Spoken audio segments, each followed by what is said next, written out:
haven't been to Esalen before, it's an extraordinary place with an extraordinary history, an extraordinary morphogenetic field. The baths are open 24 hours a day. The massage staff is the best in the world, and take advantage of all of these things. Know that you can cross a small bridge at the other side of the garden, and there's a whole other section of Esalen, which is very beautiful and nicely landscaped, and that's the way to get down to the sea. In front of that building, which is obviously and is called the Big House, there's a system of stairways which take you down to the beach, so that's highly recommended. Okay, I think that's the basic thing. There's always toast and jam and usually coffee and stuff like that in the dining room whenever it's open. So if you miss a meal or if you get the munchies, that's available. Oh, this one I'm pretty much, I'm up to speed on this one. This is, Kathleen's helping me out because usually I don't know what I'm teaching, and if there's no catalog in the room, then we're sort of hung out to dry. But this one I'm highly motivated, and so I've been looking forward to it, the briefing for a descent into novelty. What has made you highly motivated? Well, because there's a plunge into novelty happening. So the idea, or I'm claiming there is.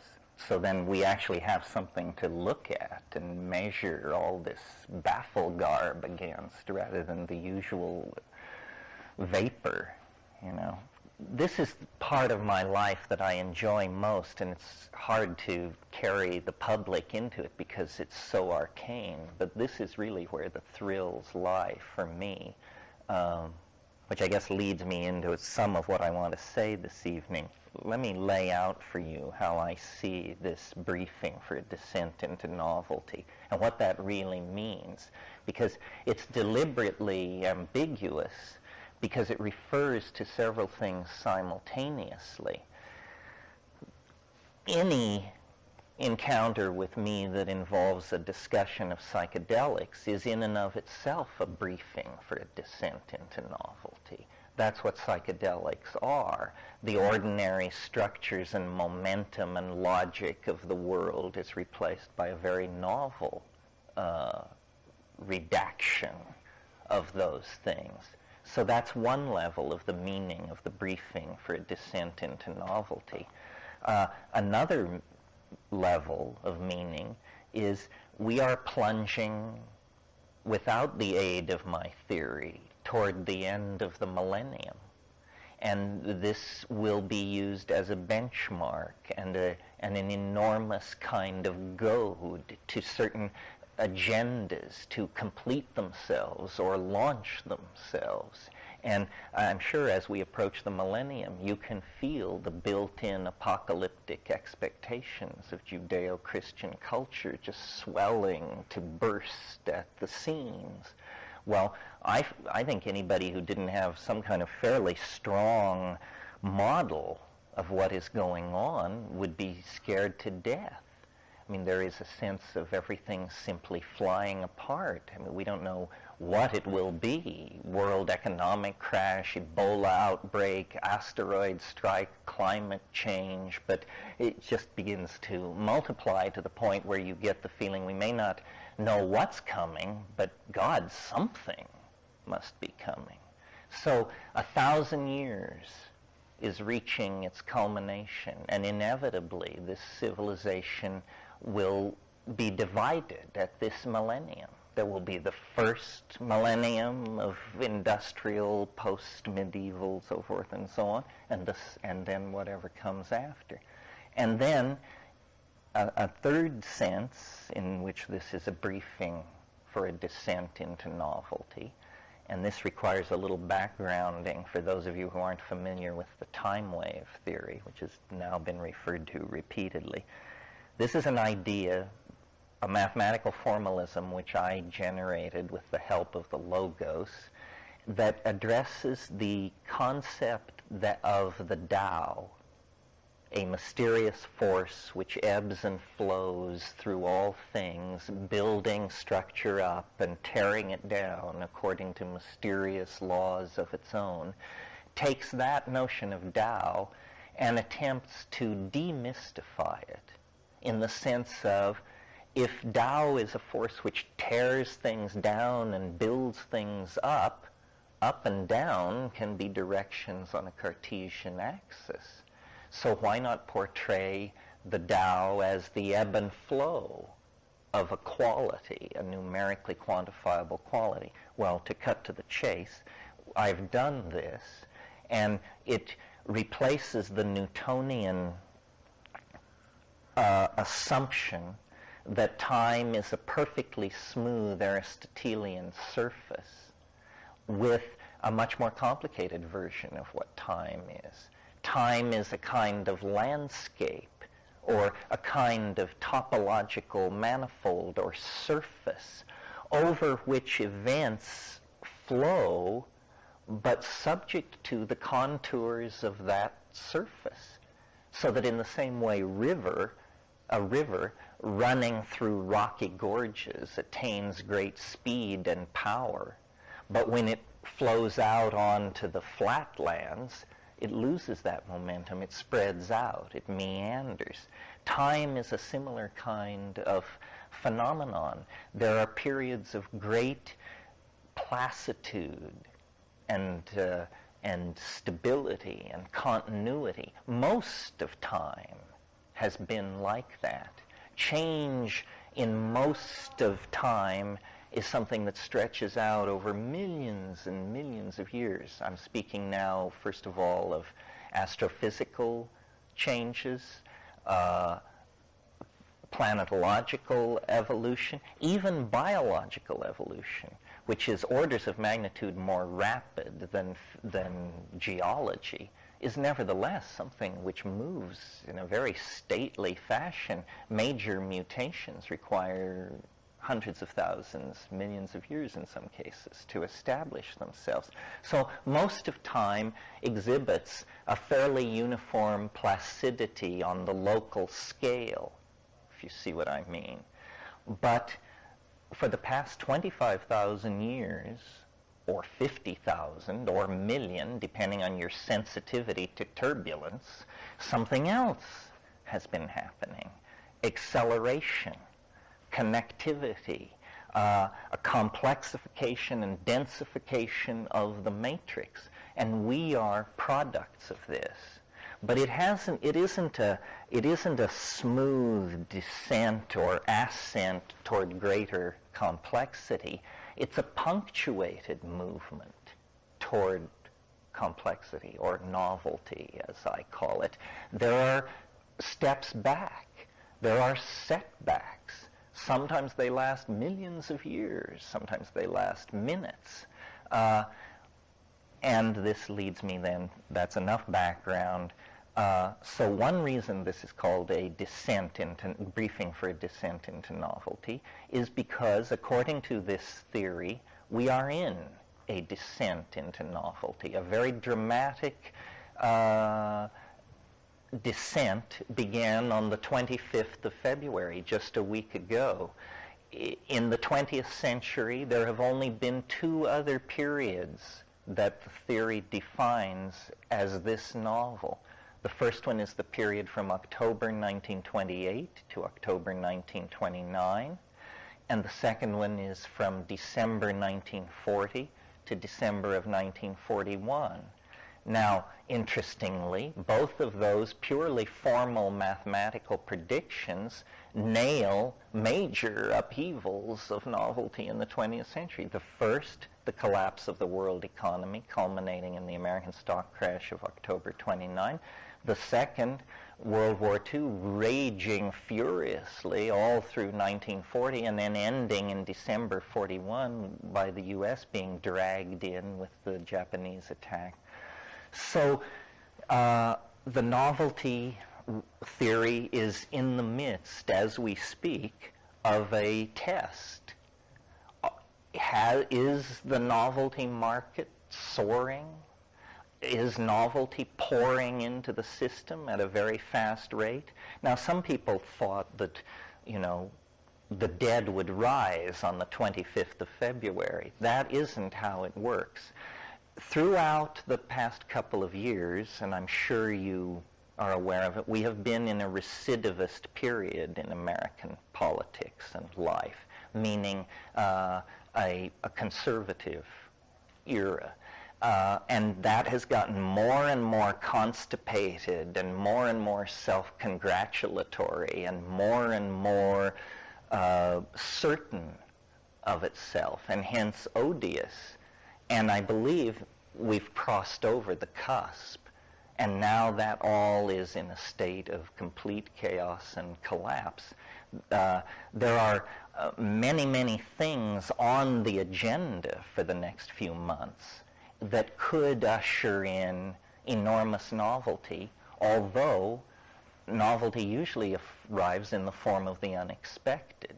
In other words, the source of the novelty might be a return of communism to power in Russia, or it might be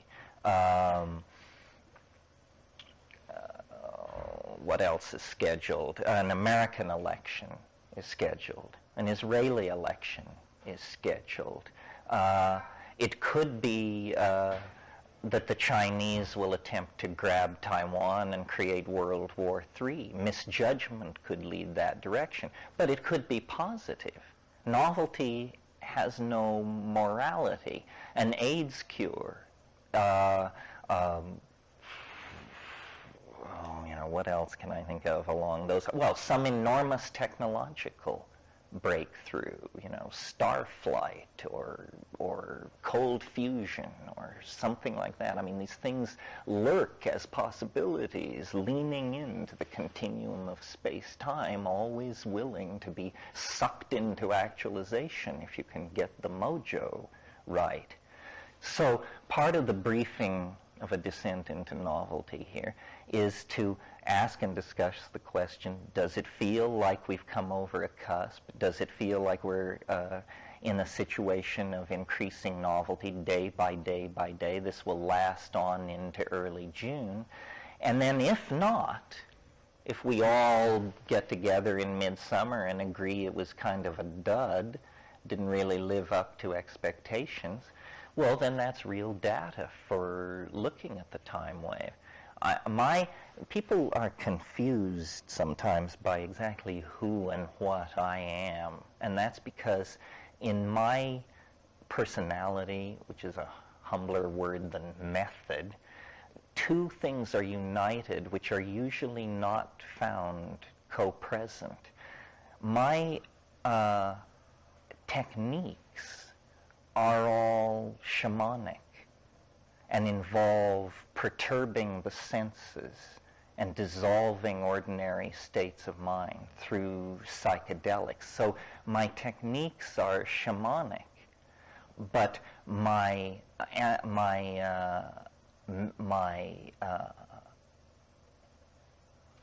what would I call it? I guess method, not techniques, but method is rational and analytical.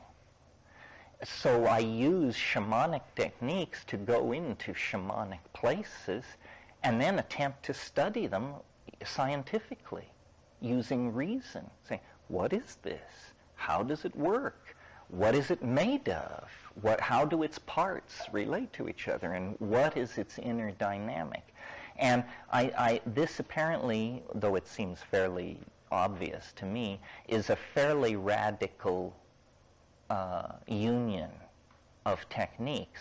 Scientists don't explore psychedelics because somehow the scientific mind must not be besmirched by contact and contamination with the thing studied.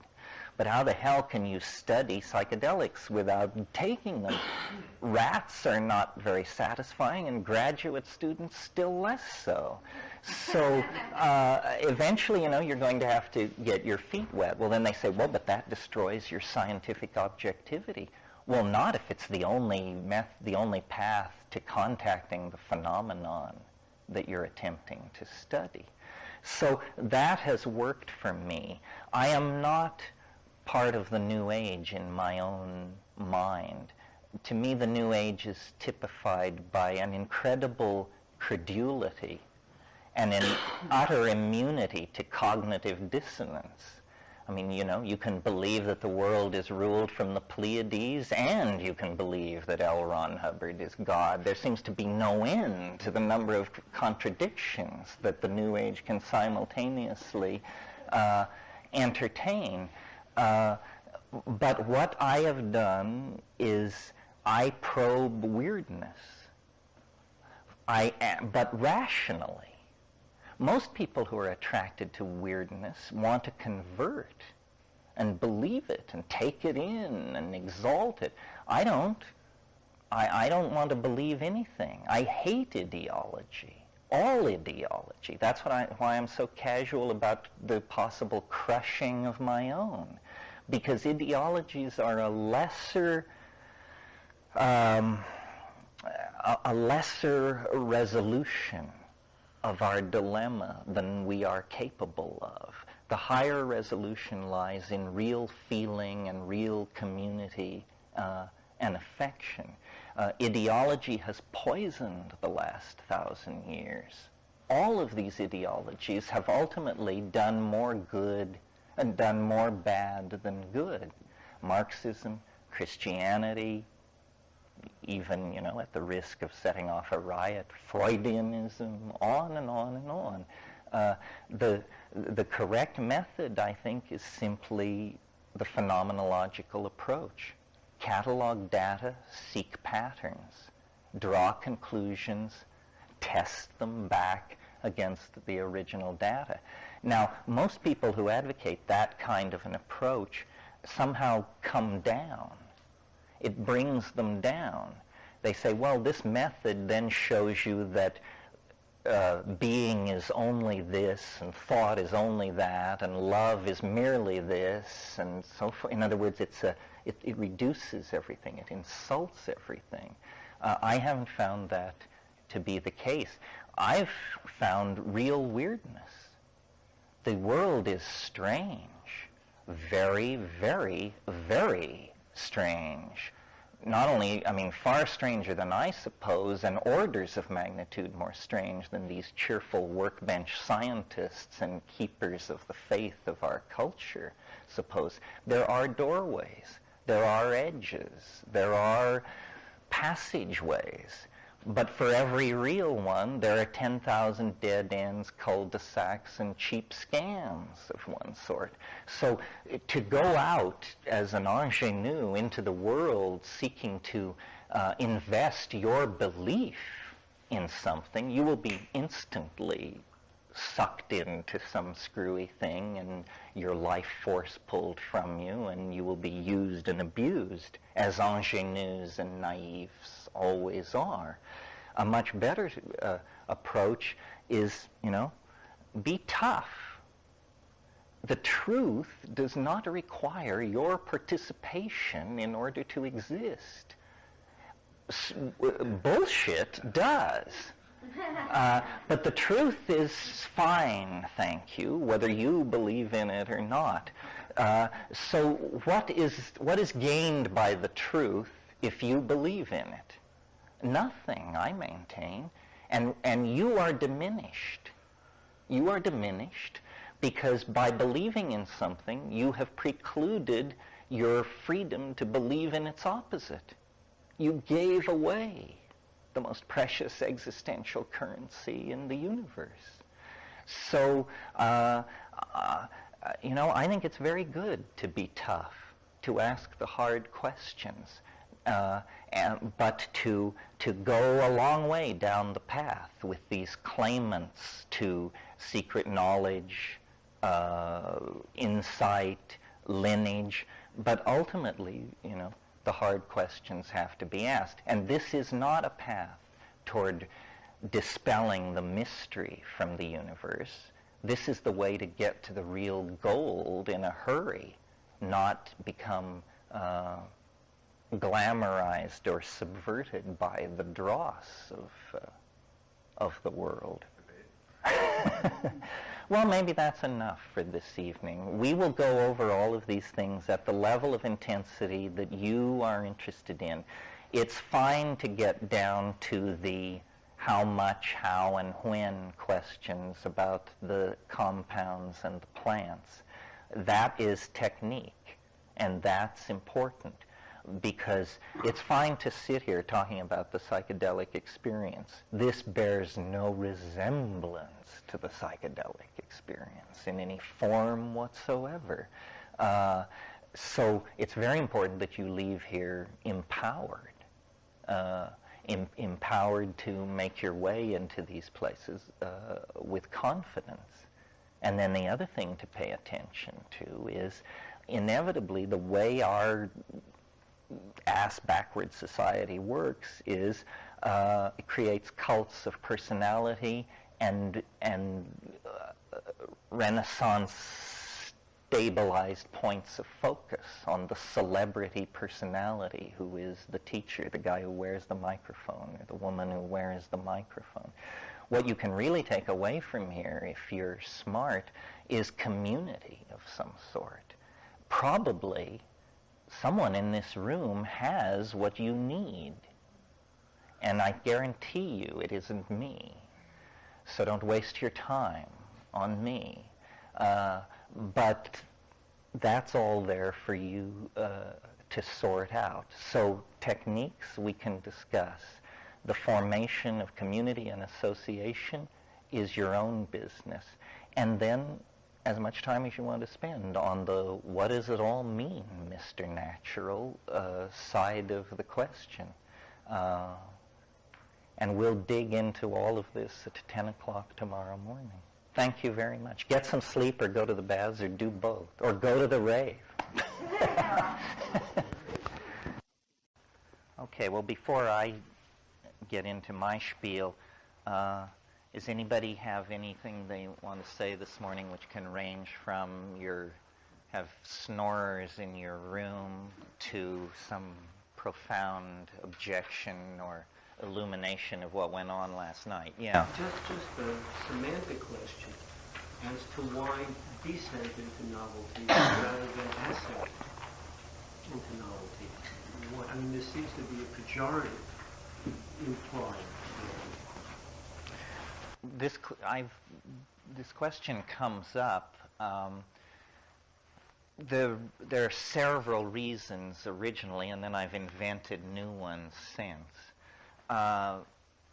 The time thing quantifies novelty, but it quantifies it, you could almost say it quantifies it negatively, because the maximum of novelty has a numerical value of 0.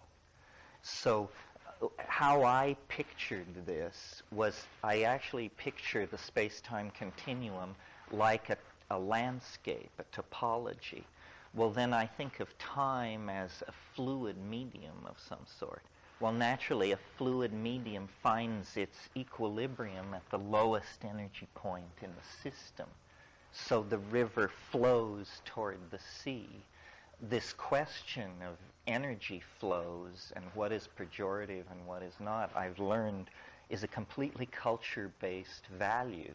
There are tribes in the Amazon for whom rivers begin where they meet another river, obviously, and they end where they peter out among some springs and swamps up in the mountain. To them, this is perfectly obvious that that's how rivers work. To us, it's inconceivable. The thing goes the other way. If I had turned the wave on its upside down, then instead of having maximum novelty quantify at 0, it would have simply quantified at some arbitrarily large integer in the 700,000 range. So it lacked elegance. So for all of those reasons, I chose to have novelty be a descent rather than an ascent. And then later I incorporated things like dynamics and chaos theory and that sort of thing into the model. Well, then what you get is sort of the idea that the 0 point in time is like a dwell point or an attractor.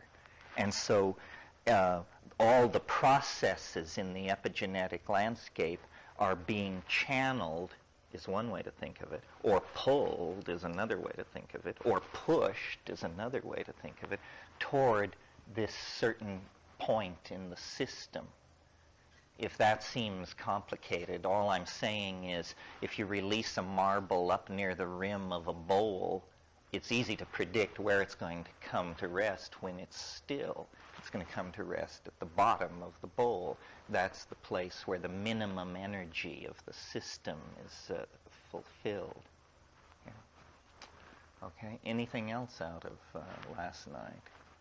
It's still possible to raise the issue of snoring. Don't feel we're so far from the dock that you can't jump back. Yes. I have a friend who's been diagnosed with Parkinson's, and when Richard was here this week, he told me that ayahuasca is being found to be very good for Parkinson's. And if you know anything about that, I'd like you to talk about it. I don't know anything about it except that I know who to ask, which would be my brother Dennis.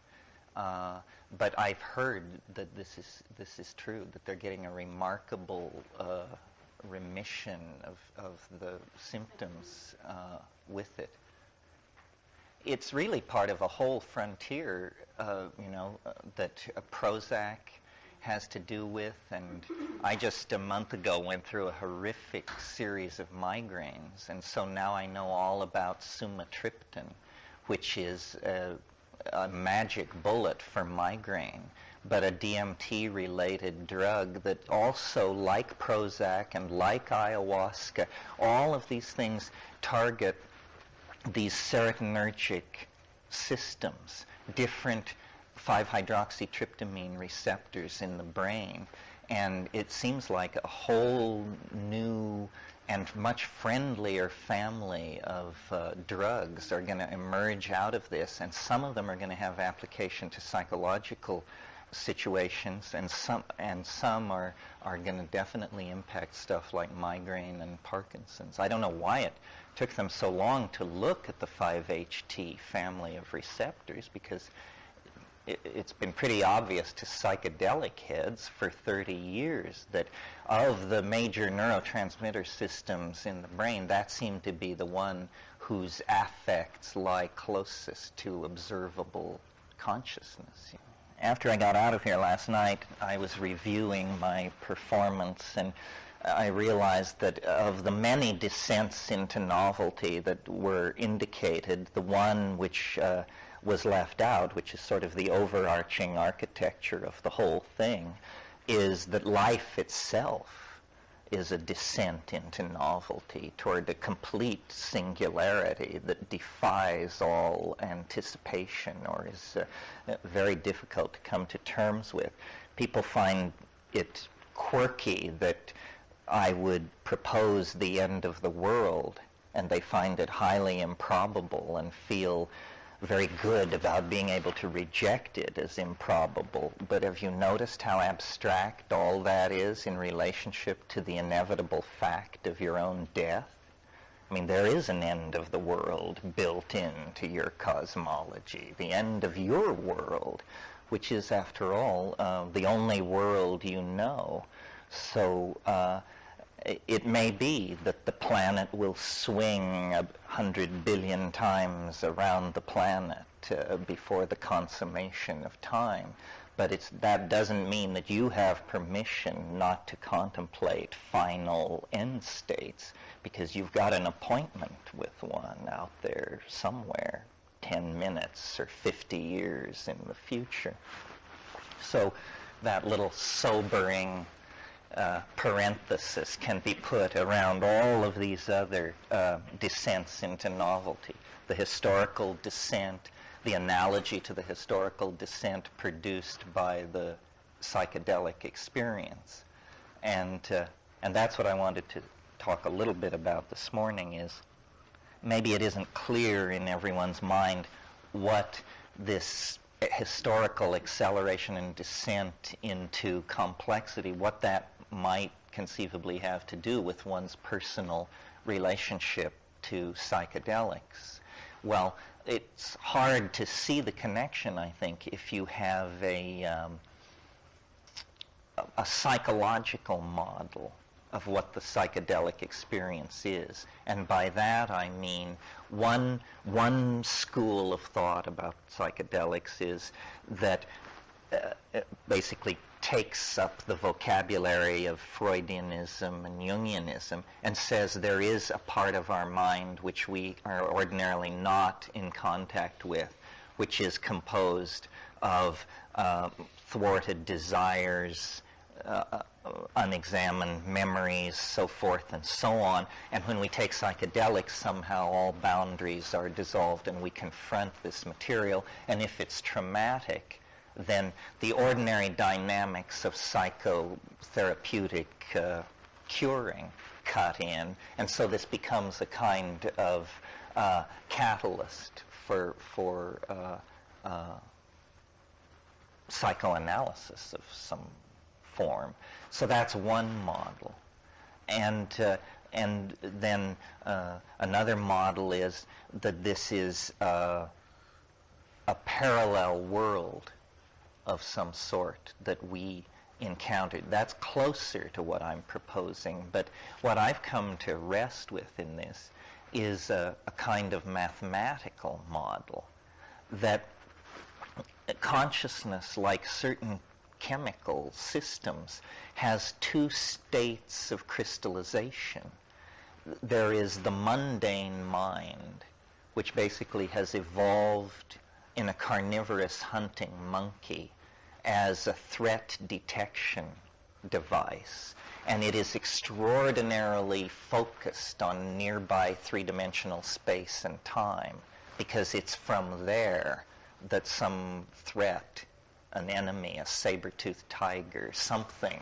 And so the mind has evolved as an aura of threat detection around the body. But that is a kind of utilitarian application of it. In the same way that water takes the shape of any vessel that it's poured into, mind too is a kind of fluid and takes the shape of any vessel it's poured into. So in the ordinary circumstance of consciousness in three-dimensional space, consciousness fills the three-dimensional space-time continuum and returns a description of it to the animal body. But if you will still the body and remove the threat by posting guards at the front of the cave and moving back to where the furs, the women, and the children are, in other words, if you will raise your comfort level considerably and then take these chaotic substances, in other words, things which produce a perturbation in ordinary brain states, then the perturbation becomes a kind of energy that dissolves this threat detection architecture of consciousness. And within all that, there is the phoenix of hyperspace, which is what's called shamanic consciousness. And shamanic consciousness is not bounded by three-dimensional space and time and can move through the many levels of the universe at the speed of thought. And it is not a body-centered consciousness. Usually these states occur when, for all practical purposes, the body appears deeply asleep or dead. I mean, it's in trance. You're traveling.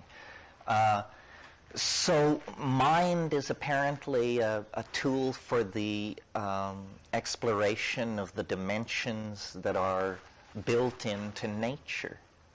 And what shamanism is, if you analyze it from this point of view, it becomes much more rationally apprehendable. Think about the classic characteristics of shamanism. Shamans are weather prophets. This is very important, to be able to predict the weather. Shamans can predict the movement of game And so they are directly linked into the nutrition, acquisition, survival equation of the human group that they represent. And shamans have incredible insight into if somebody's pilfering from somebody's food cache, the shaman can get right to the heart of this social problem and set it right. And then finally, shamans cure with quite impressive success rates in a world devoid of antibiotics, surgery, X-ray, so forth and so on. They do very well. So all of this seems to verge on the edge of magic. They seem to have a different relationship to space, time, and energy than ordinary people. How do they do it? Well, if you imagine that the mind can unfold in a higher spatial dimension, then yesterday and tomorrow are no more distant than today. And all locked boxes have an open door in them. And all the end state of all processes in time can easily be discerned. So really what a shaman is someone with four-dimensional perception who carefully chooses their patients for recovery. And doctors will tell you part of being a good doctor is to know what patients to treat because there is an empathy there and there has to be a certain kind of linkage. So I don't think in principle there is a violation of physics involved. There is simply a violation or a broadening of the definition of what perception is. Well, then the question becomes how to reach these states. Yeah, Cheryl. Well, this is a track that I think of often, like the mind assuming the shape of the vessel that it's put in. Because I deal a lot with people who are in the process of dying, who have lost the person that they love most in the world. So I deal with people that are really pushed up against the edge of the most traumatic experiences in their life. And what I find to be so rewarding and valuable about working with people in that state is that all the facades drop away, all the bullshit, all the defenses, and what's left is just this raw, core, pure essence of genuine being. And it makes me realize how unfortunately rare it is to encounter that. And you talk about getting safe from the tigers. I mean, we don't have tigers that we have to protect ourselves from, but dear God Almighty, we have so many other things that we're so involved in protecting ourselves from, that we've got these layers and layers and layers and layers of defense that keep us from being in touch with. I think those shamanic ways of being are our natural human resource that we all have. And the great sadness and the heartbreak for me is that we're so out of touch with it that we're wasting the greatest asset in being alive. And instead, we fill our minds with this absolute, dear God, drivel. I mean, don't we? I mean, what are the things that we think about most of the time? It's drivel. And, I mean, we're very lucky here. It's very pretty and everything's very nice and we can have pleasant conversation. But to really get to the core issues of what we're doing here and why we're here and what we could be using this experience for is such a contrast to me that I welcome this kind of conversation. Well, see, the problem is, I think, that culture is a flight from reality. Yes, it is. All culture is a flight from reality. So to the degree that you are normal, whether you're Witoto or Manhattanite or Parisian, but to the degree that you are normal, that means you are very successfully taking part in the flight, the cultural flight from reality. You are supporting the mass hallucination and paying dues into it. And it's difficult in an age like now where there's so much stress on ethnicity and community and roots and all that, to preach this, to preach that culture is not your friend. It's a trap, it's a limit. But really, radical human freedom is what you were born for. And culture is a kind of placenta, which if you develop normally by around age 20, you have no need of it, and in fact you've recognized the toxic nature of it and are trying to put it behind you and get away from it. That is the rationale for many people living in cities, in large, in virtual environments of steel and glass with no contact to the natural world, and their justification for that is, well, there's culture. Where else am I going to? Good point. These are the same people who, when you suggest to them that their children watch too much TV, they say, but if they didn't watch TV, how would they learn about nature? These wonderful programs.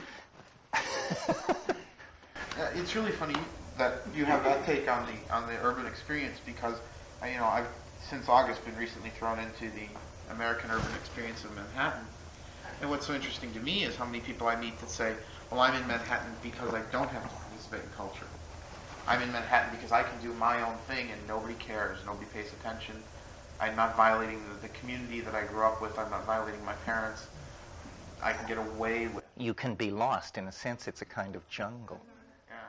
That's interesting. Well, the word virtual was used here. Obviously, you're all aware there's a lot of ballyhoo now about virtual reality, and the critics of it say it will further artificialize and remove us from our roots. There is nothing new happening here except that we're going from stucco and steel and masonry to photons on a tube. When they built they were building a virtual reality, and when they all marched inside and closed the gates, they were inside a mental construction of human beings that was entirely artificial, and we've been there ever since. And all this computer revolution is a shift to more lightweight building materials. So the recovery of the natural state of human beings is, I think, somewhat chimerical. The only time you recover the natural state of human beings is in orgasm and in psychedelic apotheosis. And then, for fleeting moments, you recover it. And then you're dropped back down through levels and levels of culture, programming, obligation, matrix stuff, matrix. Anyway, what I wanted to get to is then how to do this, how to get out of culture, how to get out of three-dimensional space, how to get into this super space. Well, there are two main methods on the table, and one is through, no matter how you cut it, some manipulation of the body. Maybe breath control, maybe diet, maybe extreme postures, maybe some sexual technique, could be mantra, etc., etc. And strangely enough, often unaccompanied by substances, plants, or drugs, but almost always accompanied by enormous doses of fuzzy thought and ideology, usually known as religion. So that there is that path, and the claim that you can achieve somehow the paradox of being outside without ever leaving culture by using the cultural instrument of religion to make your way to the heart of the mystery. I reject this. I just think it's bunk. It was something. It's an effort to close the loophole. It's an effort to channel spiritual thirst in a direction that is still culturally affirming. But spiritual thirst can't be culturally affirming because it's a rejection of culture. Culture generates spiritual thirst. Okay, so then the other method on the table are psychedelics. Arthur Rimbaud, the French symbolist poet, his theory of poetry was that it could only be achieved by what he called a deliberate dislocation of the senses. And some of you may have seen a couple of years ago a wonderful cartoon in the New Yorker a bunch of businessmen sitting around a highly polished conference room table with a chart going down, down, down in the back, obviously the profits of the company.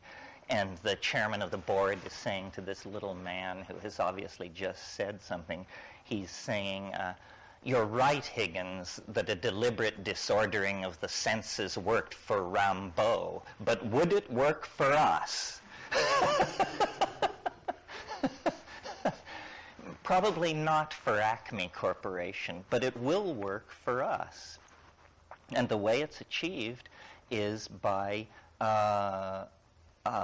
dissolving the chemical stability that lies behind the mental and cultural stabilities. In other words, going to a very deep level, going to the molecular architecture of the brain itself, and then making changes. And for reasons mysterious and certainly worthy of discussion, we are accompanied on this planet by dozens and dozens of plants that do this and do very little else. In other words, pose no problem to the physical integrity of the body or the long-term integrity of the culturally constructed normal mind, but which for minutes or hours dissolve the three-dimensional threat detector construct of the mind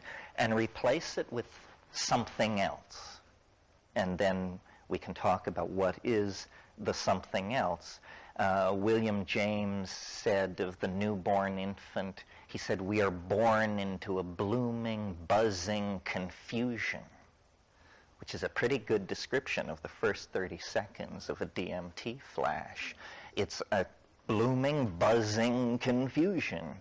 Well, then is it simply that all reality is psychedelic, but if you spend enough time in any reality, it tends to mundanize? Is that it? And if you could be high on DMT for 4 years, at the end of it, you would navigate it the way a 4-year-old child navigates this world? Perhaps. Probably so, although possibly not. There might... You come in with that kind of chaotic... Yeah, we do. But when you burst into the DMT space, you don't arrive as the tabula rasa of the newborn infant. You arrive with your Husserl and your Pythagoras and all the rest of it fully intact in your hip pocket if you need to use it. Well, so long before written culture, long before cities, so forth and so on, this potential for the dissolving and recrystallizing of the mind through the use of plants had been discovered. It may have been one of the very earliest discoveries of human beings.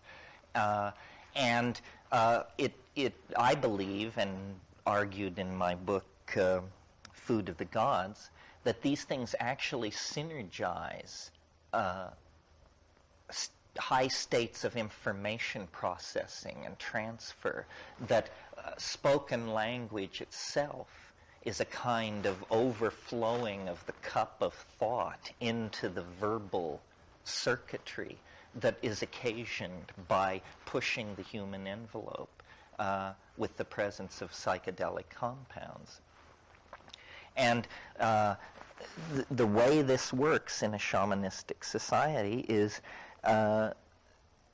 most Aboriginal societies have located in their environment plants that are effective in causing this sort of state to occur. And these will be inevitably, with very few exceptions, indole-containing plants. All of the interesting psychedelics, with the exception of mescaline, which is an amphetamine, and alpha-salvinorin, which is, I believe, an isoquinoline, everything is an indole.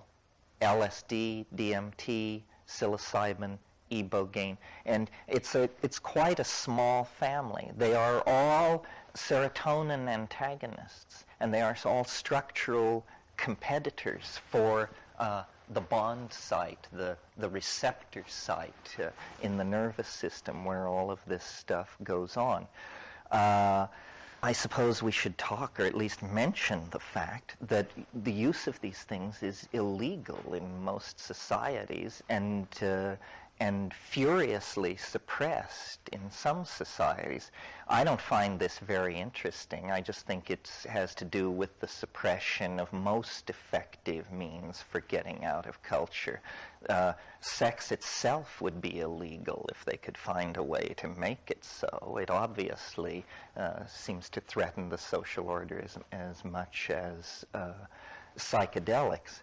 Well, so then if you're interested in these things beyond the mere abstract acquisition of data, then there's a lot of detail work ahead of you. You have to learn a lot about plants, a lot about Aboriginal cultures, a lot about chemistry, and a lot about yourself.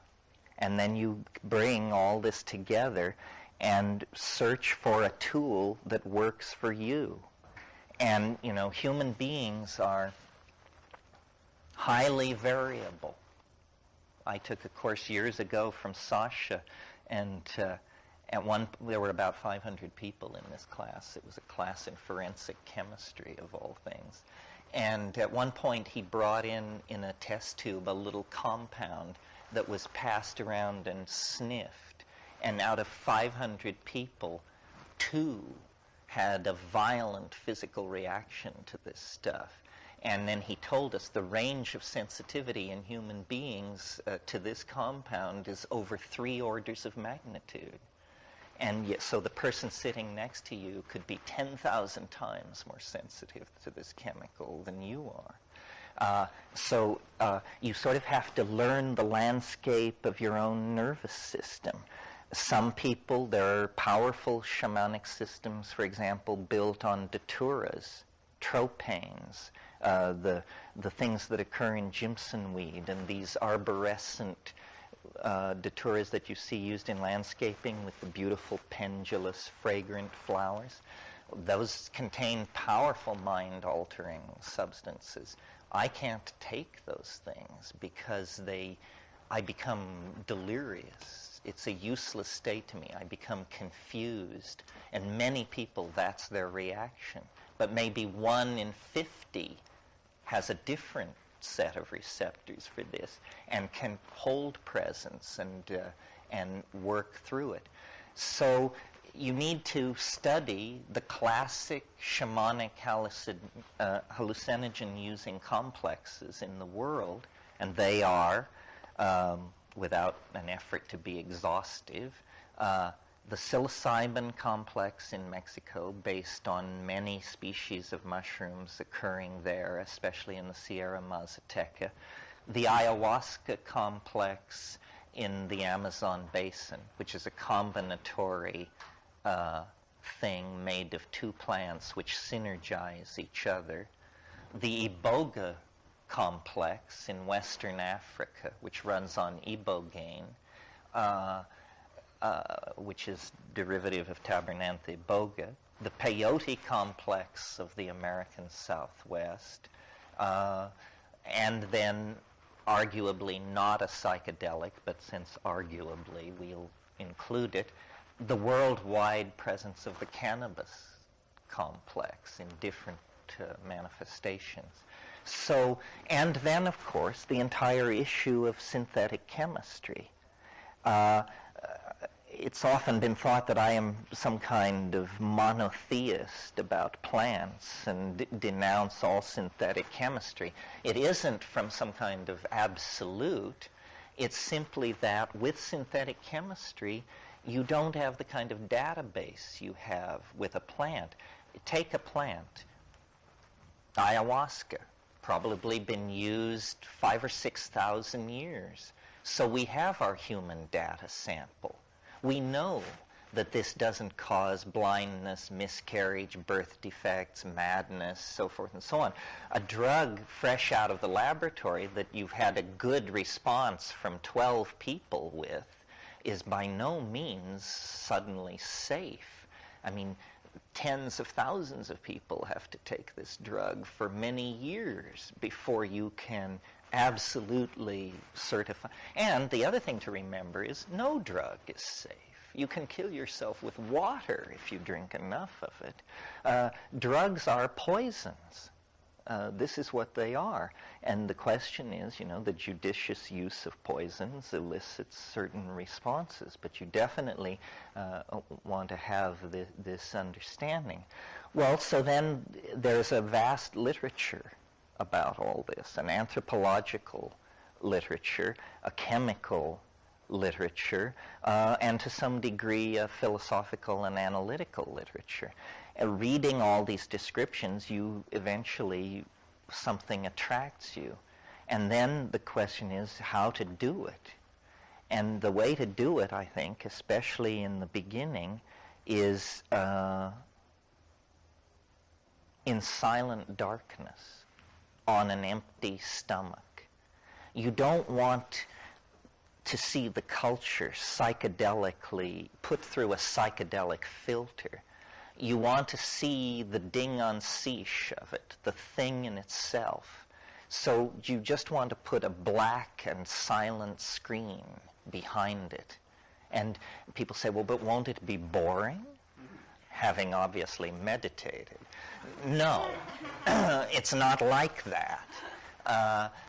People who are honest meditators will tell you that it's the most boring undertaking in the world, that somehow it's a metaphysic of boredom is what it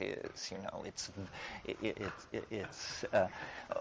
But the way you do psychedelics is you sit and you close your eyes, but notice that when most people sit and close their eyes, they fall inward. They have closed their eyes, so why should they continue to look outward? But I think it's very important in the state of anticipation of the psychedelic, meaning before it comes on and as it comes on, to sit with eyes closed but looking. Simply imagine that there is a surface, a black surface, a foot in front of your face, and just watch it. And somehow this expectation of seeing is a permission to structures in the brain to begin to present.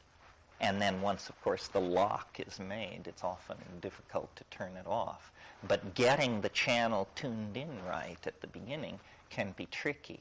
And all the techniques of unpsychedelic spiritual pursuit work in the presence of psychedelics. In my experience, it's the only time they work.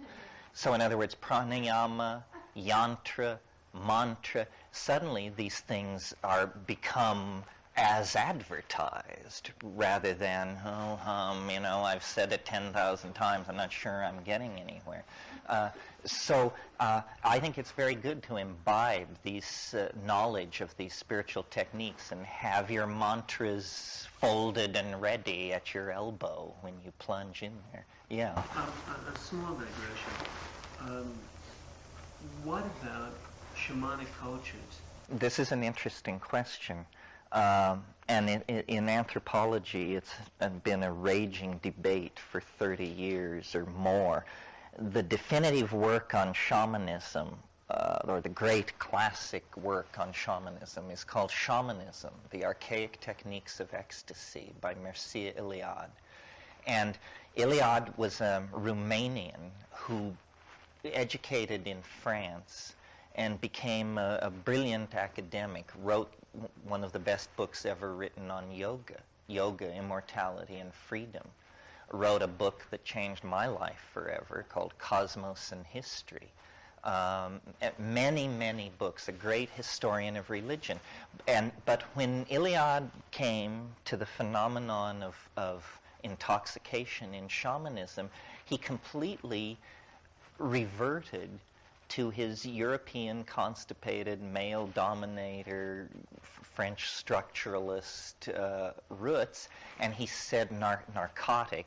This was the word he used, which noticed the pharmacological imprecision of that. That right there tells you this person doesn't quite at the front of the line. But he said narcotic shamanism is decadent, resort to drugs is decadent. Well, then Gordon Wasson, who was the discoverer of the mushroom complex, took exactly the opposite position and said shamanism, in the absence of psychoactive plants, is on its way to turning into ordinary priestcraft and religion. And in my experience, this is true. I mean, I agree with Wasson for the following reason. There is nothing intrinsically to be valued, I think, in suffering. I'm Buddhist enough to believe that there's enough suffering without inviting or creating it. So when you lay the psychedelic path next to the non-psychedelic but effective path, it's an ordeal. That's how it's done. You starve yourself, you go into the wilderness, you pierce yourself. You may, in fact, take plants that are not psychedelic, but that induce severe cramping or diarrhea or something like that. You may be flagellated. You may be covered with red ants. You may be hung upside down. You may be beaten senseless. I mean, clearly, to my mind, what this evinces is a kind of desperation to attain these states. Almost no price is too great. And, you start shedding blood in a tropical environment, and you're up for grabs for severe septicemia and all sorts of things. So it's a very heavy thing. Meanwhile, these plants, you prepare the concoction, you take it, there may be a little gastric distress, there may be a little psychological distress, but no matter how bad it gets, 6 to 12 hours later, you're able to tell the story around the campfire, and you have smoothly, cleanly cut to the center of the mandala and returned. So I think if we are saying that entry into the shamanic world is to be achieved by technique, and all scholars of shamanism agree with this, well then as you lay these techniques side by side, clearly the use of hallucinogenic plants is more sophisticated in the sense that we judge a Maserati to be more sophisticated than a coach and four. It simply goes faster, works smoother, is more comfortable, and gets you there in better shape. Now, some cultures are in the unfortunate position, not many, but some, of having no really effective hallucinogen in their cultural area. And in almost every case, they have found a way. And people will go to great lengths. I'm sure, as you know, an example of both a poor, in my mind, a poor, although there are people who would rise up in holy wrath over this, but the Amanita muscaria cults of western Siberia among the Tunguska and Kamchatka people.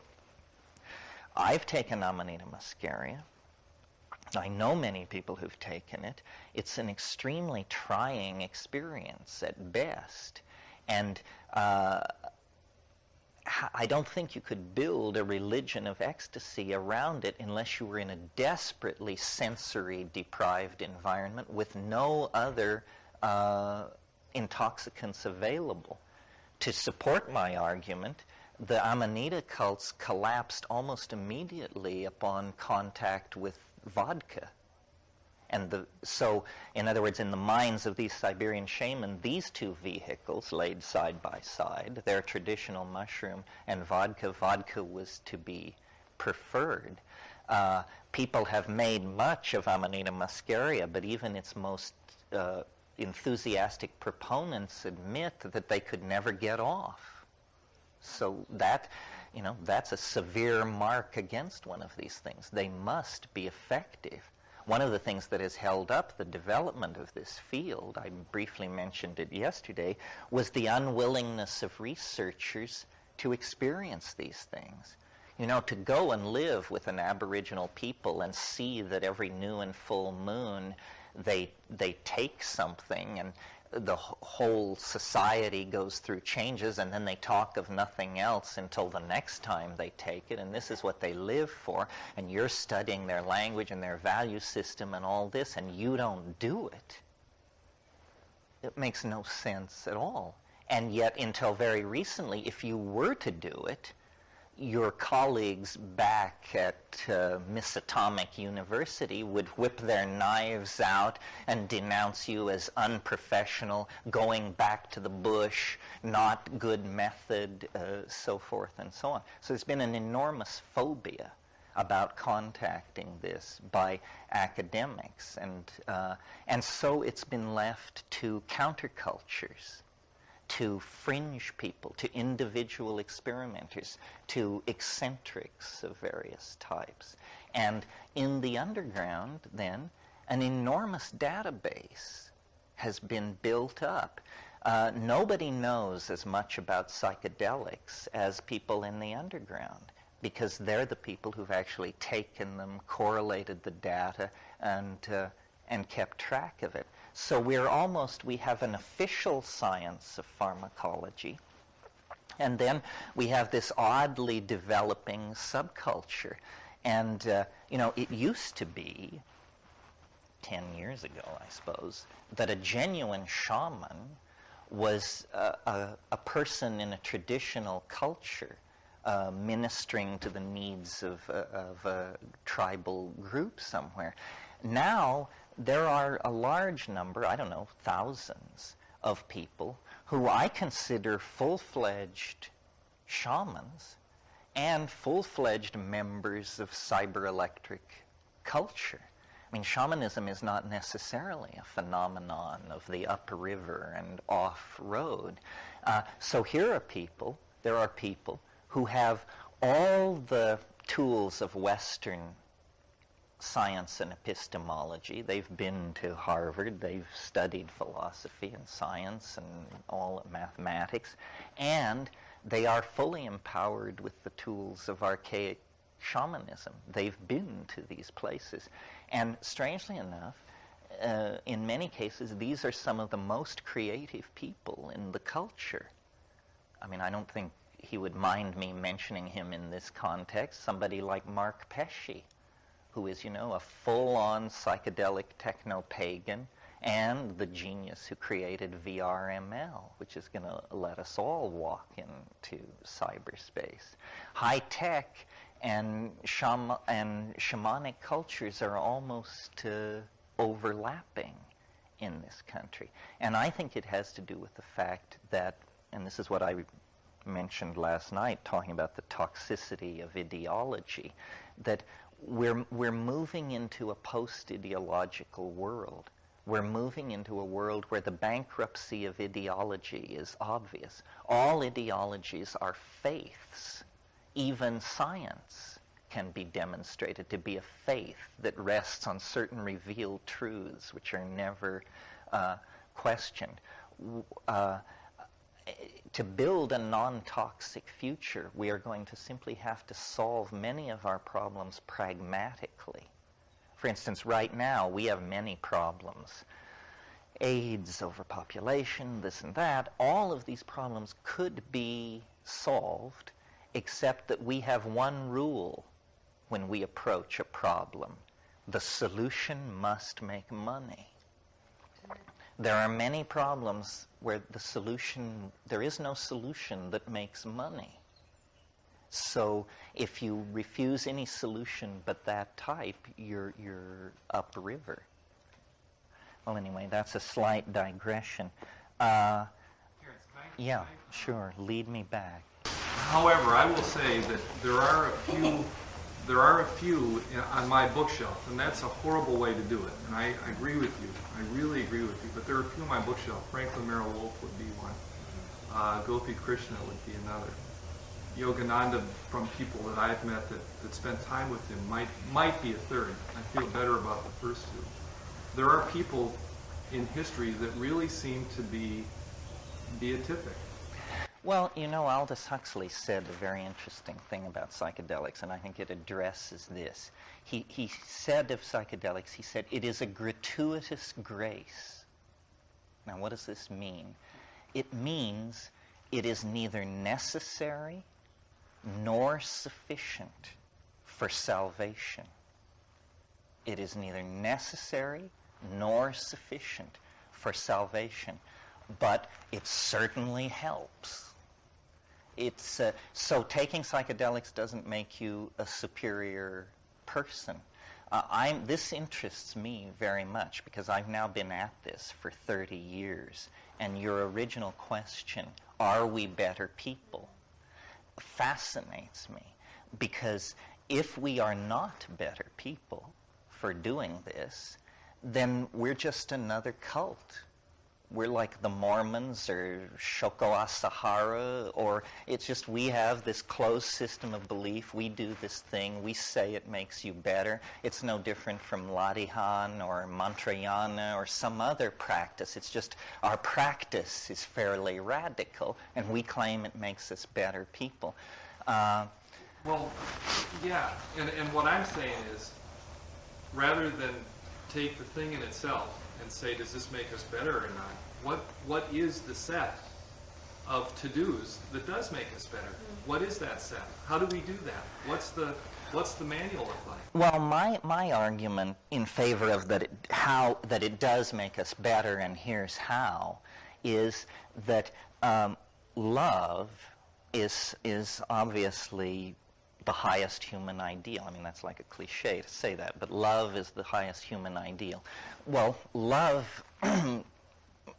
consists, it seems to me, largely of boundary dissolution. That we merge with the thing loved. We soften our boundaries, and of course, male primate sexuality has to do with penetration and all sexuality except some fish. Usually, there's some sharing of space and so forth. Well, these psychedelics, in that sense, then, are inherently amorous or inherently sexy, because that's what they do. They dissolve boundaries between you and other people and other things. And as a primate, when the boundary is dissolved, what you feel is love. Or if you're traumatized by bad upbringing and childhood abuse and who knows what, when the boundaries dissolve, what you feel is fear. But if you are not damaged, the proper response is love. And I think through the psychedelics, if you have fear, and we all do, believe me, because it's terrifying to shed the old carapace. But beyond the fear lies the love, if you can persist through it. And so really the demand that psychedelics make on us, and this may be another reason why perhaps we tend to be better people, that's all I would say, is psychedelics demand of us courage. Every single person who says they've done psychedelics several dozen times is a courageous person. You're standing in the presence of fearlessness, because otherwise people turn away from it. And I think courage is probably a good value, probably makes you a good person to hike in the woods with or have an affair with or whatever. So it makes us courageous, and it dissolves boundaries which let in love or fear. And the fear that they let in can be transformed in the psychedelic state through an inner alchemy into love.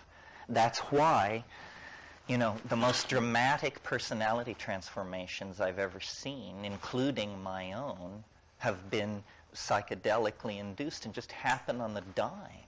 You know, you go into it person A, and 12 hours later you come out and you are not that. It doesn't always work like that. I mean, but nothing else ever works like that. So, and speed seems to expand people's tolerance for sexual activity that they would ordinarily refuse. They will accept under speed. So these compounds change our sexual values around, and a society using psilocybin on a regular basis would dissolve this male dominance hierarchy and replace it, I think, with the glue of an orgiastic and more egalitarian system. And for a long, long time, we lived like that. And in that period, when we lived like that, language, music, compassion, love, all the higher values emerged. Well, then, at some point, and for complicated reasons not necessary to discuss, unless you want to, the mushrooms disappeared. And the chemical fix that had been in place for thousands of years that was suppressing this older male dominant style of behavior just drained out of the system. And suddenly, men were very interested in controlling women's behavior, and the orgies were canceled, and the levels of anxiety began to rise, and people began to think in terms of turf and property and my children and my food. And in short, the hideous union of the animal and the spiritual that we meet in ourselves came into being. We are like the inheritors of a dysfunctional childhood or something. Something terrible happened to all of us in our past. For 100,000 years, we were at our most human, without material culture, living in a world of magic and song and sexuality and husbandry, living lightly on the land, herding cattle in the presence of mushrooms. This seems to be, that was the climax of the pre-technical phase. Well, then agriculture changed all that, created surpluses, ended nomadism, provided a raison d'etre for cities. The return of male dominance ended in god kings and standing armies. And then, we've had 5,000 years of this now, 6,000, 7,000, whatever, and we're at the end of our rope. The planet is at crisis. Our politicians are clueless. Divine intervention is our best hope, either from flying saucers or the second coming or something. And in the presence of so much obvious, overwhelming difficulty, people are turning more and more toward irrational faiths and just waiting for the Space Brothers to pull us out of this mess. His penis was starting to shrink. Oh, yeah.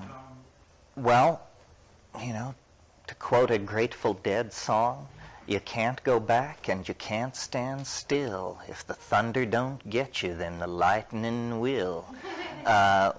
This thing was set in motion 100,000 years ago, and now we are caught in the consequences of our forebears' stupid decisions or brilliant decisions, whatever. But we're being forced through.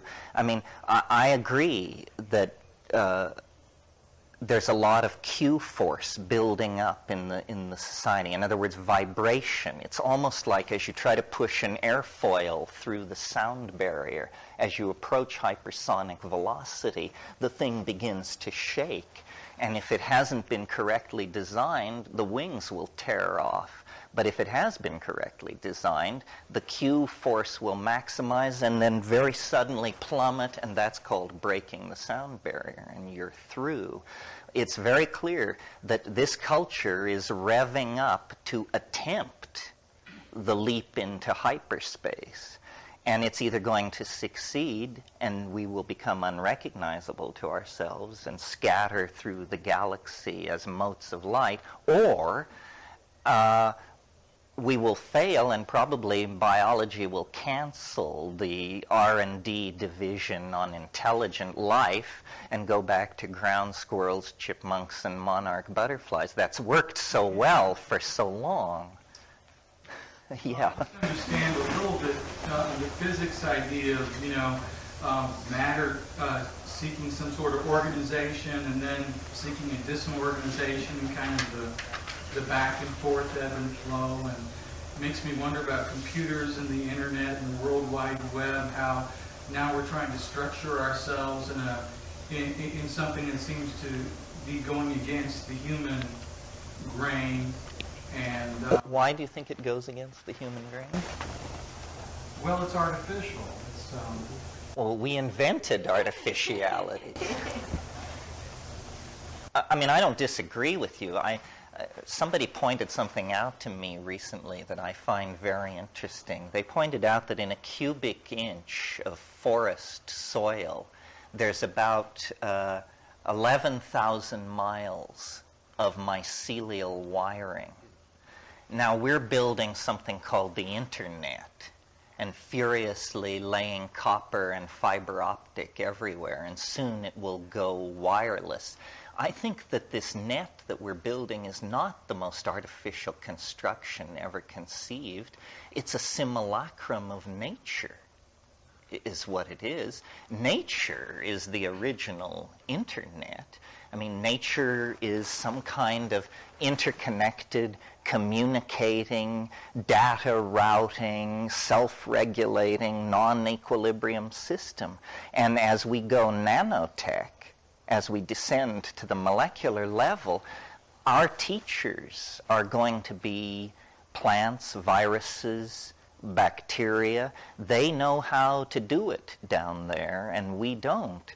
And I think that the artificial phase of technology is simply that, a phase. Remember in Arthur C. Clarke's book, The City of and the Stars, the central dictum of that society, and it had been a rule followed for 1,000,000 years, was no machine shall have any moving part. And that's coming. And those are machines we can barely imagine, and they will be, smaller than a gnat's eyelash. So the artificial natural thing seems to me a synthetic dualism. In fact, all dualisms are synthetic because, at least in my book, there is some kind of Neoplatonic one that lies behind all the lesser understandings that give us category. Well, I think, what nature teaches and what life teaches is that worry is preposterous. Worry is a form of egomania, because in order to worry, you have to assume you understand the situation. What are the odds that you actually do understand the situation? Very low, I would think, and the more abstract the worry. I'm worrying about, Ratko Mladic, and he's running around free over there in a country I've never seen. Now, is this a sane thing for me to be worrying about? I don't think so. Worry is preposterous, and how I've understood that is I'm not a fatalist or a predestination person. Predestination is preposterous, because if the world is absolutely predestined, then you think what you think because you couldn't think anything else. That makes the quest for truth somewhat pointless. In order for there to be truth, there has to be error. Otherwise, how would we know truth? So, well, that's probably enough on that. Yeah. I think maybe the last couple of comments, and then my own, are positing a third way, which is not the technique of these aesthetic practices in religion or even psychedelics, but more a way of being in which one is open and receptive to the incredible patterns that exist within life and within wilderness. And maybe this is the shamans who don't need psychedelics are able to contact that. And my own experience in providing a very safe experience for myself alone with a great deal of solitude in wilderness is that things happen which are absolutely magical. And it seems to come out of my willingness to play and to imagine and to love the things in my environment. And that's a little bit what you're talking about with your experience. And I would like that to be considered as a viable way of achieving the unity and the love of these of life that you're talking about. Well, the key thing I think in what you said was to be open and aware. You can go to the wilderness, and it's harder for some people than others, but psychedelics certainly make it easier. I mean, it makes it simply, like with LSD in wilderness, what I found is it simply makes it possible to sit still an unearthly amount of time. And that's all you have to do for it all to go on. As soon as you disappear into the landscape, then stuff begins to happen. I mean, amazing things go on. I sat once on a beach in Asia, stoned on LSD, and a little crab came along and cleaned my fingernails, every one of them. It just moved from fingernail to fingernail, and it had this little claw, and it etched them out, and it took a long time, and I was just like this, and it would climb down one finger, go out to the other one, finish, go down here, and only Buddha or LSD can give you that kind of power to sit still. I think it's, and maybe I've misunderstood people, but I think it's a really weird construct to dichotomize humans from nature. We don't say that ants or the termites have separated themselves up from nature by building a termite hill, which is a really good skyscraper for termites. And why all of a sudden when man goes out and builds a skyscraper and puts himself in it, he no longer participates in nature? It seems so strange to me. I mean, because we're in a terrarium. Well, it's not like we can go leave. It's just we have. It's such a weird thing to me to say that if you do certain things, sitting on the rock is in nature. Sitting at the top of the World Trade Center is not. I mean, we can't judge that. We can't judge it. It just seems so strange to me. Well, there's a categorical difference that people sense but can't always articulate. And what it is nature is a genetic machine of some sort. Everything is under the control of genes, except that when you get to human beings, there are these things called epigenetic behaviors. In other words, how you make a Chevrolet is not written into the DNA of human beings. The anthill is a genetic program, but what we are is freakily out of control of our genetic heritage. We don't behave like automata.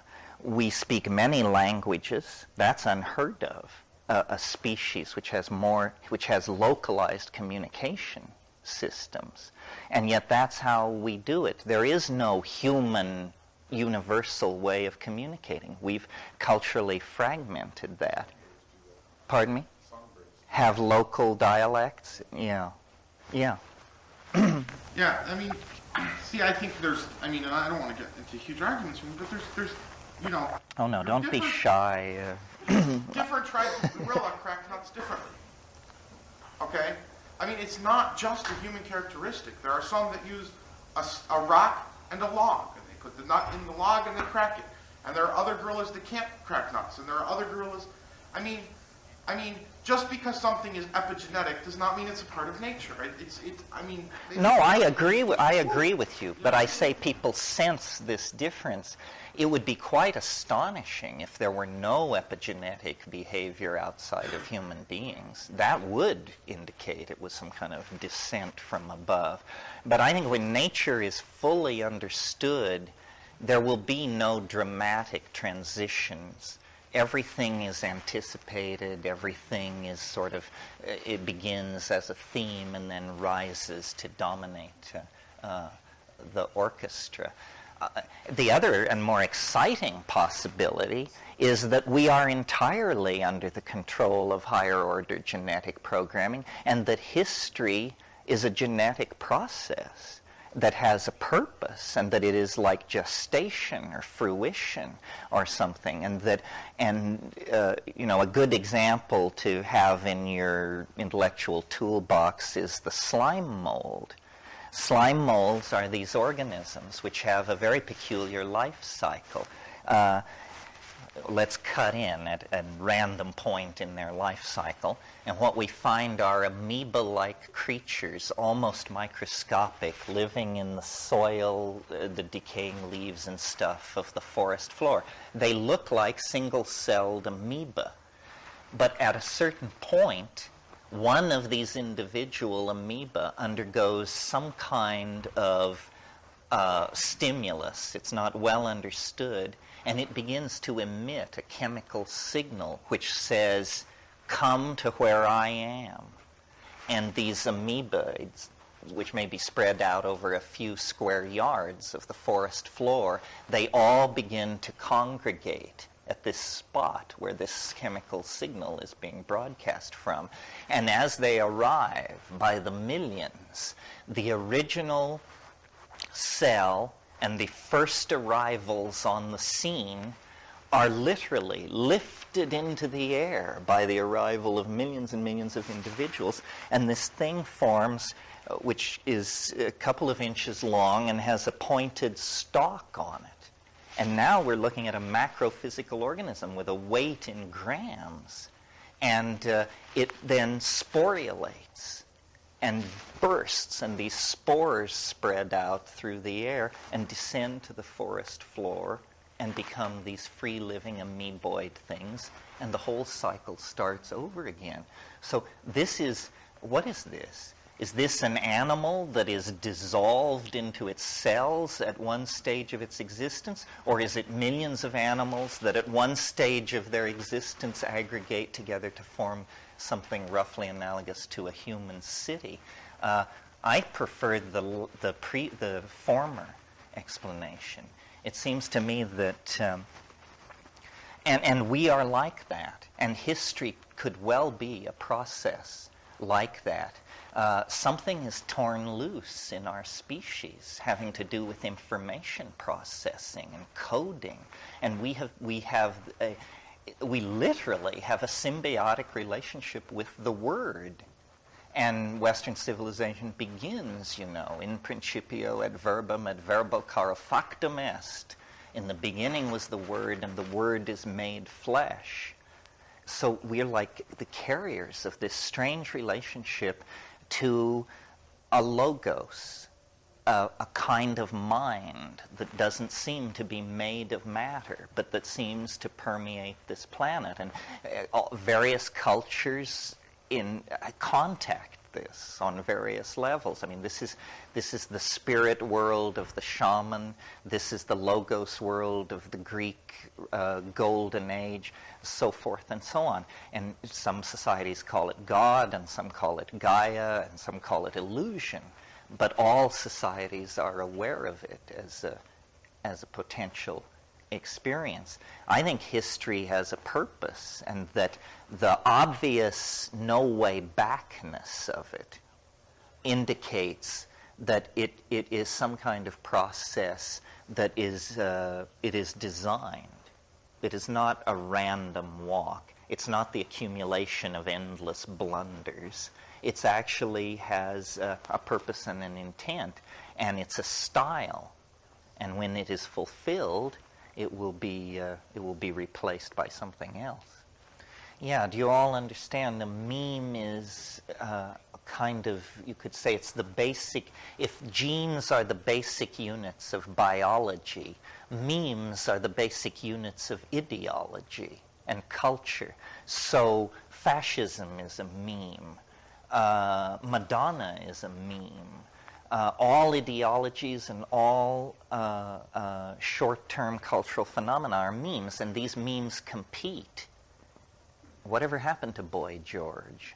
That kind of thing, Apparently, some go extinct, and they can be replicated. I mean, when you repeat my opinion, it means you have copied the meme, in the same way that you could copy a gene. And when I write a book, I am replicating my inner memes and sending out thousands of copies, somewhat analogous to a virus. And so inside society, these memes are competing.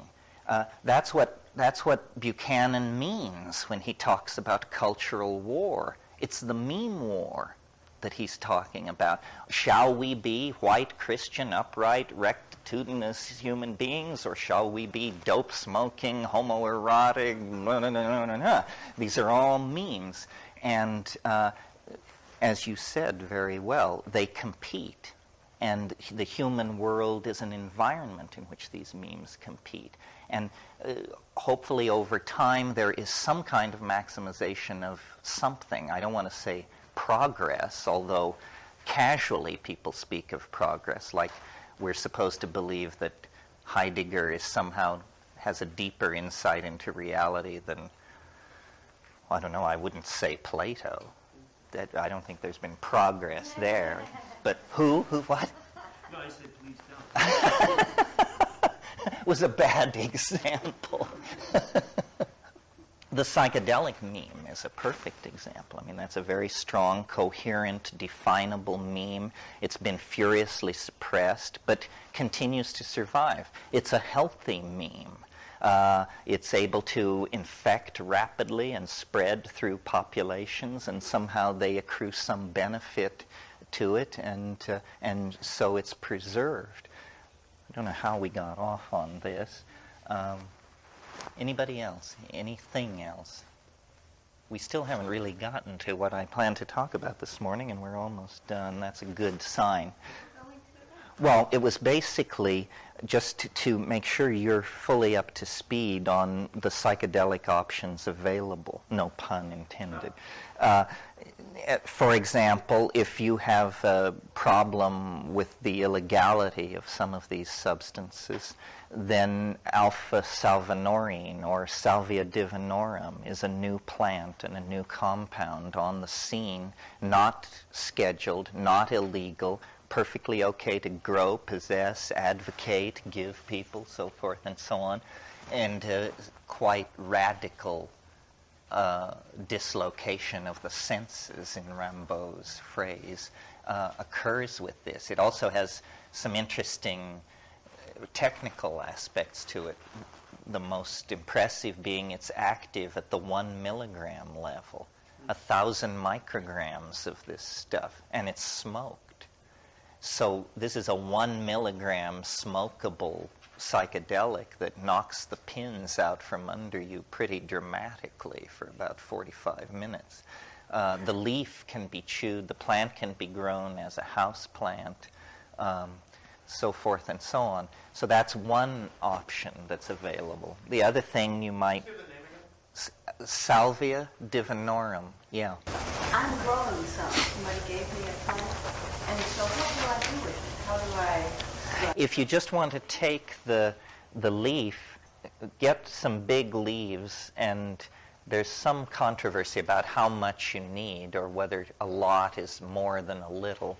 But anyway, I took 35 grams. But it was a huge mouthful, I must say.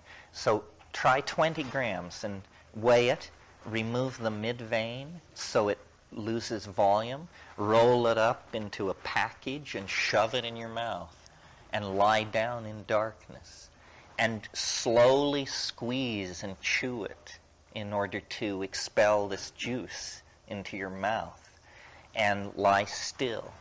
And after about 15 or 20 minutes, you'll see what's called streaming, violet blobs of light sliding past your eyes. You see this after orgasm sometimes, and you see it in anticipation of psychedelics often.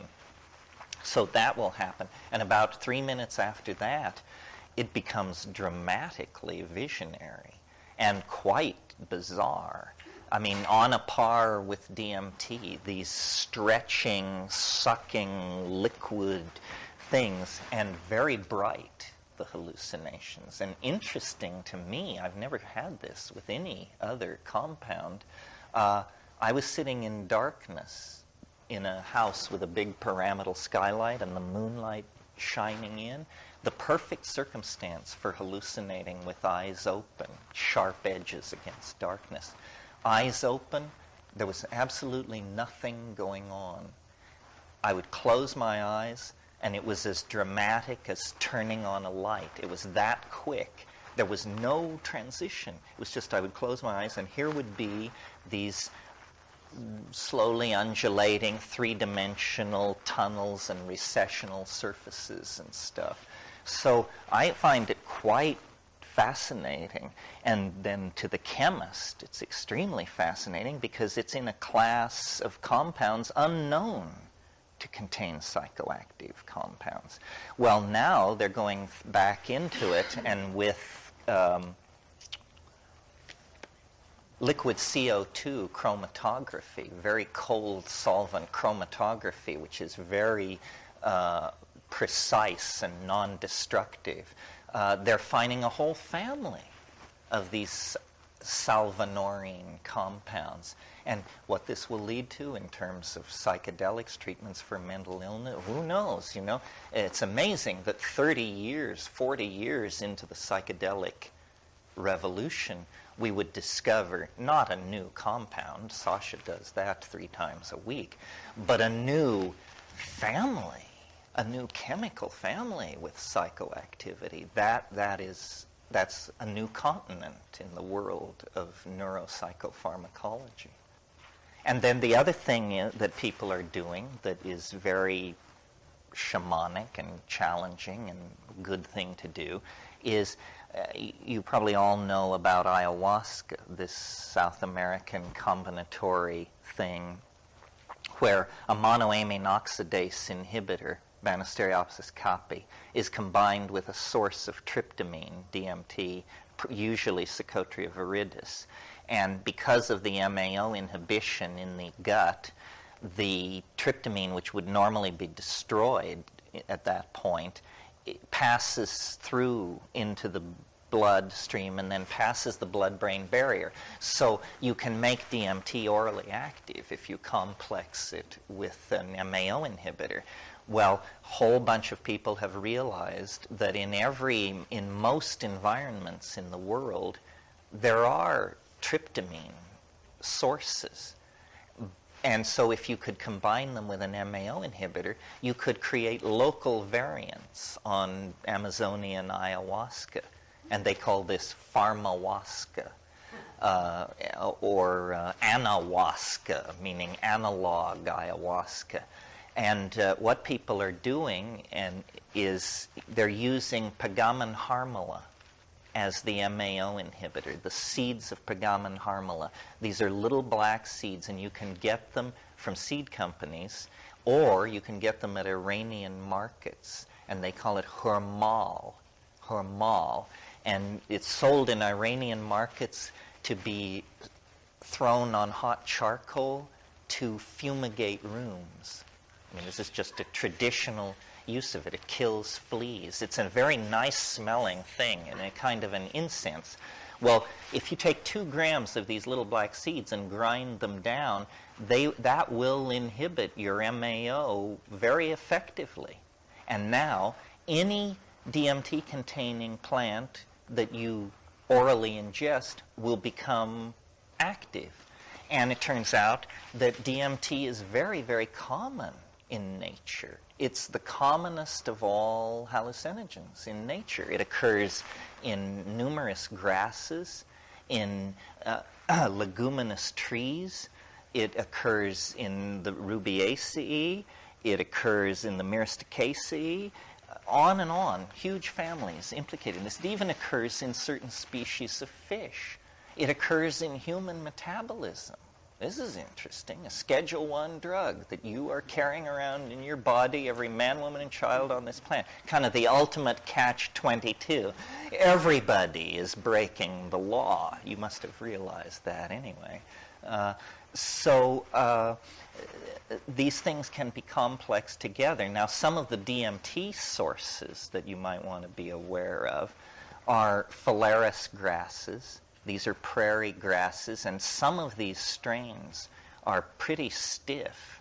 Red turkey, is a strain of Phalaris arundinacea that is pretty potent. There's a plant called Desmanthus illinoisensis, the Illinois bundle weed, which apparently was not used by the North American Indians. It's only been about 4 years that it has been discovered that the root bark of this plant is intensely contains DMT. And wildcrafters are now collecting it, and you can buy that plant. If you go to Mexico, there's a material sold in Mexican pharmacies called tepescohuite, which is the root bark of Mimosa hostiles, the same plant implicated in Brazil in a cult of a drug called vino de jarema. That is a very mysterious and not well understood DMT preparation taken orally, apparently without an MAO inhibitor. Or the MAO inhibitor must also be present in the single plant from which it's prepared. Other sources of DMT, Lespedeza bicolor, that's a clover-like ground cover. Those are probably the main ones. So people are experimenting with these things and making pharmawaska, and in some cases getting off. I mean, there's a lot of clenched guts and hanging over the porcelain bowl in this line of research, but if you hit it right, you'll be very gratified. Yeah, well, that's the great thing about having an underground. You get human data that you could never get in a situation of government licensing because people are willing to take chances. I had a real bummer one time. I took half a dose of mushrooms and half a dose of ayahuasca. And it had me praying for mercy. It was not like anything I've seen some weird territory. But what this was apparent, as I analyzed it later, what must have been happening was short-term memory simply was not transcripting. And so I was sitting there, stoned out of my mind, and then this thought would come, something's wrong. Something's wrong. So then I would search through pulse, heartbeat. Nothing's wrong. You say, oh, nothing's wrong. Okay. And you go back to the trip. 15 seconds later, something's wrong. You say, nothing's wrong. And it got loopier and loopier. And I remember that amazing scene in 2001 where the guy is outside the ship and he says, open the pod door, Hal. And he says, I can't do that, Dave. And I had this image of the molecular machinery jammed. I could almost see it. I could see the molecule locked in the synaptic receptor cleft, and it was like, and it was building toward panic. And I somehow got hold of myself. And I had a picture, which I'm sure you've all had this picture, of myself in a locked ward somewhere. They check in once every 36 hours and wash down the walls. So I just said, I'm just going to sit here until it leaves. And I did. And after about an hour of real hell, you could just almost feel it click and begin to drift out of the receptor, and then the pharmacokinetic dynamics of the thing cutting. Said, oh, we're going to live to tell the tale, apparently. Yeah.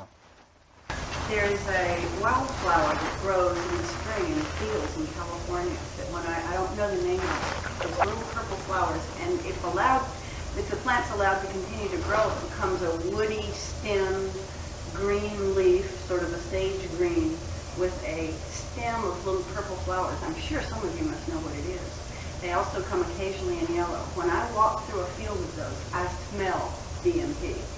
I know that DMT is there somewhere, but I have no idea. I'm sure you're right. I mean, there's a yellow flowering tropical bahania in a bot garden near where I live in Hawaii, and the smell it just rivets you when you walk by. And many times I've been in the Amazon, like walking along a trail in the late afternoon, and suddenly it will just hit you. It's just, and strangely enough, smell is an incredibly imprecise sense. Standing in a jungle, smelling a strange smell and asking the question, what makes this smell? There are thousands of sources, you know, you look around, you have no idea.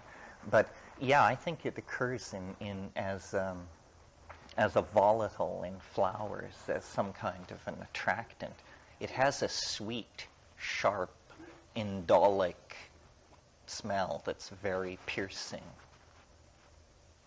Yeah. Syrian rue is Pagamen harmala. That plant I mentioned as the source of an MAO inhibitor. If you're interested in doing experiments, becoming a shaman / alchemist and experimenting with making your own pharmawaska, get Jonathan Ott's book called Ayahuasca Analogs. I think they have some copies here. And he describes his self-experiments, and it's a little book, very useful. It's very satisfying, I might say, to make your own stuff. I mean, I wrote a book with my brother years ago called Psilocybin, the Magic Mushroom Grower's Guide. Growing it is really a wonderful experience. I mean, I don't want to advocate it absolutely, because you could be dragged away to the can for years. There's that little detail. But absent that, the way you experience the organism when you grow it is incredible, because you you take a $25 sack of rye, a human food, that's all it is. You buy it at the organic grocery. It's a human food. You take it home. You have this snowy white mycelium. It's as pure. It's a symbol of purity. It's whiteness. And it will convert it 12% dry weight into Teononacatl, the flesh of the gods, you know, the doorway into the mysterium. And so it gets you out of the cycle of criminal syndicalism that inevitably accrues to fancy dope dealing. You have produced it. You know every stage of its unfoldment, and you have a very strong relationship with it. The other thing is, growing mushrooms teaches all kinds of virtues which serve you very well while tripping. Virtues like constancy, attention to detail, patience, so forth and so on. So if you're wondering if you should take mushrooms and you're really in a dilemma about it, grow them. If you can grow them, you can take them. I mean, that is the certain entry into it. And of course, there's a certain mystical faith that we who grow are somehow more deeply in the service of this thing than those who simply trip. That's probably bullshit, but it keeps us at the knife and the flame. There's kind of a papa-mama feeling about it, bringing the little kids up. And well, when you see a large mushroom project go into fruiting, it's awesome. It's awesome. The power of this thing, what a workhorse this organism is. This thing, it's so efficient. I mean, imagine 12% conversion of rye to psilocybin. To put that in perspective, that $25 bag of rye becomes $35,000 6 weeks later at current market prices. I mean, not to bring the mundane in here, but there's nothing wrong with feeding your children either, and staying off welfare and so forth and so on. Did you want to say something? Did you want to say something? No. How much trouble how much irritation have you had from the government because of your public stand and you're easily identified and all that sort of thing? Well, now this will be a hard swallow for all of us, because the great faith of our culture is that paranoia is never inappropriate. None. None. Ever. I don't know what that means. I'm paranoid enough to assume it must mean I work for them. How else could that be possible? The other possibility is that they are even stupider than we suppose. I mean, I used to say, I just use big words, that's all. They don't clock that. It never appears on their screen. Another possibility, which is equally humbling to all of us, is that this isn't worth bothering with. Some freewheeling Irish bullshit artist and his docile flock. Who cares, I sort of have the idea that there's something called the 5% rule, and it's that you can believe anything, advocate anything, practice anything, and as long as you don't gain adherence of greater than 5% of the population, you do not become a budgetary item for repression unless you start gassing subway stations or murdering judges or something, and then of course you have to be dealt with. But it's effective.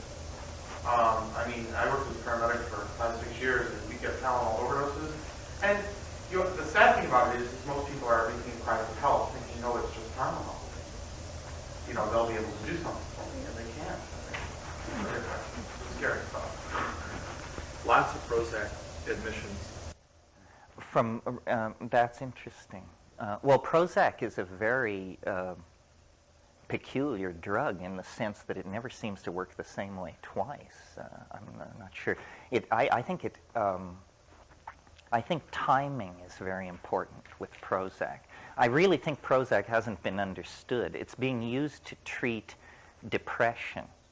I think what it is it's the magic bullet for, what is it called? Seasonal light deficit syndrome. I just think we are not supposed to be living this far north, and that every year we go through a culturally managed depression called winter or holidays. And people say, why do I feel like shit? And there are a million reasons, but the real reason is because you're not in the tropics, dude. And I took Prozac in the past, and the feeling when everything was stripped away, I said, what is this feeling that this drug gives me? It's the feeling that it's summertime. Your body tells you that it's the good old summertime. And, your body likes being told that. I think it's terrible. I live in Hawaii, and so I'm very aware every September, the media, of course, has a totally mainland cast. And so every September, the media starts talking about how, summer's over now, we're all going back to school, and the sports are changing and everything is changing. And you can just feel in the tone, they're fixing them all over there. They're getting them ready for another winter. And I just channel surf. We don't need to be hyped about how, it's another winter coming. So I think a lot of people are depressed in the wintertime, and Prozac, and of course it's targeting serotonin reuptake. And serotonin, this is not air, serotonin has a complex light-mediated chemistry in the pineal. This is all about light, strangely enough, this serotonin deep pineal hydroxytryptamine chemistry. Melanin, which gives you your suntan, is a further breakdown product of melatonin, which is a conversion from serotonin to melatonin that goes on in the pineal, mediated by a harmine-like enzyme called adenosine by the physiologists, but called by the chemists 6-methoxytetrahydroharmalan. And there is actually a part of the optic pathway that breaks off and carries physical light into the center of your brain in order to drive this pineal chemistry. That's why light and depression are so dramatically linked. I mean, there's actually light actually gets into your pineal gland, and there mediates certain chemical processes. Well, the morning has fled, as they always do. Enjoy your afternoon. We'll be back here at 4, and if you don't like the way this is going, come armed with questions and agendas. Thank you. If anybody wants to talk about the... So I hope you're enjoying Esalen and making good use of your time one way or another. This evening we'll talk about the time wave. I see the computer is in the room, so assuming we can get it up and running, we'll talk about that. Before I get started this afternoon, I want to give you my URL so that you can find the website. The website is really my substitute for myself, and I'm trying to make it more interesting than I am by far. And I've only been at it a year, but it's already up over 15 megabytes and growing.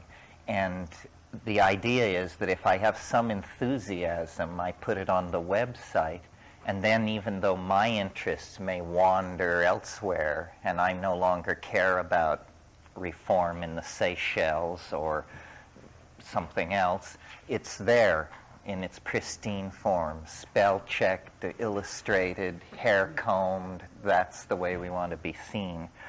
So, and there are many, many pointers to everything from developments in AI to pharmacology to nasty pictures, because it's a huge website. So if some part of what is touched on here, physics, mathematics, chemistry, sociology, you want to follow up, go to the website, and there will be a button there for you. So just to take one of these and hand them around, and that'll probably do it for the whole group. Do you all understand what a URL is? A uniform resource locator? Exactly. Tell you much more. Well, but at least you know. It's the address, as it were, of the website on the internet, on the World Wide Web. This guy's for real. He's alive. He'll talk to me. Wow. You mean because you imagine people who write books reside in some seventh heaven, inaccessible by normal human beings? Well, or just inundated with too much stuff to bother with, with a question about your writing. It's great. It's great stuff. Yeah, well, it's nice to get questions. To put the greatness of writers in perspective, I'll tell you a story about the last time I dealt with my publisher at Bantam in New York. Sitting across from those people above the 50th floor, how I come off to them is, well, now let's see, Mr. McKenna, we have current sales figures in front of us. You're kind of a 60,000 copy kind of guy, aren't you? And frankly, Mr. McKenna, around here that really butters no bread. We're interested in the million-plus seller. We can carry people like you, of course, given that we have substantial successes in other fields, but and on like that. To which I replied, so I guess you're not taking me to dinner at Elaine's, which was true. Not even tea. Well, is there anything out of this morning that anybody wants to take up? Yeah, I had a question when you were talking about growing psilocybin or growing the mushrooms, and it just kind of sparked something in me. Do you have a connection with the Davic realms, the nature spirits? Is that something that comes up for you in this work? Well, I don't know. Is a self-transforming elf machine a deva? What do you mean? This is a phrase that has been associated with me for many, many years. I encounter self-transforming elf machines, which are creatures, entities, perhaps, although they're not made out of matter. They're made out of, as nearly as I can figure it out, they're made out of syntax driving light. But if what your question addresses is the issue of entities on the other side, there are definitely entities on the other side for me, and there seem to be such for many, many other people. I'm not by any standard sensitive. So if I get entities, then they are substantial and capable of defending themselves. It's one of the most challenging parts of the whole psychedelic landscape, because most people can accept the idea of disordered sensory input, recovery of traumatic memory material, so forth and so on. But what are we to do with an elf? You know, that becomes a little harder to contextualize in psychoanalytic theory, although Jung did a good job when he said autonomous elements can escape from the psyche's control and present themselves as independent entities. I'm not sure he's ever seen a self-transforming elf machine. Are those Davic entities, do you think? Yeah, I don't have any hallucinogenic experience. Myself, I'm more familiar with connections in nature and other experiences that people have had in Horn Group or being in the Himalayas, that kind of thing. So what you're saying is through your experiences with pharmaceuticals, you have that experience, even if you're not having it when you're not. Oh, it's the defining characteristic of the true DMT flash. I mean, it is not subtle. It's these things mob you like badly trained Rottweilers. They come bounding forward by the dozens, by the hundreds. They jump into your body. They jump out of your body. And I've thought, I mean, it maps to some degree over the archetype of the little people, the leprechaun, the fae, and being Irish and being Jungian. I'm willing to entertain, maybe I have a special relationship to this stuff. But then in the Amazon, the people using DMT that I studied in the early 70s, the reason they did it, they said, was to speak with the little people. What puzzles me about my contacts with these beings is it conforms to, let's say, the Irish model.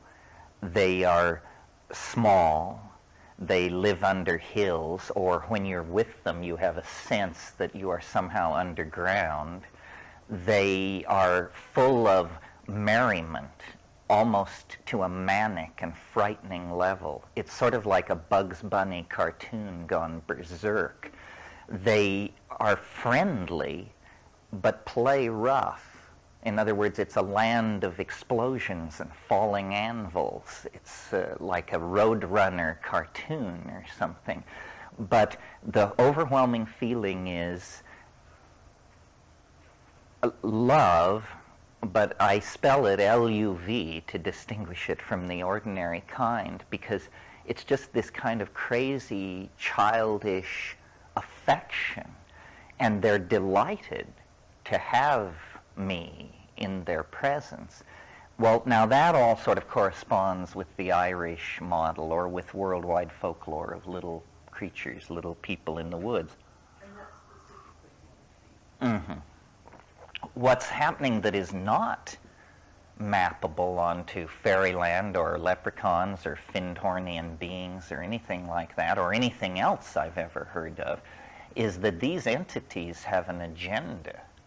And it's a very curious agenda. They use a language which you see. It is made out of sound. In other words, it is sound, but you see it in that state. And the entire point of the encounter from their perspective seems to be to teach you to do this. They want you to transform your language. They want you to speak Elfish. And, you know, what? If you've never done DMT and you just smoked it and you're 30 seconds into this experience and this is what it's come down to, you wonder what to make of it. I've thought about this for years and years and years, and I don't know why there should be an invisible syntactical intelligence giving language lessons in hyperspace, but that certainly consistently seems to be what is happening. I've thought a lot about language as a result of that, and several things about it. First of all, it is the most remarkable thing we do, I think. And we talked a little bit this morning about epigenetic behaviors. Chomsky showed that language, the deep structure of language, is under genetic control. But that's like the assembly language level. Local expressions of language are epigenetic. And it seems to me that language is some kind of enterprise of human beings that is not finished. That we have now left the grunts and the digs of the elbow somewhat in the dust, but the most articulate, brilliantly pronounced and projected English or French or German or Chinese is still a poor carrier of our intent, a very limited bandwidth for the intense compression of data that we are trying to put across to each other. And it occurs to me from studying McLuhan and other people that the ratios of the senses, the ratio between the eye and the ear and so forth, this also is not genetically fixed. There are ear cultures and there are eye cultures, print cultures and electronic cultures. So it may be that our perfection and our completion lies in the perfection and completion of the word. Again, this curious theme of the word and its effort to concretize itself. A language that you can see is far less ambiguous than a language that you hear. If I read a paragraph of Proust, then we could spend the rest of the afternoon discussing what did he mean. But if we look at a piece of sculpture by Henry Moore, we can discuss what did he mean, but at a certain level there is a kind of shared bedrock that isn't in the Proust passage. We each stop at a different level with the textual passage. With the three-dimensional object, we all sort of start from the same place and then work out our interpretations. You know, is it a nude? Is it an animal? Is it bronze? Is it wood? Is it poignant? Is it comical? So forth and so on. So this is not a very scientific part of the rap, because it's very hard to convince people that there are non-human intelligences this side of Genebel Ganubi.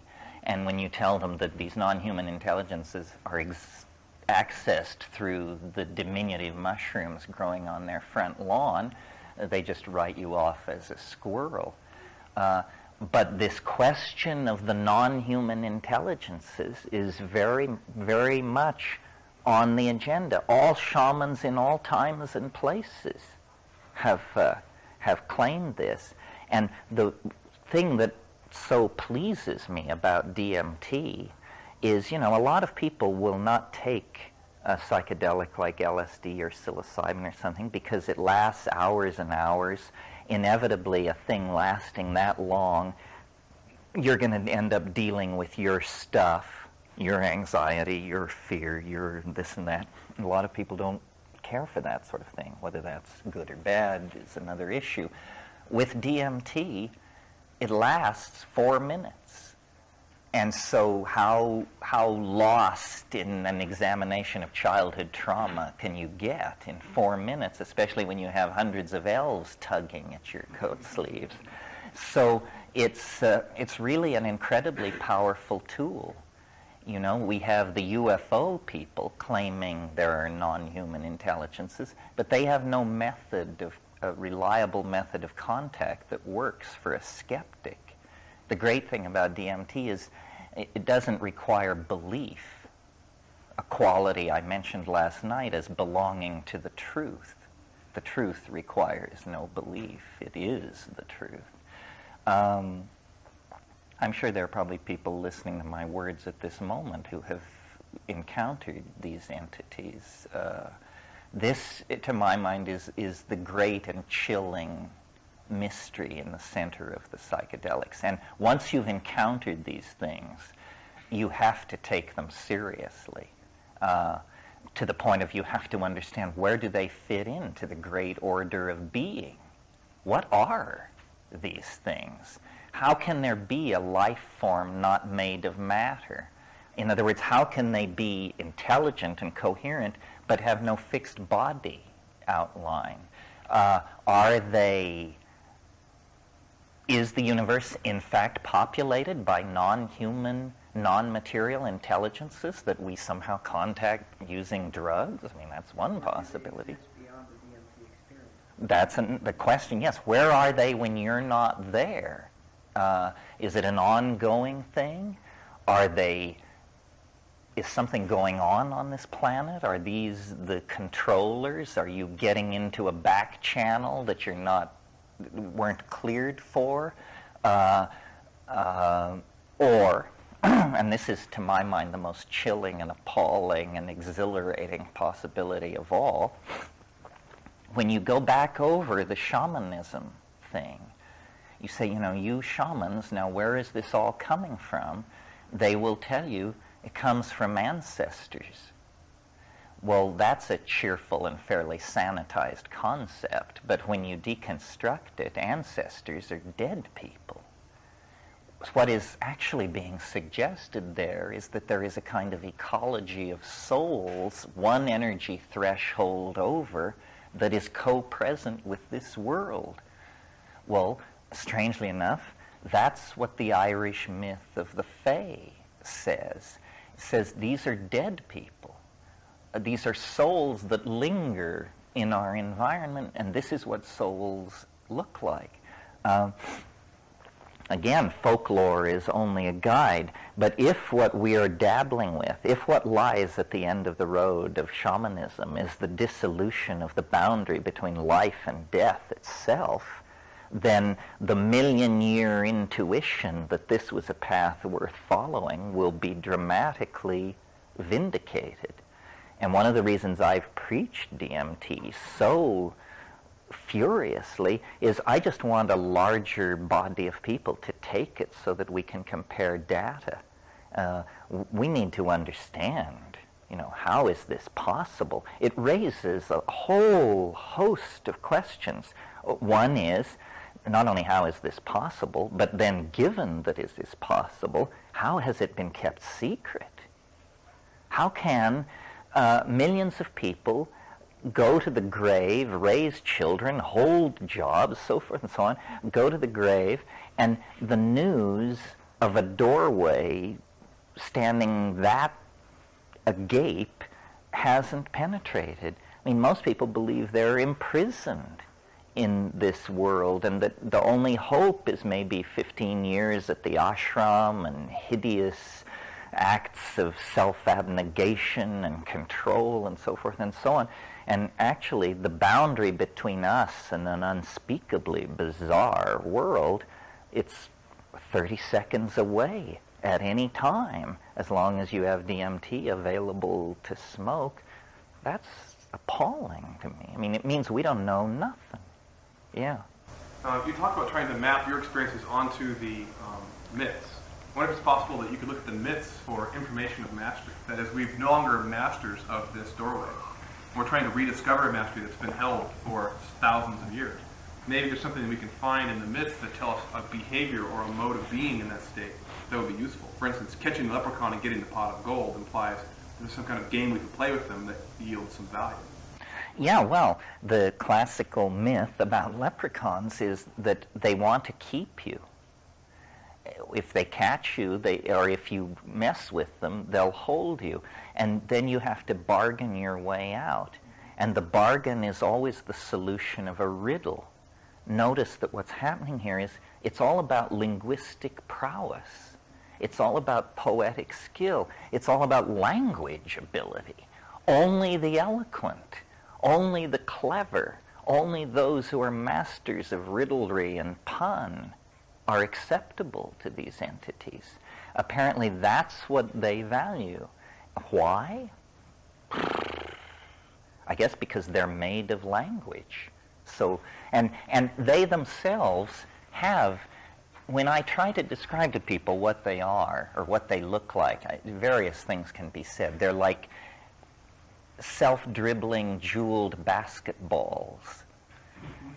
In other words, they don't have faces or anything, not the little yellow leather jerkins and the curve-pointed shoes, not that.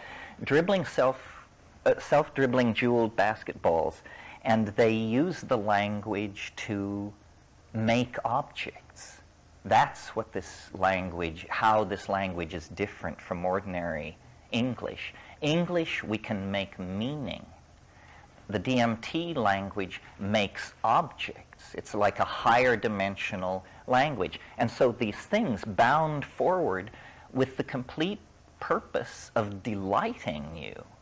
And they reach into the air, into their bodies, into some nearby invisible dimension, and they pull out what I would call words, puns, objects, hallucinations, things which manage to be all those things simultaneously. And they say, look at this. And it's purely designed to dazzle and astound. And then a colleague will elbow the little guy aside and say, no, look at this. And they're all in front of you, chirping, clamoring. And these objects that they make begin themselves to speak and float away and reproduce.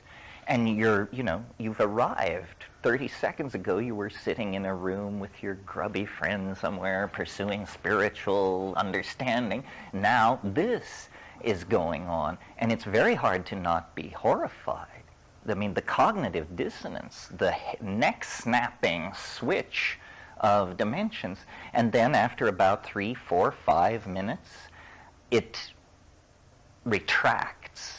It loses its vitality, and it begins to pull away from you, almost like a boat pulling away from a dock. And in fact, I had one trip where, metaphorically, not having hands, they all turned and waved and said, "Déjà vu, déjà vu," which is, of course, absurd. Now, people can say all kinds of things. They can say, well, this is just the autonomous substructures of the psyche manifesting themselves. But sounds to me like a lawyer's explanation. Yeah. In light of that, allow me to extend the skeptical line just a bit further. Of your description of the event, is it common to everyone who has participated, to your knowledge, does it represent 10%, 50%, 75%? Are they equal in description? Do they vary? Is this unique to your description? All good questions. It's hard to smoke DMT, especially if you're not a smoker. It's harsh. Some people don't get enough. I would say of the people who smoke as much as I think you should smoke, 75% probably report something like this. It's hard for people to report. I mean, I've had years and years of practice.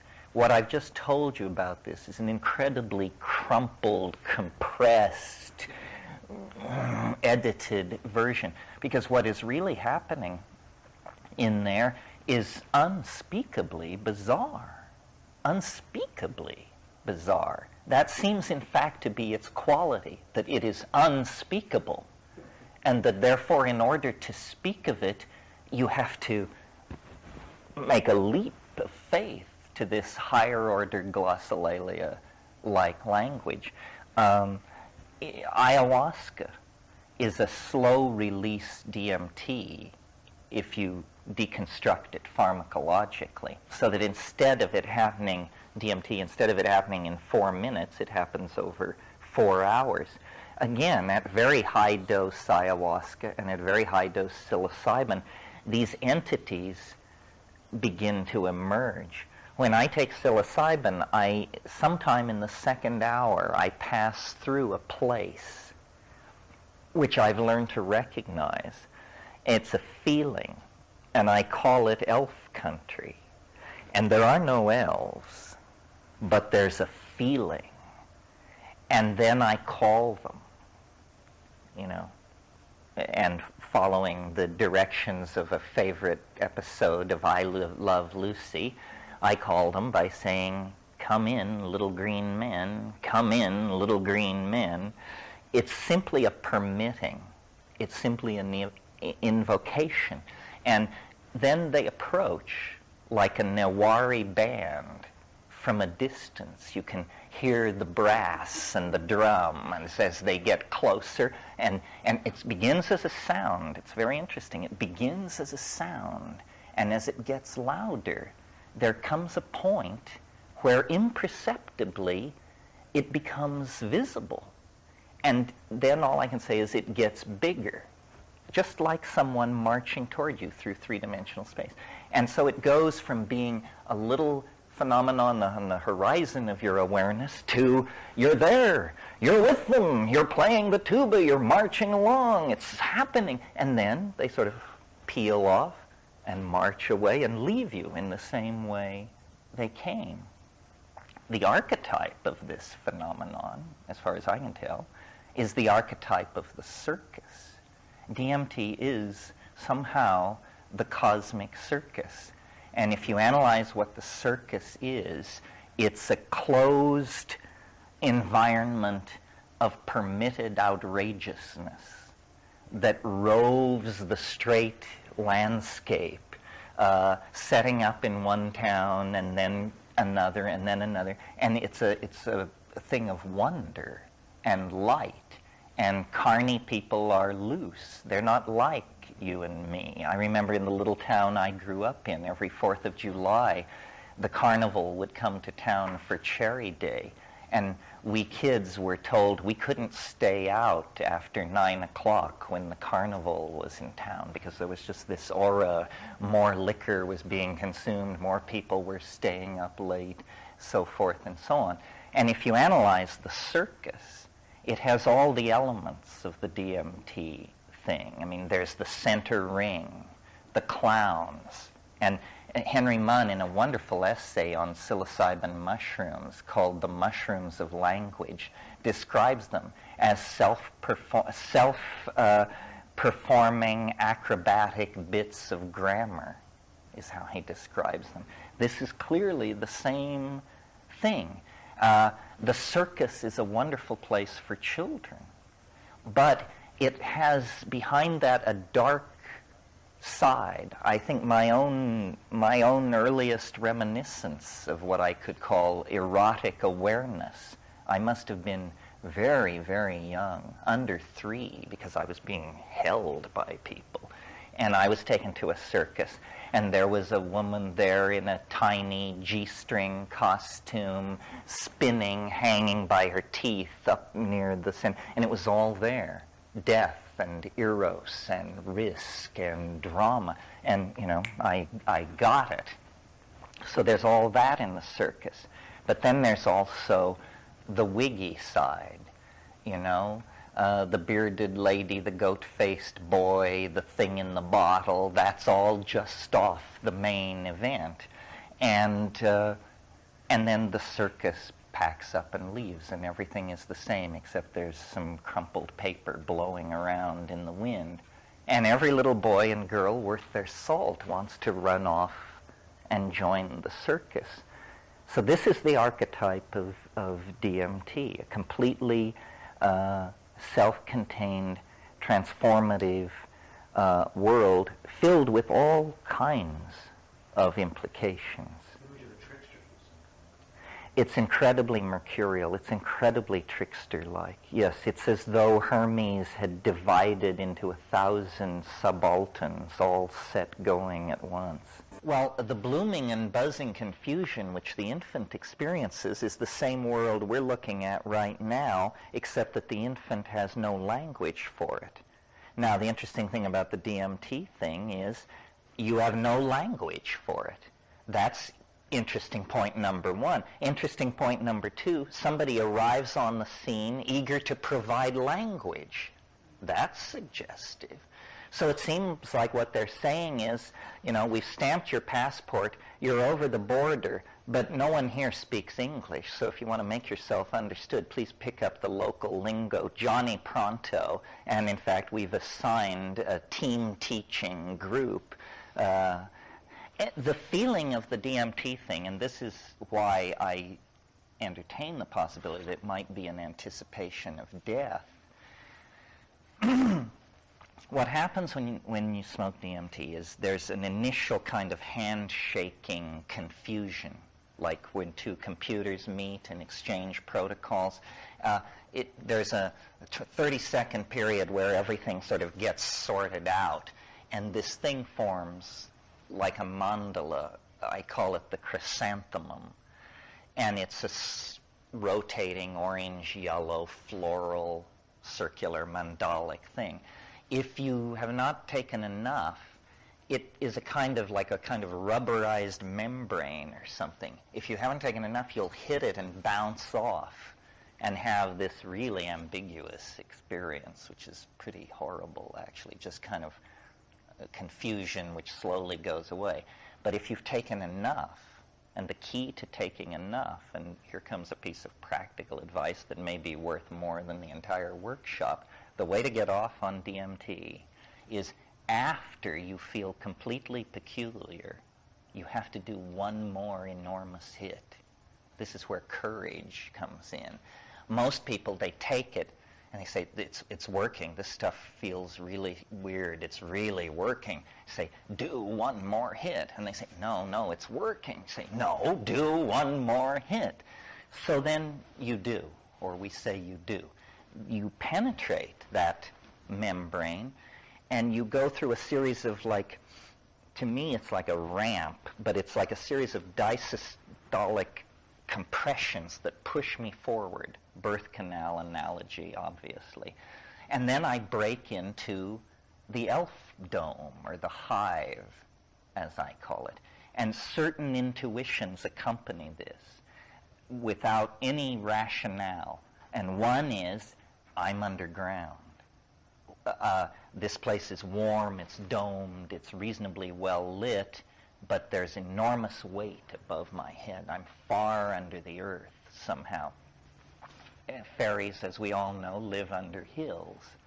So then I'm there, and the elves and the elf machines and the language lesson are proceeding, but if I can stabilize and calm my hysteria so that I can maintain some kind of objectivity, I notice that really the place I break into is somebody very odd, someone very strange.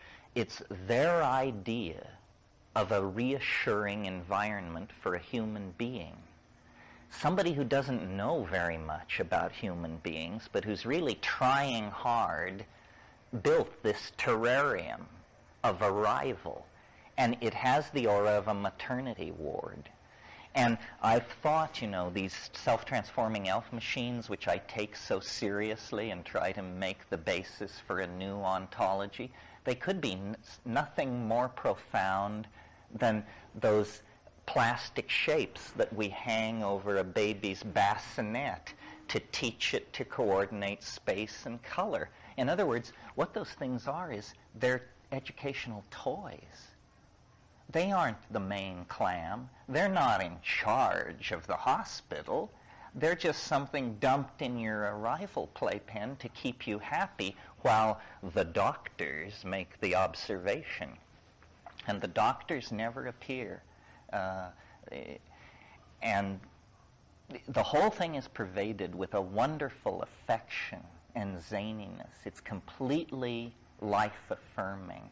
I have no patience with alien abduction and any of that. I think that's pathology. I think it's media-damaged people manipulated by incredibly unscrupulous New Age weirdos. There is no paranoia in this. It's entirely positive, although very, very weird. The main thing it is hard to understand. What's this all for, you know? Maybe you thought you were going to have an insight into your relationship or resolve your hatred of your father, and instead you're playing canasta with elves. Yeah. Is the experience progressive? Not very. It's always the same. The emphasis is on imitating the language. And so you don't sense that there's a breakthrough point beyond that? I mean, as you've mentioned, passing through the membrane, getting into this environment, now you're in this environment, the exchange is taking place, you're dealing with it on a rudimentary basis, but you don't have any perception that there's an increase. Well, the problem is the brevity. We very quickly figured this out back in the 60s. You only get 3 minutes. It's like, you know, visiting the American Museum of Natural History for 3 minutes. So what we really need was an extender. And that was why we went to the Amazon in the first place, was because ayahuasca from the anthropological literature sounded like it was the extender. And in fact, if you brew it stiff enough, it is, and you can get in there for quite a while. But it doesn't become particularly more rationally apprehendable.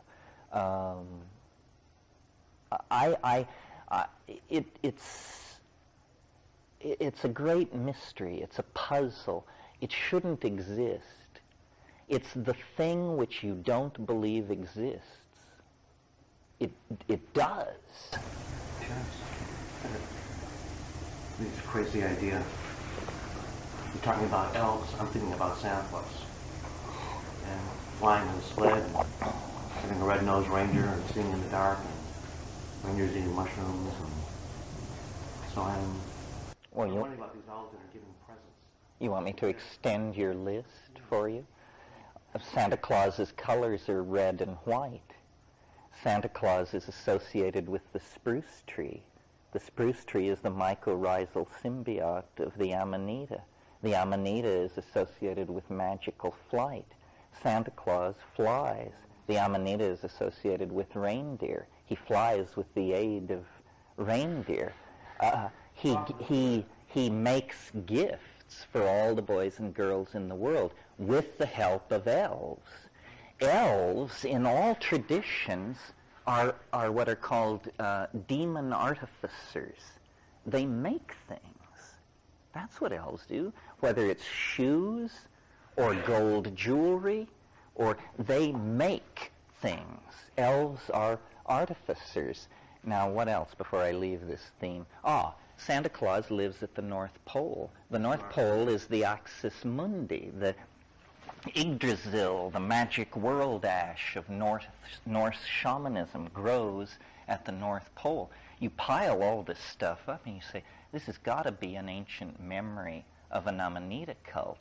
Although I've looked at Santa Claus, and I have never found a source that would trace it back further than the 10th century. But I maintain, it's Paleolithic, probably. Yeah. What's the probability of finding a new tryptamine that we weren't aware of that extends the trip, so to speak? Give one 30 minutes of time to get the language down. They also might be sort of, Well, Sasha, is now working on the tryptamines, and I asked him in Mexico, I said, of all of these tryptamines you've elaborated, which ones are the most interesting? I can't remember the one he named, but it was a synthetic, and he said it was extended. There's a certain, fear is the word, but these places are really strange. And for most people, 3 minutes is quite enough, and then they need to attempt to assimilate it. Part of the problem is you can't remember it. I mean, I've seen people smoke DMT, give all the presentation of intoxication, come down, lie still, and when you say, what happened? They say, nothing happened, nothing at all happened, and furthermore, I think I won't be seeing too much of you in the future. In fact, I'm sure of it. So, There's also a possibility of sort of the analog of going to the gym before going out and doing a sports activity, that one practices remembering dreams or trying to experience the weirdest sober things possible in order to have like the most stamina in the altered state. Isn't the dream itself the images of language? I mean, isn't there a form of aren't your images communicating something to you through images?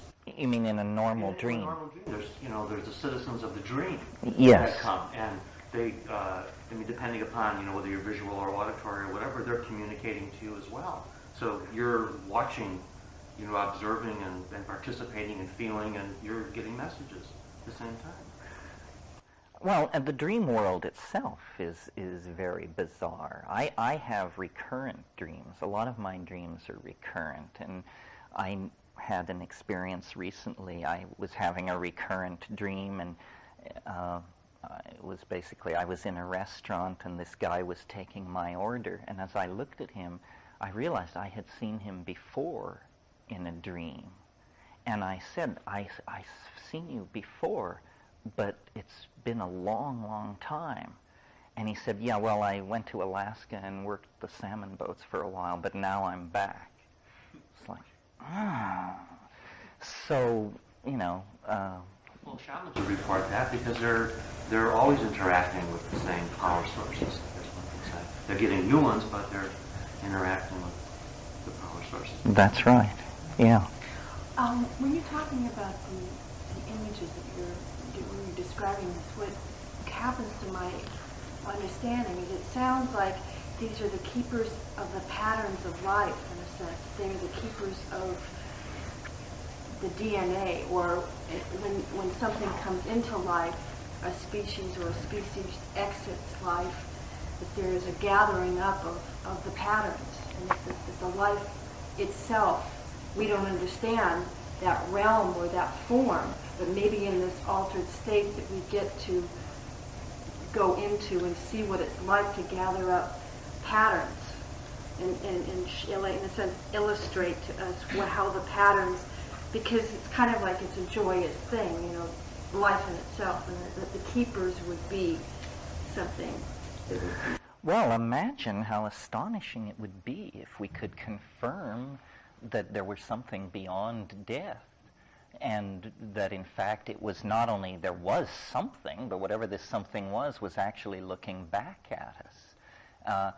I was raised Catholic and took a lot of time to deconstruct this kind of stuff. It did not seem to me rationally supportable. But actually that's in the light of a fairly simple rationalism. Now I look at nature, and everywhere what I see is that nature conserves novelty. This is something you'll hear me say many times. In other words, once nature achieves some structure, she is very reluctant to let it go. Life is an example. Life was achieved more than 1 billion years ago. And through asteroid cataclysm and polar reverse and solar dynamic, it is tenaciously held on. So it may be that this thing which we call the personality, the self, is actually of interest to nature as a complex structure, and that it really does use the physical body as a kind of workbench upon which to build a higher dimensional vehicle of some sort. Otherwise, it's very hard to account for some of what's going on. And this is one of the most confounding ideas that you could put forth in this intellectual environment, because if there's one thing that science has definitely put some effort into, it's exercising spirit from nature. You know, nature is a soulless machine, according to science, without purpose, without intent, without will, without sentience. It's just happening. It's mutation grinding against natural selection, and that's all it is, according to them. Well, evidence from these shamanic dimensions seems to be quite the contrary. By the way, this is what I intended to talk about this afternoon. I was not led astray. My notion of this afternoon was that what we would talk about is the various characteristics of novelty. This morning we talked about the methods, then, you know, the various characteristics of novelty, and DMT represents a concrescence of novelty. It is the paradigmatic psychedelic, it's the paradigmatic dimension transiting experience. Other descents into novelty are your own maturation, your individual experience of life. Hopefully, if you're getting older, you're getting smarter. There's no excuse for anything else. How would it be if it worked the other way? Although for some people, they seem to manage that. So life, your life, is a descent into novelty as well, leading. All these novel paths lead to the same door, marked post-mortem. History is another descent into novelty, and now that descent is proceeding at such a pace that we can almost physically feel ourselves moving into the future. I mean, we require daily newspapers and hourly updates to stay on the moving crest of what we have set loose. So the individual journey through life toward death, the cultural journey toward transcendence, eschatology, apocalypse, whatever it is, depending on the cultural style, and then fractally embedded in these larger forms of novelty, the psychedelic experience, and, in the spirit of thoroughness, the sexual experience, which, against the background of ordinary life and activity, definitely represents a nexus of novelty and focus. So all of these things are descents into novelty, and then I maintain on a still more micro scale this period of time we're experiencing between the end of February and midsummer, a similar thing, that these patterns repeat, and sometimes they're extremely dramatic. I suppose death itself being the most dramatic example, because basically that's the trip from which you do not return, and so forth. You're aware that Friday was the biggest single change in financial markets in the last 7 years? No, I flew Thursday. What happened Friday? Well, the stock market lost 180 points. The bond market had a disastrous, you know what bonds fell? Yeah, yield increase a quarter. The market fell how far? 180 points. On Friday. Well, they must be shitting white over the weekend. What's going to happen Monday morning? Right, Monday's a big day. Well, I win! Not that the stock market is the revelation of God's holy will for mankind, but notice that what is interesting about the stock market, even if you don't give a hoot about money or capitalism, is that it's an effort to mass average change. It's an effort to give you a very large-scale picture of many, many opinions brought into a final recension of some sort. So in a way, it is like the time wave. It is, and just to further your thought, a great article in The Economist from last week, International Magazine of Finance, that put a statistical correlation now on all of the world's markets becoming interlocked. All the big developed country markets are not acting independently of each other as they used to. The rubber band force is becoming much tighter. Well, see, if they would study dynamics, this wouldn't puzzle them at all. That's a well-known phenomenon in dynamics. It's called coupled oscillation. The simplest example being walk into a Swiss cuckoo shop, and all the cuckoo clocks hanging on the wall, the pendulums are swinging in unison. That's not because the guy spent hours setting the cuckoo clocks. It's because hanging them on the wall, they actually communicate their vibrations to each other through the wall, and after a few hours of running at all kinds of different speeds, everything falls into step. Coupled oscillation. Women in dormitories, their menstruation falls into phase. That's a coupled biological oscillator. And you get this in many, many systems.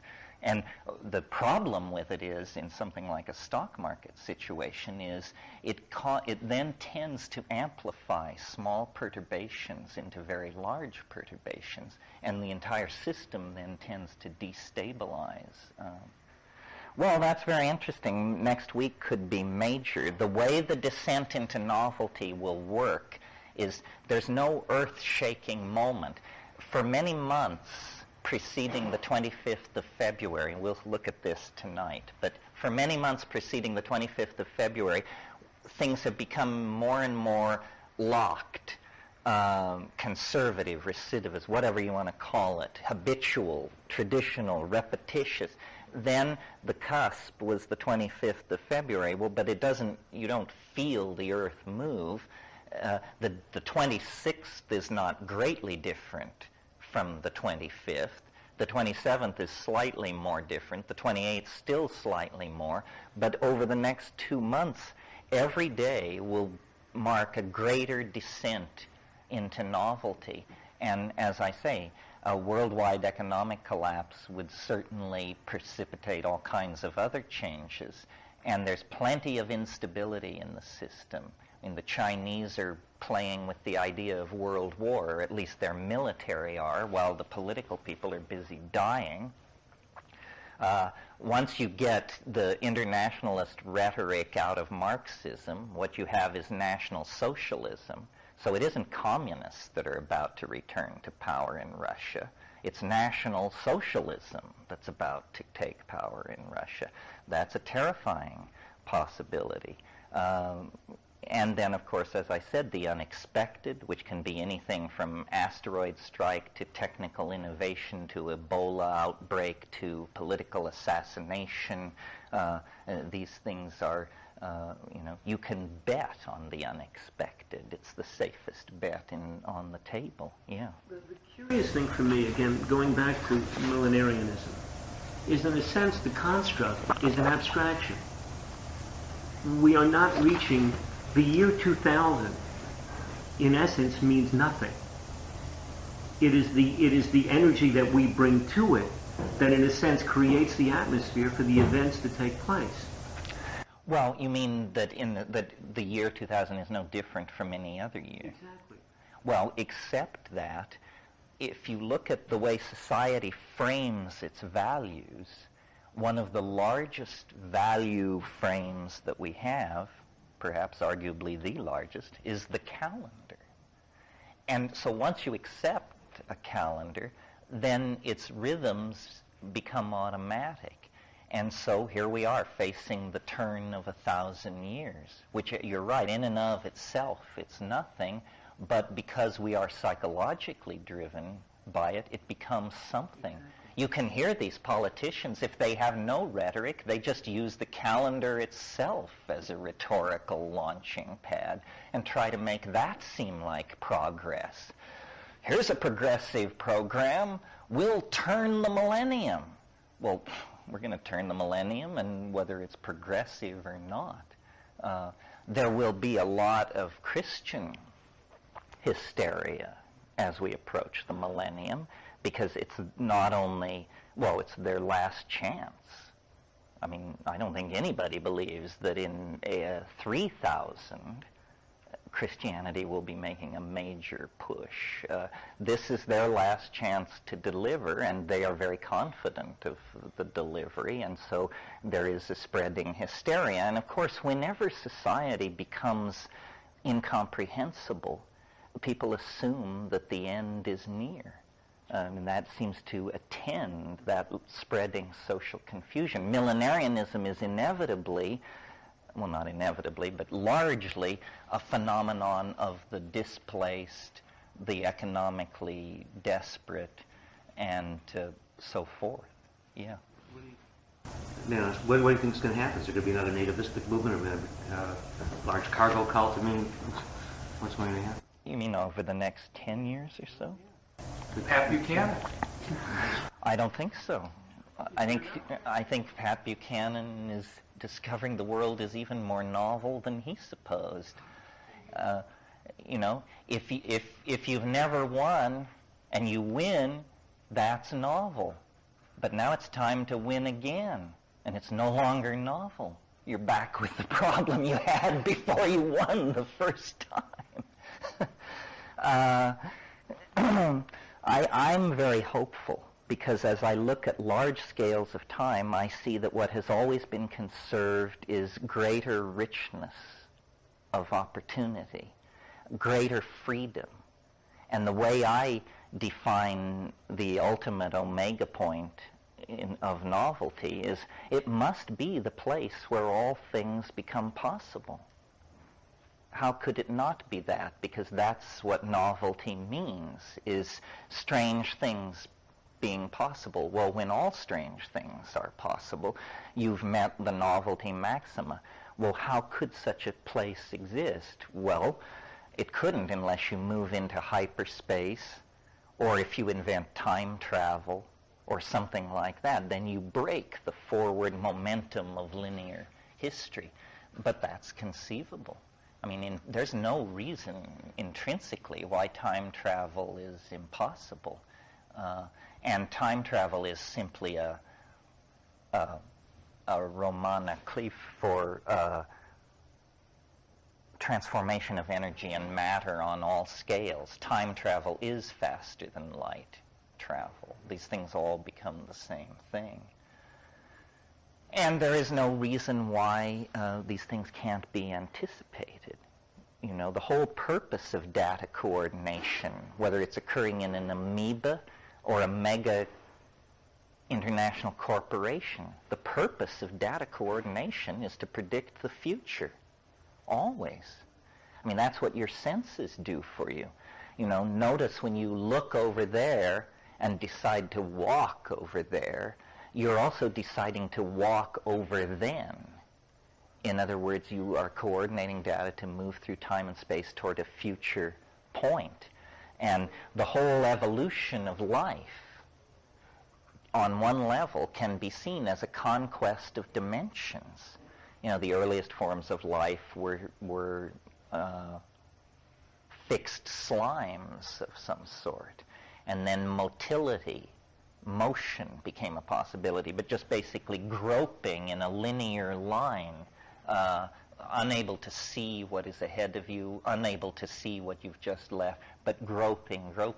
Well, then over time and through evolution, light-sensitive chemicals get sequestered on the surface of these organisms.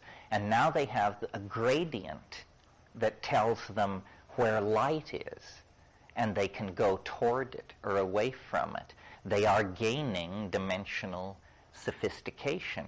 Well, from that point to the evolution of human beings, it's basically evolution works on one theme, the developing of better bodies for the conquest of three-dimensional space. So the fin turns into the leg and so forth and so on.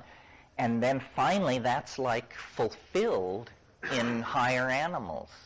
You know, the cheetah can run 70 miles an hour and so forth and so on. These are the limits of flesh are achieved.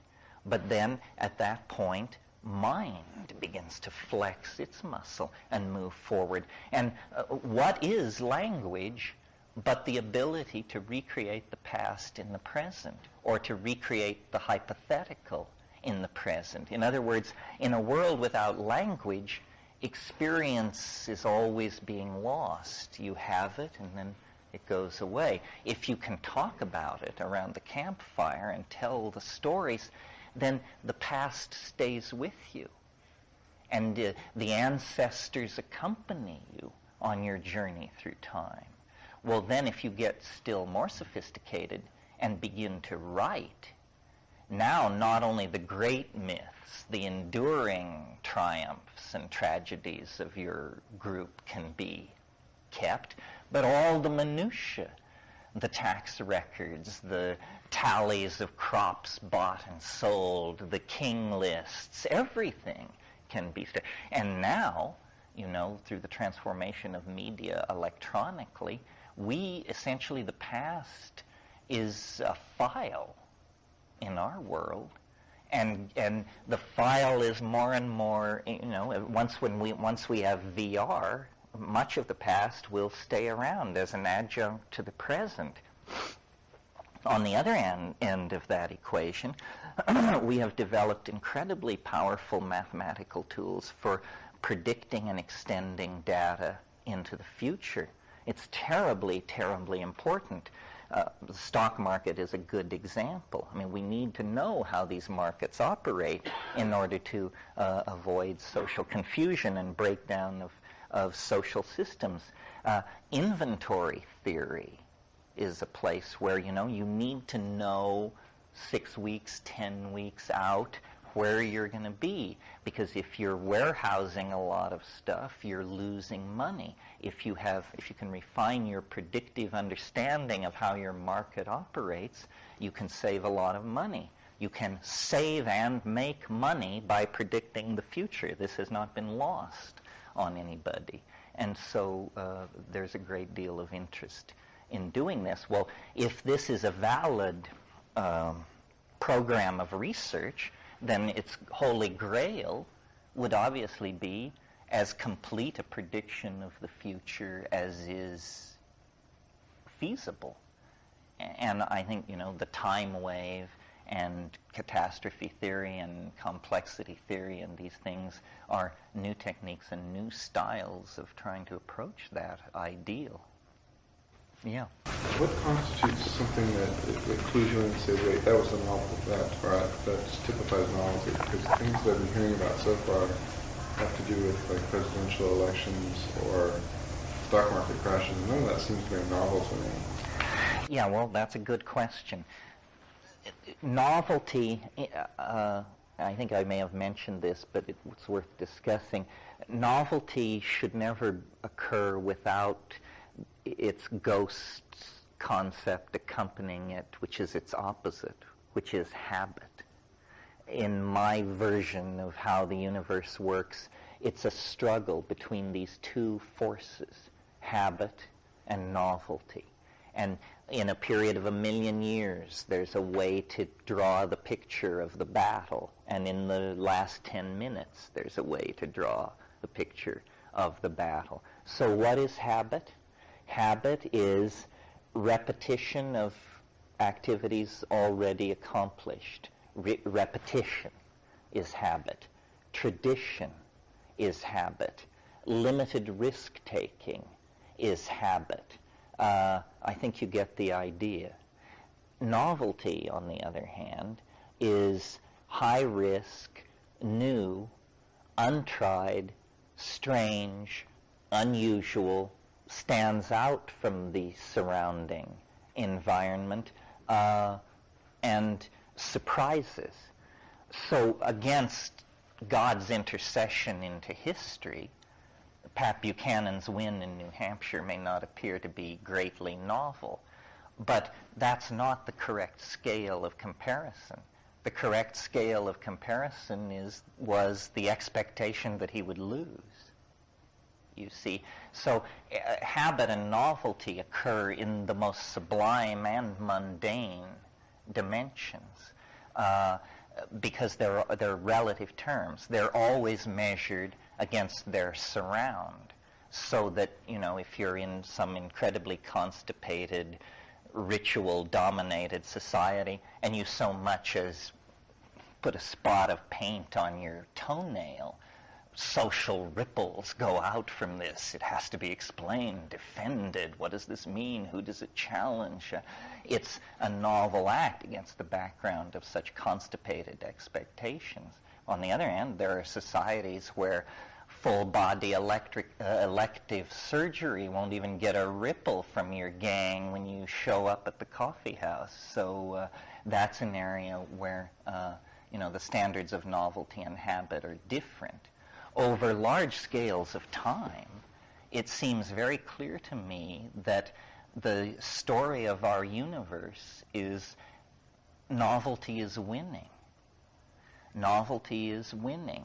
It's a very slow battle of attrition because habit is so reluctant to give ground and will take ground back. But over large scales of time, novelty is winning. That's where we come into the picture. That's why there's life on this planet. That's why there's people on this planet. That's why there's high technology on this planet, because novelty is winning. That's one point. The other point is it's winning faster and faster. It isn't simply proceeding at the same pace. What happens in a 10-year period now is orders of magnitude more connections being made than were made in a 10 or 1,000 or perhaps million-year period at times in the past.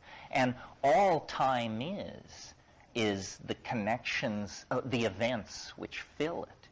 In other words, if you think of 1,000,000 years in absolutely empty space, and ask how long, what's it like to experience 1,000,000 years in absolutely empty space, it passes in an instant because nothing happened.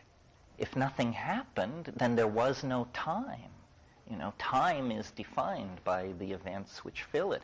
If there are no events, time collapses into nothingness. A universe in which nothing happens is a universe that has no duration. So you need duality to have time.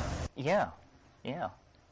It's an illusion of a lower dimensional slice of reality. You need duality. Is it a priori, like Kant said? Is the dualism a priori? Time.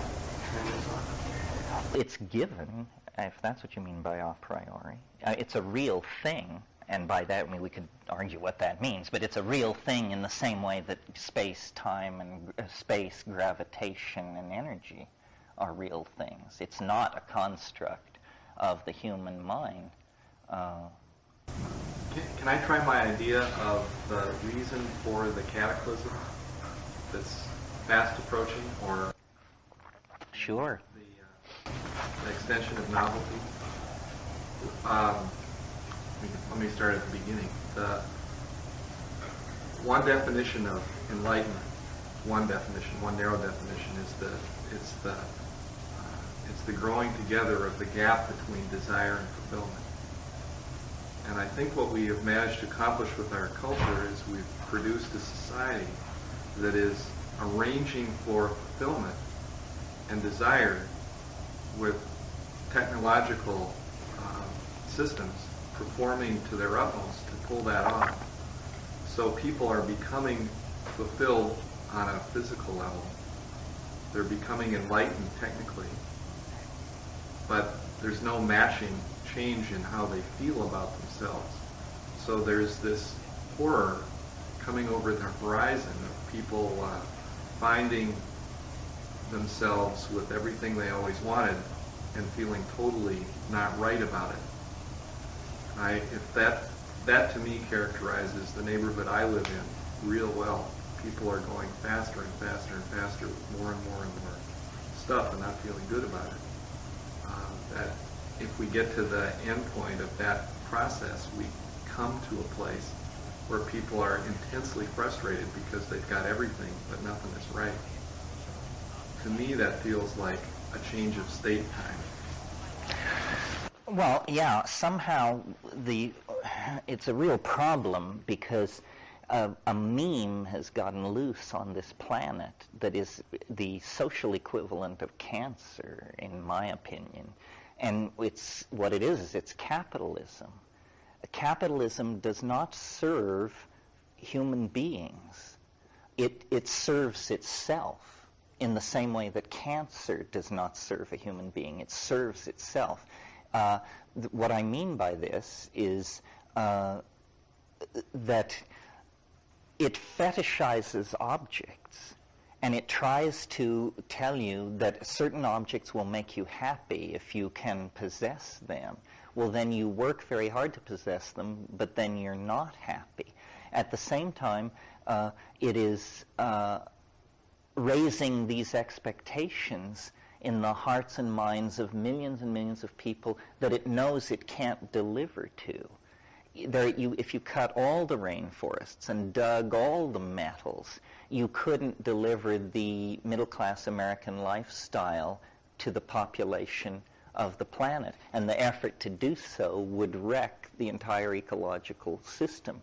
So capitalism either has to transform itself from within, because no human being or institution can oppose it, or there has to come some force from the outside which will break it down. I don't know what that could be, unless it would be a revulsion over what the cost of practicing capitalism is. In other words, if we could create, and this is a job for media. The media has basically whored itself to the capitalist agenda and knows no way out.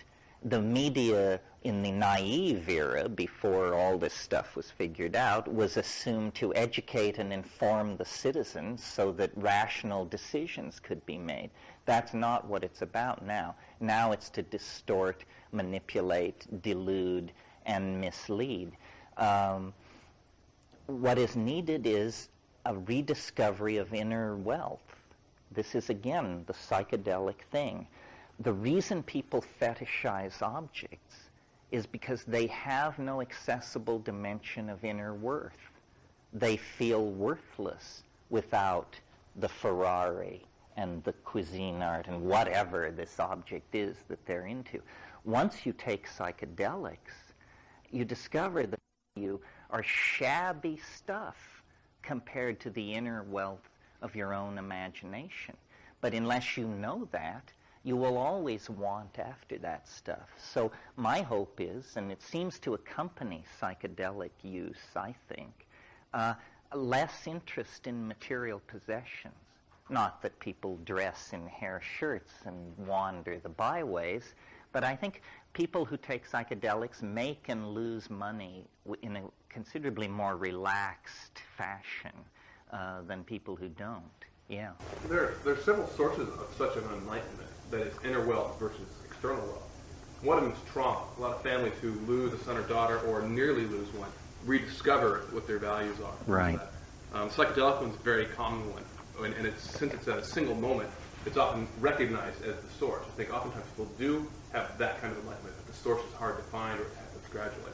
Psychedelia, I mean, someone can come down from the first acid trip and go, wow, I see my values like I didn't see them before. I'm quitting my job. I've had it. What other experiences, I'm trying to broaden the category besides trauma and psychedelia and perhaps the forces of losing all that you're worth? Like people lose in the stock market and they jump out a window, or they go, hey, I've got choices I didn't see before. I don't have to defend my castle anymore. Well, the two other things are near-death experience.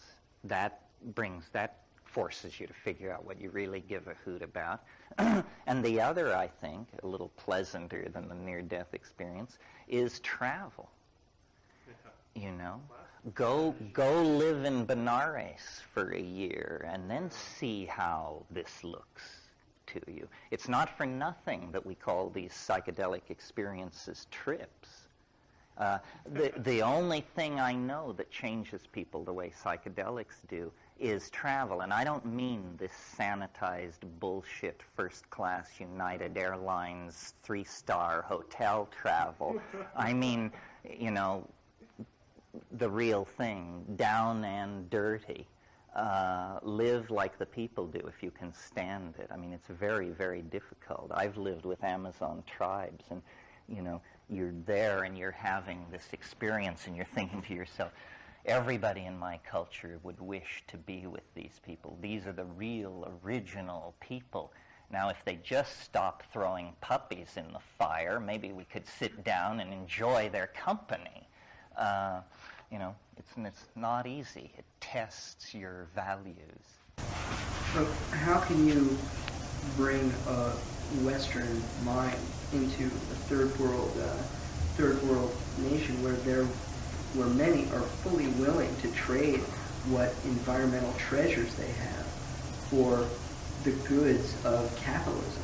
How can you say, well, psychedelics will put you in touch with values that you don't need Coca-Cola? I had an experience in Thailand, and actually probably up into Burma, where I stopped by the village hunter's shack, and every manner of endangered beast was chained for sale, and I was astounded at all these beautiful parrots that he was selling for $1, and bought one of these parrots, the healthiest one, set it free. He looks at me like I'm crazy and goes to the village store to buy cigarettes.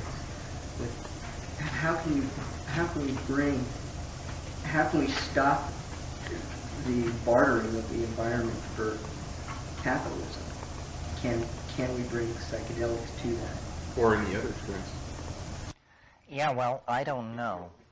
Yeah. Even another observation on exactly that point, and that is the absence of wealth is ruining the environment. The absence of wealth ruins the environment. For example, when you land in New Delhi and the door opens on the airplane, the first thing you get overwhelmed with is the air is unbreathable because of smoke. Well, the reason that about 50% of that smoke exists is because what the people used to cook with. The rest of it is because of the cheap autos that they use. So, I mean, it's the absence of wealth that makes the air unbreathable. Yes, I'm not advocating poverty. I'm advocating something more like simplicity. Let me describe my lifestyle to you, which sort of then is a statement about what I'm trying to do. I live in Hawaii up a terrible road with no telephone in, but I have a wireless modem out, and I have an excellent Mac, and I don't believe in the distinction between nature and technology. I am happiest when I am totally immersed in nature with the best technology available. And most things I care about are immaterial. I mean, I have books, but it's the information in them that is represented. The electricity is generated from solar. Some of the food is grown on site, more will be. But it's not like a back to the land movement or anything like that. It's very casual. It seems the natural way to live. One thing that the internet holds out for many, many people is the end of the entire cycle based on the concept of office culture and commuting. Most people who work in offices don't need to go to the office now. And the momentum continues to have commuting and so forth, but when these corporations realize how much money they could save by telling people to stay home, office culture is just going to dissolve overnight. Well, then something like 65% of all automobile travel is in the pursuit of moving to and from the job. That could all be eliminated. I think the internet is the physical analog to the psychedelics. Until the internet arose, it was very hard for me to see how we were going to get from here to the omega point. Now I have no problem. It's all in place. I mean, the internet has to grow faster. The bandwidth has to be expanded. The codes have to be simplified. The protocols have to be simplified. And everybody has to be brought online. When that happens, I think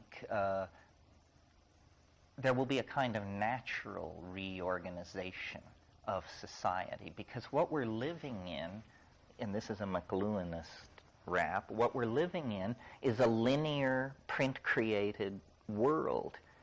It was created by print heads. They couldn't help themselves. They thought they were normal human beings, but they were very, very dramatically distorted by their relationship to typography. And they created this kind of world. Well, now we're moving into the era of electronic culture. And all kinds of phenomena associated with the old way of doing things are going to disappear. For example, a quality of print culture was the phenomenon called mass media. Mass media is finished. It doesn't make any sense anymore. Mass media is one-to-many communication. And what the internet offers is any-to-any communication. You know, we all have contempt, or I assume we do, or mild contempt, for the tabloid newspapers that we see when we check through the grocery store. Elf, or dwarf rapes nun, flees in UFO, that kind of thing. Well, but now let's think about the New York Times for a moment. The New York Times is designed for what? To be read by millions of people. Who would want to read something designed to be read by millions of people?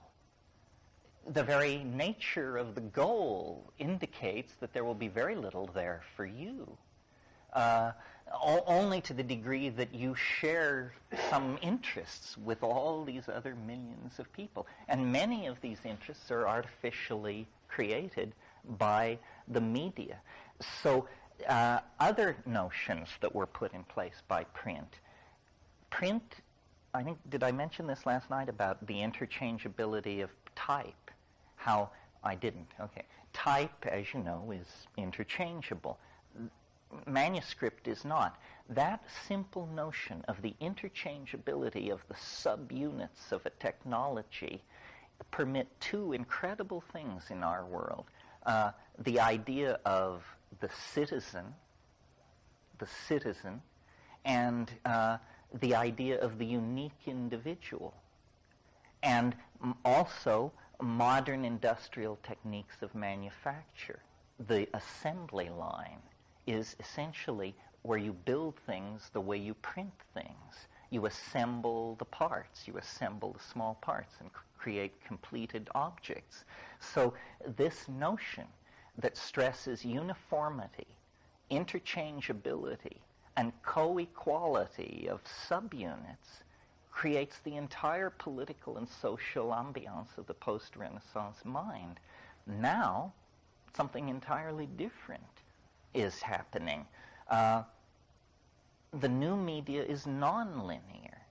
It doesn't require lockstep acquiescence in a model of behavior. That's why fringe elements, which were kept very much at the fringe through the reign of print, have in the 20th century broken out and managed to set the agenda of much of society. So things like surrealism, jazz,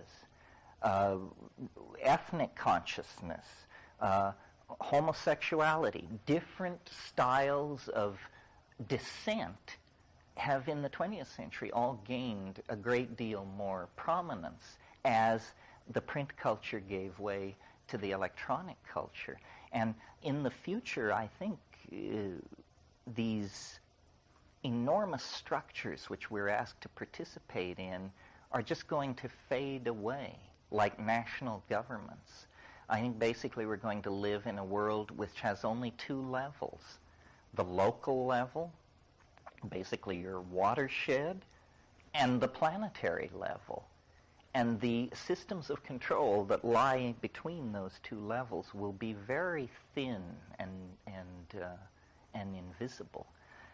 A tremendous leveling of information takes place. The print game is a game of privilege.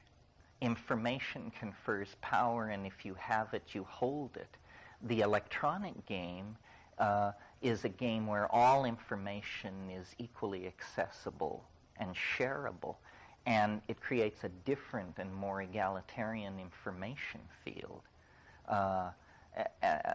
And capitalism contributes to this to some degree. I am not entirely anti-capitalistic. I think it needs to be tamed. But capitalism contributes to this. For example, what I mean by that is, think of how governments deal with information. They classify everything top secret, and then they hold it. And, well, what is the effect of that? It slows invention. It slows novelty.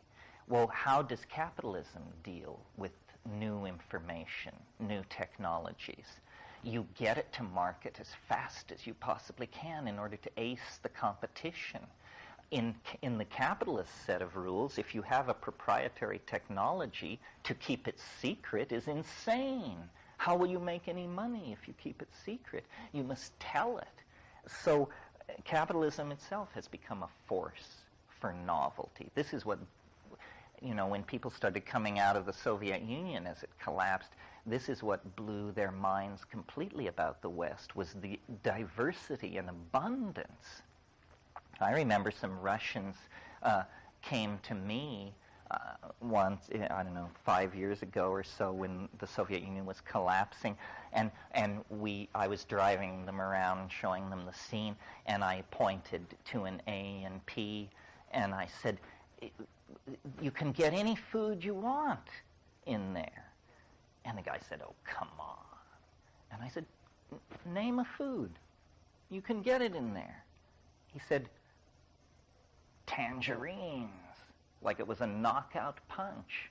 I said, no problem, they got tangerines stacked waist deep. And anything else you can imagine. So capitalism produces this enormous abundance, but without very much ethical concern for the process by which it's done or the consequences for the users and the environment. In the business world, especially in the software world, I see large companies in the business of purchasing novelty and then producing novelty. That is, less and less companies have R&D institutions within them. They let the innovation happen at these little tiny companies, and they go back to little tiny companies. That's because they don't want those long-haired, dope-smoking weirdos actually inside their corporate structure. Yeah, you can hire them as consultants, because then you can can them at will. But for God's sake, don't get them on the medical plan. Yeah. There was an article in a magazine had a fellow from IBM. He had a suit on and everything. And someone accused IBM of being weak in the multimedia market, where multimedia represents new and novel. He says, "Oh, we have some guys with earrings and long hair here." Yes, well, one of the amusing things about the computer revolution and capitalism and all that is that technology has evolved so quickly that the people running capitalism from the top no longer understand the tools that are necessary for it. They have to pay guys with ponytails and piercings to turn on the machines every morning. And that must be very terrifying to them. Well, but it was always the case. They didn't dig the oil wells either. Mm. But the guys who dug the oil wells, I don't think carried an entirely different analysis of society. I mean, there were class differences, but these long-haired people are essentially, you're trading with the enemy if you're a corporation who uses these people. And every corporation must use them because they're the smart people. They will use them. And all I'm saying is that capital will move wherever it can exploit information. And if now the information resides there, that's where they'll go to exploit that information for the continuing process of the economic machine. So even though we may be looking at something novel, ultimately when that source is exhausted, they'll move on to whatever else they have to move on to maintain themselves. Well, no technology in history has ever been put in place with any clear understanding of what its implications would be. That's what we find out later. And I think the internet probably will turn out to be very toxic for capitalism. When objects can be made of light, when a Ferrari costs as much as a Buick, because they're both made out of the same material, all of this class structure based on fetishization of objects is going to disappear.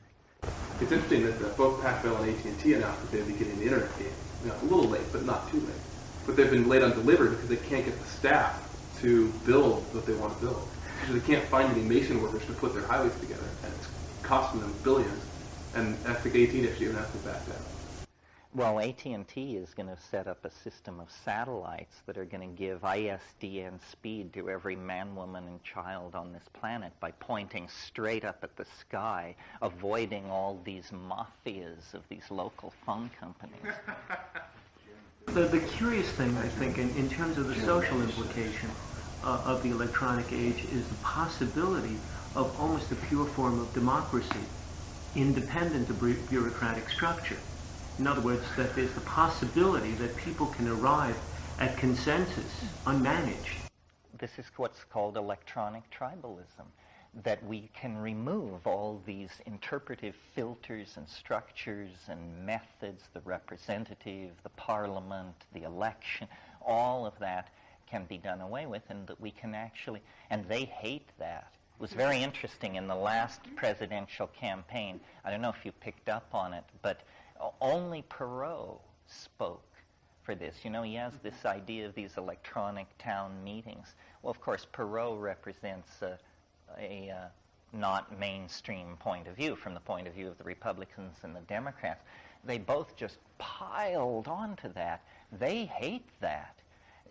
The idea of real democracy is as threatening to the politicians of this country as it is to the Chinese leadership. I mean, they do not want the will of the people to be expressed. But I think as we cohere into a single organism, there will be less and less need for these 18th century institutions that we have put in place and maintain with the power of the gun. Yeah. I see a couple of possible paths that the effect that the new media is going to have on people could go.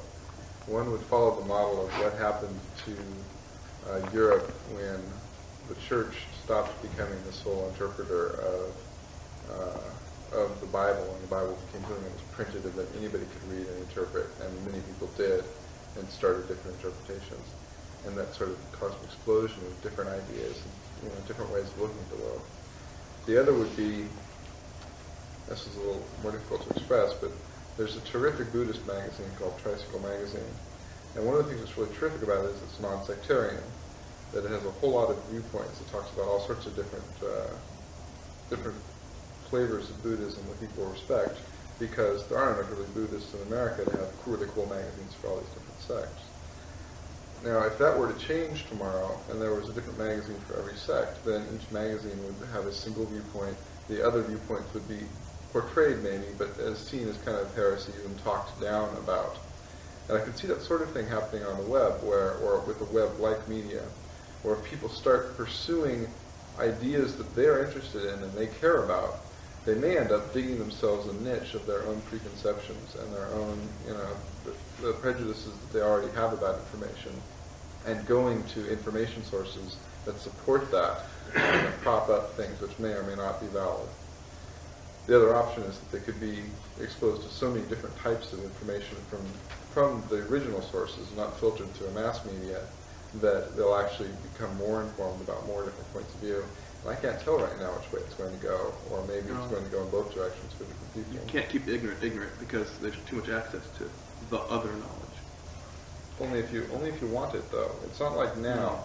Today, if you turn on CNN, you get not only the information you're interested in, you get information that CNN thinks a large audience of people is going to be interested in. So you're inevitably going to be confronted with things that mess with your prejudices. Now, the downside of this is that what's happening is CNN is mapping the societal prejudice of its market share onto all of its audience. And because there are so few media sources, there are a few selected branches of prejudice that you're allowed to tap into. But whether the future is going to break that up or just mean that there are going to be tighter groups and smaller groups of predispositions that are reinforced. After that's a choice. Those that wish to insulate themselves in only the information they want to see that supports their narrow worldview will insulate themselves excellently. And those that wish to just throw themselves into the unknown constantly will have a ready available source of unknown. Yeah, I think we're already seeing this. I mean, the V-chip, is that what it's called? This thing that lets you control what your kids can access on the internet. All this concern about pornography and so forth and so on. Clearly, some people are going to take the internet raw and love it, and other people are just going to want the conference on cat grooming and so forth and so on. There's nothing we can do about that. I mean, this is not a new problem. Let me recall to you that hundreds of millions of people in the world lead larval, low-awareness lives. I'm not talking about the poor, unwashed. I'm talking about people who watch TV 6 and 7 hours a day. That's a drug. And those people have chosen to check out of the historical adventure and just live in this miasma of pop culture. And we can decry the loss to them of awareness and so forth and so on. But on the other hand, it makes it easier for the rest of us, I think. I mean, I don't want all those people running around on the freeway and standing in front of me at the grocery store. And, better they should be home watching, whatever it is these people watch. And people will make these kinds of choices. And, it will become more and more extreme. I mean, if you want 24-hour-a-day teledildonic pornography, who's to say you shouldn't have this? But how it will affect your performance as a citizen, I don't know. I mean, it's just like mainlining heroin or something else. People have to make choices. But the fact that they will sometimes make bad choices is no argument ever for limiting their choices. You have to come to political bedrock with this. Are you a control freak, or do you believe in the dignity of human nature? If you trust human nature, then your politics should be one of always removing control, because control suppresses human nature. If, on the other hand, you're freaked out about human nature and you think that if we don't have laws, everybody will turn to cannibalism, sodomy, and cocaine, then, of course, everybody has to be leaned on and so forth and so on. But if you don't have faith in human nature, that's a pretty existential situation to be in, because where do you put your faith then? It's possible that we'll fall into, I'll use your number, 5%, a situation where 95% are looking for novelty and 5% will produce it. And that the 5% who enjoy making novelty will make just what they want and find a narrow category of people who will finance them. Well, that's sort of, people say, what should be done, or what should we do besides take psychedelics? And I say, you cannot escape the media, you cannot escape the internet, you cannot escape our dilemma. You have two choices. You can consume or you can produce. That's it. And the people who consume are lost souls, and we all consume. And in those moments when we consume, we are lost souls. We need to produce. And what we produce is art. Art is the greatest era of art in the history of the human race is dawning right now. If we produce images and text from the heart, we will compete with these very large network channels called capitalism, communism, so forth and so on. In a sense, one way to think about the internet is it's a 40 million channel TV hookup. 40 million channels, 5.5 now. Well, but however many websites there are right now is what I'm thinking of. And so no one need feel isolated. And isolation has traditionally been a political tool for disempowering people. If you can make people feel isolated, you can make them shut up. So, if someone, let's say, is a communist and lives in some tiny town in North Dakota, in the past, their tendency, I think, would be to keep their mouth shut. But since they're getting 400 email messages a day from fellow communists and being informed of conferences going on constantly and huge FTP sites and all kinds of things, then they just say, that's my community and I'm willing to talk about it. They are no longer isolated. And this has empowered all kinds of fringe points of view. Some you may approve of, some you may not. But I approve of the concept of the fringe in and of itself. And then I figure, the memes can sort themselves out through natural selection. But if a meme doesn't ever get onto the playing field where the competition is happening, then it is not fairly dealt with and can die without having its proper opportunity to impact. We took away the advantage of the leading memes in their ability to suppress the new oncoming memes. Like a marketplace where if I try to start an oil company today, I have a difficult time because the main players would disadvantage me and handicap me. Right. We're facing a reverse handicapping where the small ones will have an advantage come in. This World Wide Web, it just seems to be changing the nature of gravity, or at least the way I thought that these various physical forces always work. And suddenly time, which I understand is relative, is getting speeded up simply because I'm being barraged with so much information from so many different places, and it stops being a matter of trying to be smart by assimilating all this information, and becomes more of a case of trying to be smart by seeing what I can leave alone, what I can distance myself, what I can funnel out, because there's so much of it. And well, I think we haven't quite learned how to use it yet, and also it isn't quite what it should yet. It's maddening to try and function on it at 14.4 or 28.8. Everybody needs ISDN or faster. The people who use it most successfully, the way they live, is usually they do it through laptops. And it's just always on. I mean, what you need is 24-hour-a-day ISDN connection. It's always on. And so as you think, questions arise. And you set your infobots going.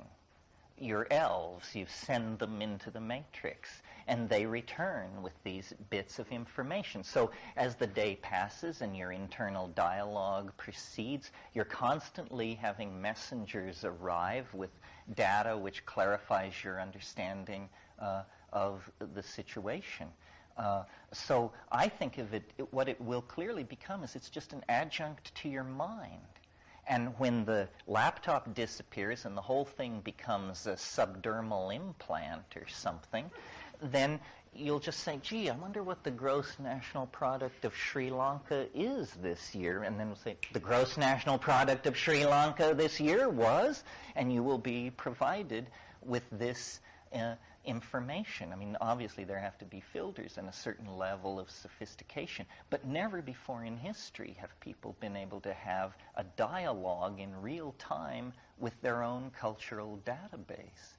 And the quality of decisions is directly dependent on the quality of the information upon which the decisions are based. And in the past, good quality information is very hard to come by. The mass media is for the peasants. The guys above the 50th floor, and guys it is, as you know, they read special newsletters. They receive feed from certain think tanks. They deal with an entirely different kind of information than you do. Privileged information, managerial information, leader information. Well, now that's all changing. Sitting without telephone lines in Hawaii at the keyboard of my computer, I have better intelligence than Stansfield Turner had when he was director of the CIA for Jimmy Carter. And I'm Joe Nobody, Earth Citizen 1. So that shows you how quickly the quality of information is improving. What you do with this is, of course, has always been an individual dilemma. The psychedelics, to my mind, were a great anticipation of the internet. It probably never would have been built had there not been psychedelics, even though it was built by terminal paranoids, because, you know, it was built as a command and control system for thermonuclear war. And but the wonder of that was that they built it so that it could not be destroyed, not realizing that what that meant was that they could not destroy it. You know, it has no central control. There is no board you bomb, no plug you pull. So they built this indestructible thing, and now it's loose and growing and unstoppable, and possibly leads to the reformulation of the nature of humanity, which would be then an interesting process. Thermonuclear war leads to an enormous paranoid response, which leads to the internet, which leads to liberation.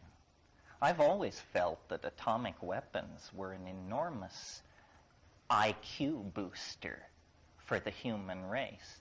And when you think about the fact that a global tribe of carnivorous monkeys have possessed thermonuclear delivery systems for 50 years, and only twice were they ever used, I think it must have sobered us immeasurably, because there were many issues in those years where, had there not been thermonuclear bombs, there would have been war. And so it became a kind of inoculation against war because it was so horrible, and it forced the human race, I wouldn't go so far as to say grow up, but it propelled us at least into adolescent awareness of our dilemma. Well, it's dinner time. Tonight we'll do the time wave. I doubt we'll revisit this particular area, so if you hated this, it's over. Thank you.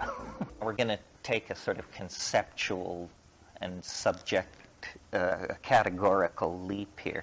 I assume you all have some familiarity with the I Ching.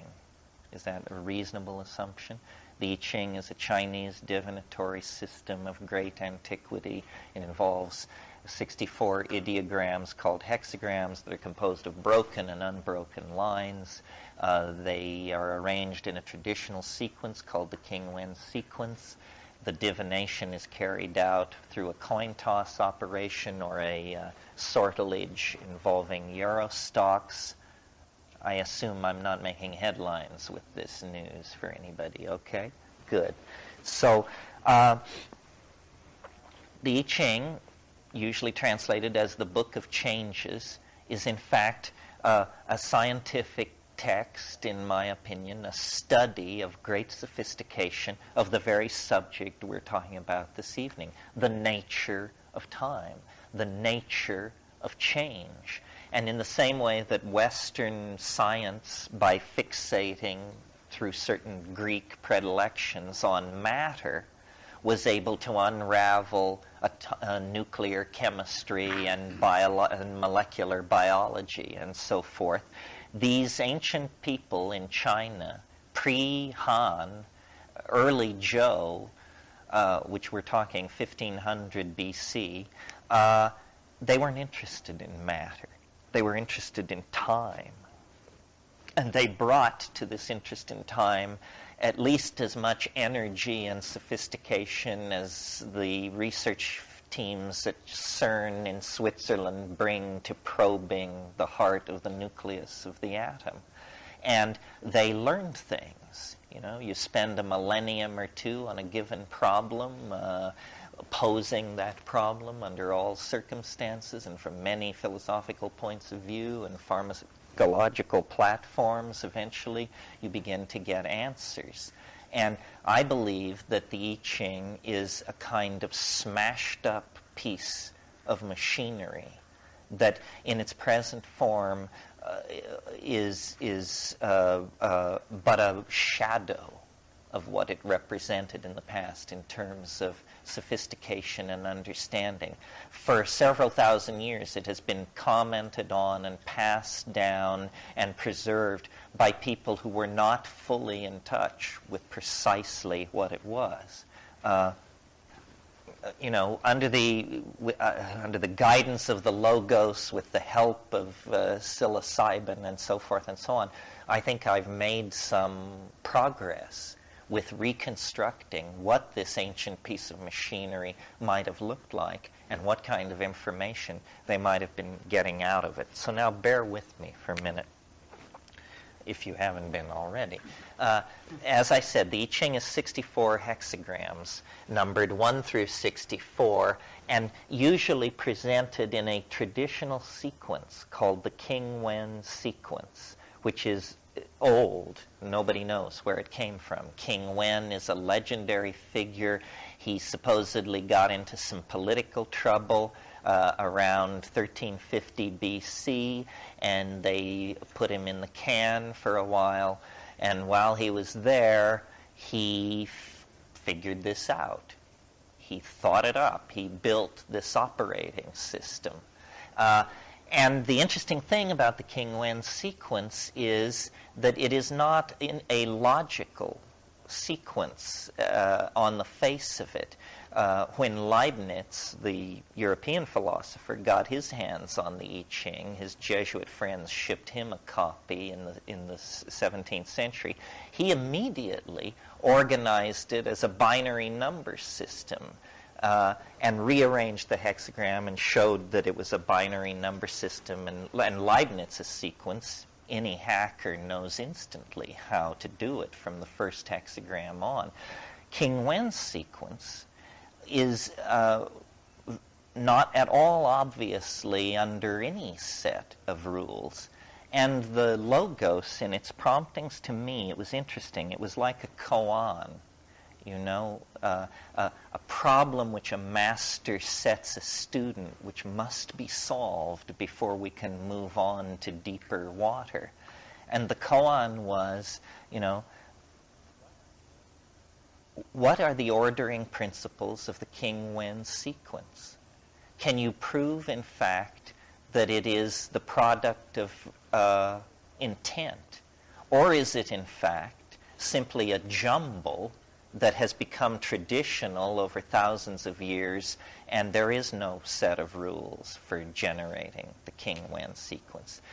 Pretty close focus stuff, you notice. We're not talking here about planetary transformation or human fusion with the biosphere. It's very academic, close focus, analytical stuff.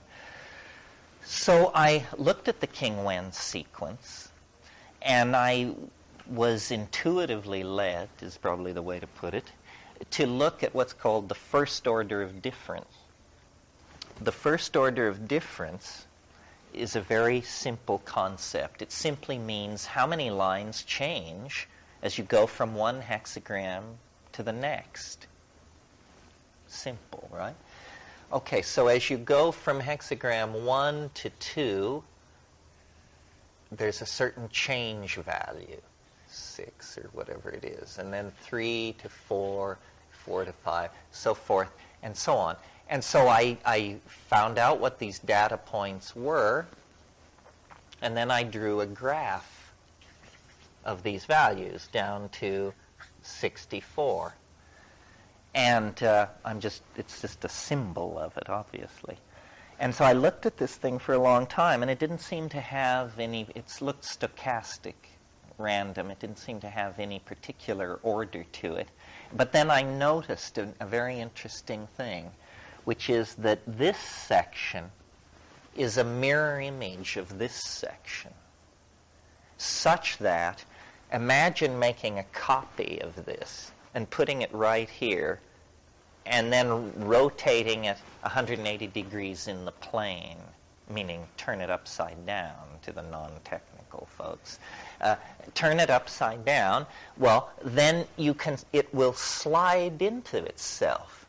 A perfect fit here and here. So then you get something which looks like this. In other words, it has closure at the beginning, and closure at the end, but no closure in between.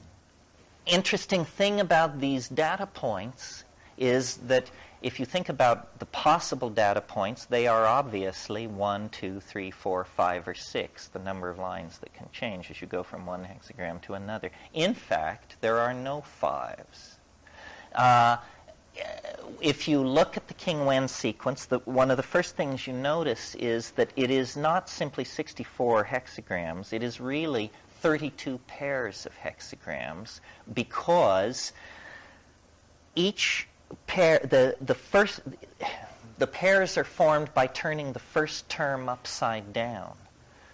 Now, there are 8 cases where turning a hexagram upside down has no effect on it. And in all 8 cases, it is followed by a hexagram which is exactly its opposite.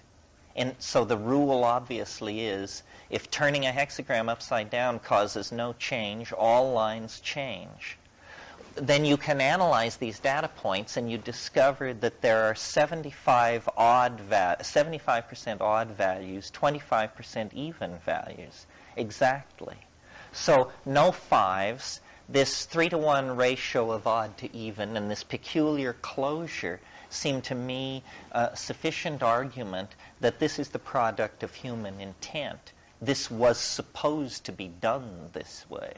And in fact, in some of the older commentary on the I Ching, there's a passage in which it says the forward-running numbers refer to the past. The backward-running numbers refer to the future.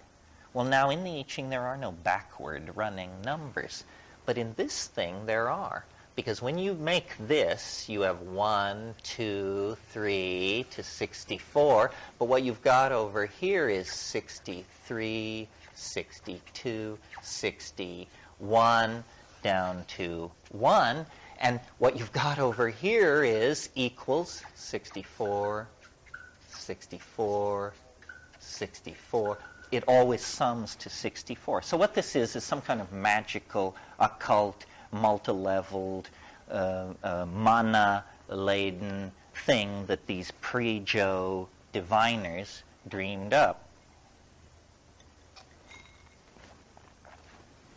Essentially, the entire I Ching has been turned into this monoglyph of itself. Well, so now let's symbolize this thing by the letter S. A hexagram, as you know, is made of 6 lines. It's also, if you know a little more about it, in the commentaries, it's always thought of as being formed of 2 trigrams, 2 3-line structures. And then it has an essential and very powerful cohesive unity as a hexagram, as a unity, as a 1. So every hexagram has 6 lines, 2 trigrams, and 1 wholeness to it. So the thought which occurred to me under the strong prompting of the Logos was to take this thing which I just showed you, which is at the top of a kind of hierarchy, and move it to the bottom of the hierarchy. And I did it, and build a hexagram. So remember how I said we'll symbolize that thing by the letter S? So I took 6 of those, and I did this.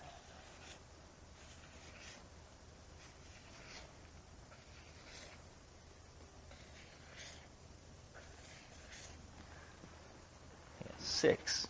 I laid 6 in a row.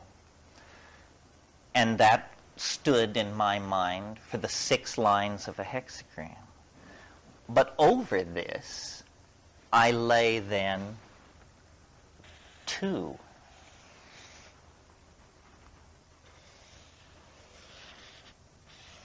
Like that. Those are the trigrams. And then I'm sure you anticipate my thought. Over that, I lay 1. That stands for the unity of the hexagram. Okay, so now what I had was a lot of lines.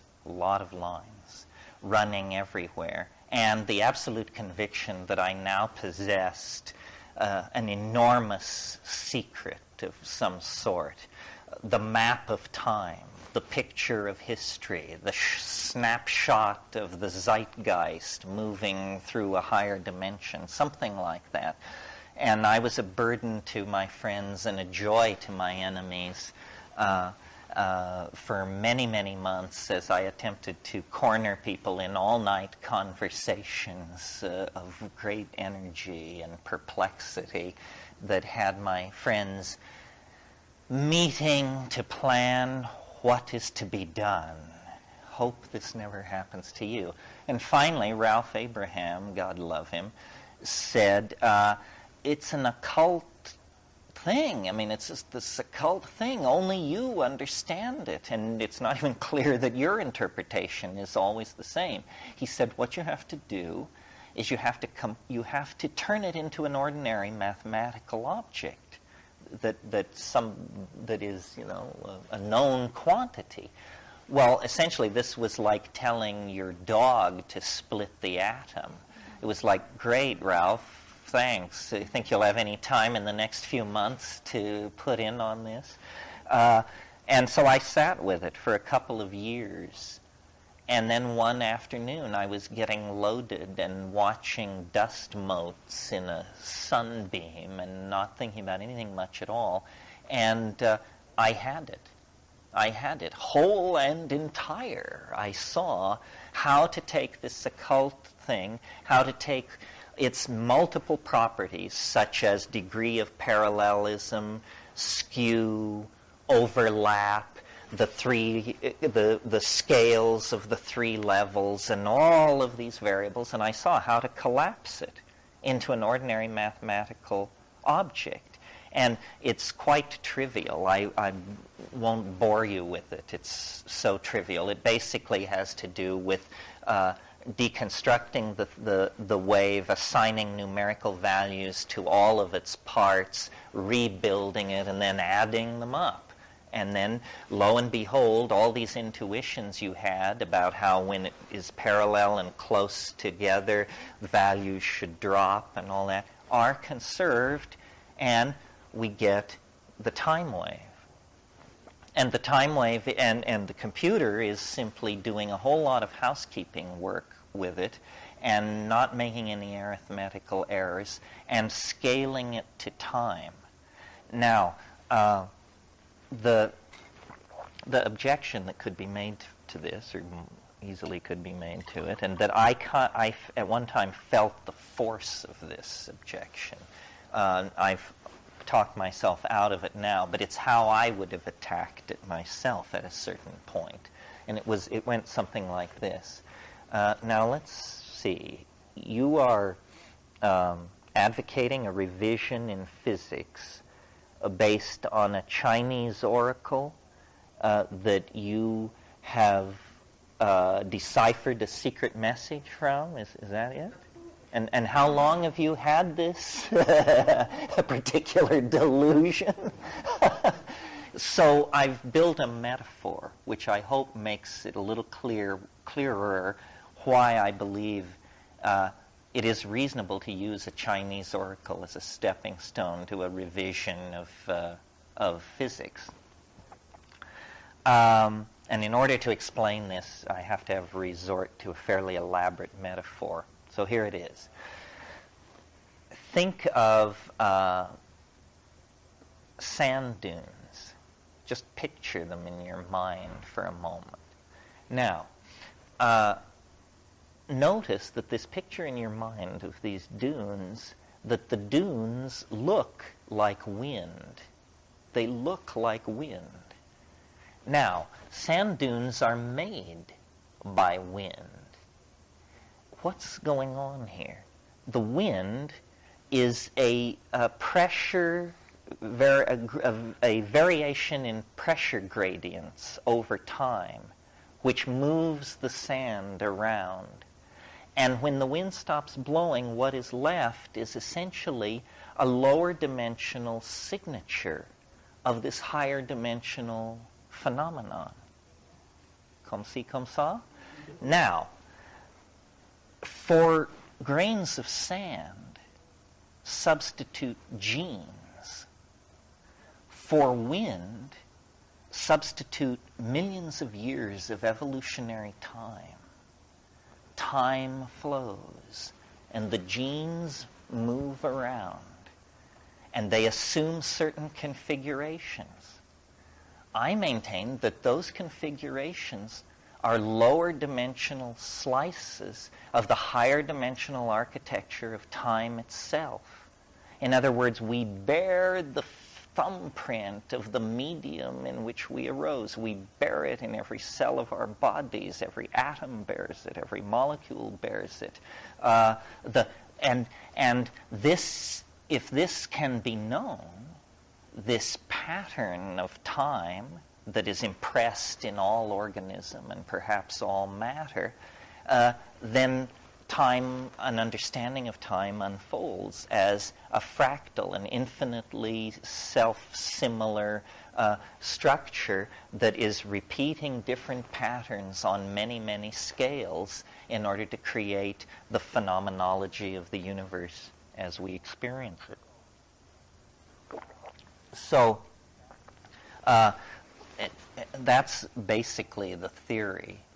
And then the theory, I don't think, would amount to much if it weren't for the fact that with the computer, we can now take the theory and ask the question, okay, given all this arm waving and theorizing, does the unfolding wave actually mirror and hence predict the unfolding of the historical continuum? I maintain that at this stage, it's arguable that it does. Now, there's a curious and unsettling aspect to all of this. If you have a theory of wave mechanics of any system, waves have wavelength. Therefore, the wave must be generated from some point. And if what we're talking about is a graphic congruence between theory and nature, then theory must be fitted to nature in the search for a best fit between the curve, the describing curve, and the phenomena it seeks to describe. You understand what I mean?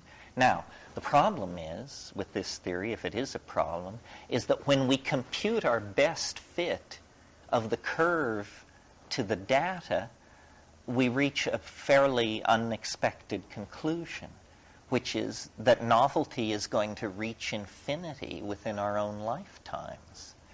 That the universal process that has been going on for billions of years across this epigenetic landscape, wandering deeper and deeper into realms of novelty, faster and faster and deeper, is actually going to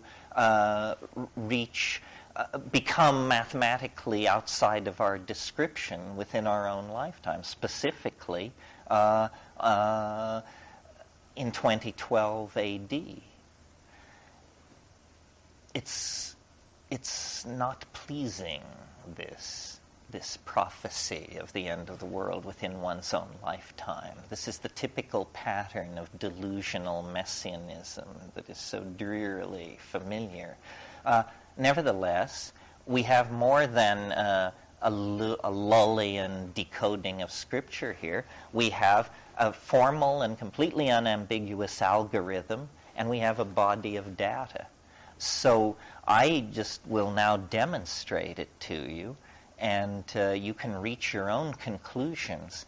There are people who may not even be aware of this theory, who have reached the same conclusion. Some by avenues I respect, and some by avenues I don't respect. And without saying who's who, I'll list some of these approaches. There's a group of people, I believe they're called extopians or singularists. They're engineers. They're total rationalists. They're tech heads. And they say that the rate of energy release, information storage, and technological advance is proceeding so rapidly that sometime between 2010 and 2025, the whole system becomes unrecognizable to itself. Congruence with this prediction.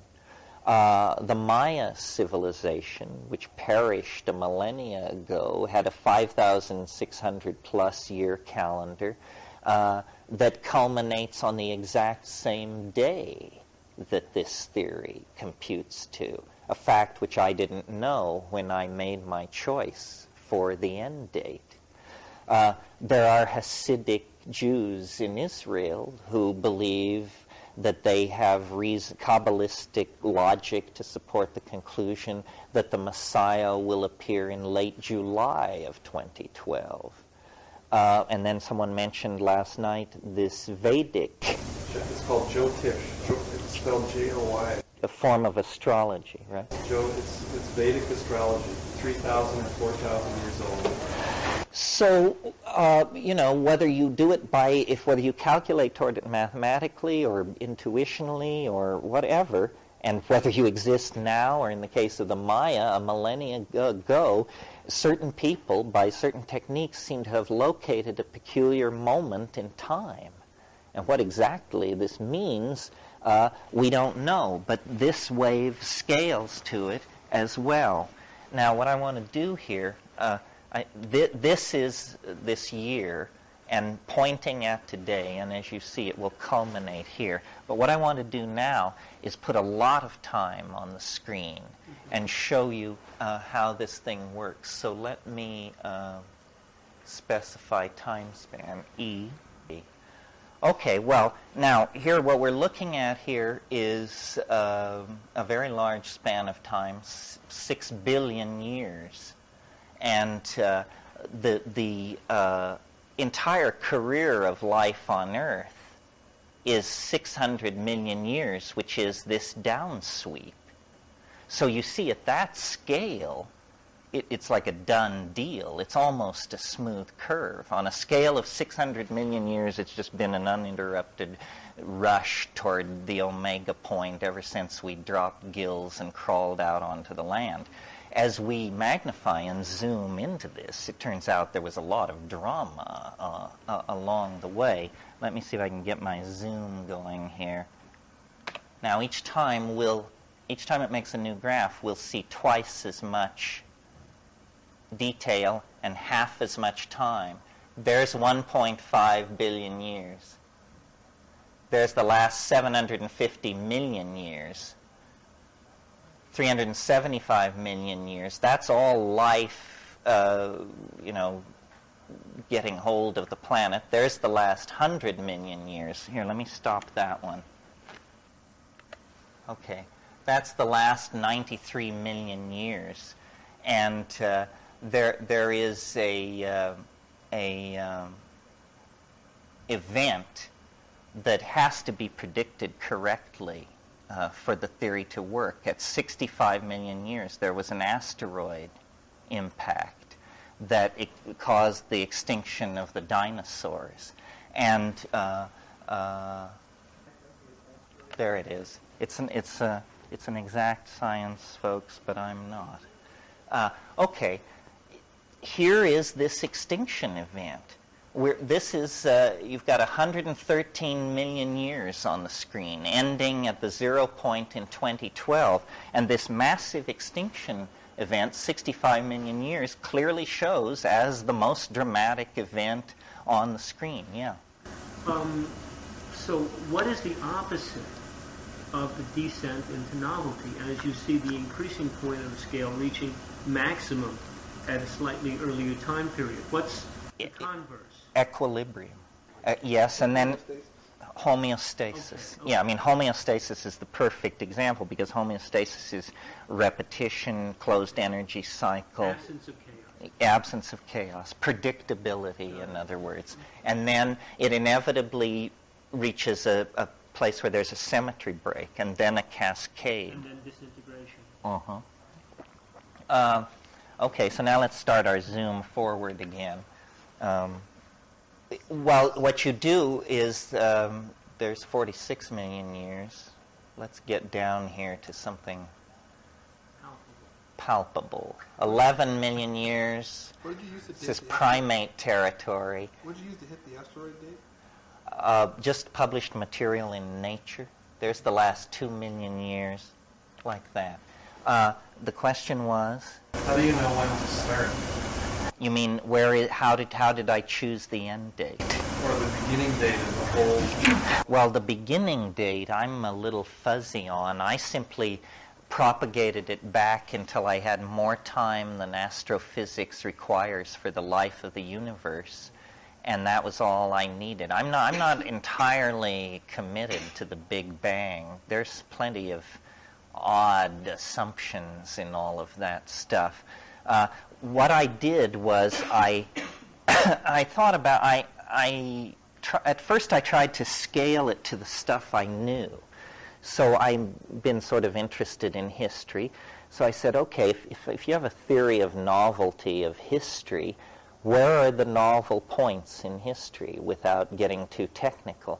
Well, I think anybody who's studied history 25 minutes would nominate the Greek Golden Age, the Italian Renaissance, and the 20th century. Or at least they would tolerate those candidates. So I said, well, let's see if we can find a place where 3 big troughs do that, and then let's look at the crucifixion, or something else, in other words, to see if it also appears to be correctly described. Well, eventually you get a fit where you can go from the Big Bang down to Nixon's resignation and always have this very satisfying feeling that it's giving it the correct scoring at the correct level of novelty and the correct ratio and proportion to the events in which it is embedded. And when I got it right, the last 67-year cycle begins the day the atom bomb was dropped on Hiroshima. And it's a resonance, you see, with the Big Bang. And then everything else seemed to fall into place at that point. Now, it's tricky. It is tricky because it's a fractal. And so there are possibilities of error, but and that's why periods of time like what we're living through are so interesting, because you see, I've made the small-scale prediction that this period we're living in will be novel based on large-scale correlations. Now, if the prediction comes true, that clinches it. It shows then that the choice was correct, and we gain confidence.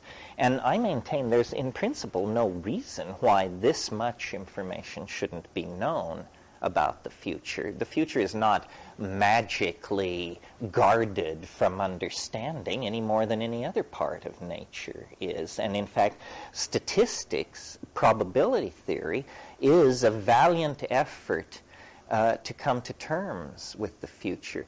I maintain horribly and inevitably flawed by the assumption of linear time.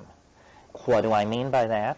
Well, here's how probability theory works. Say you want to know, let me think of something, the charge on a certain, how much electricity is running through a wire. You want to know this. Well, here's how you do it in ordinary science these days.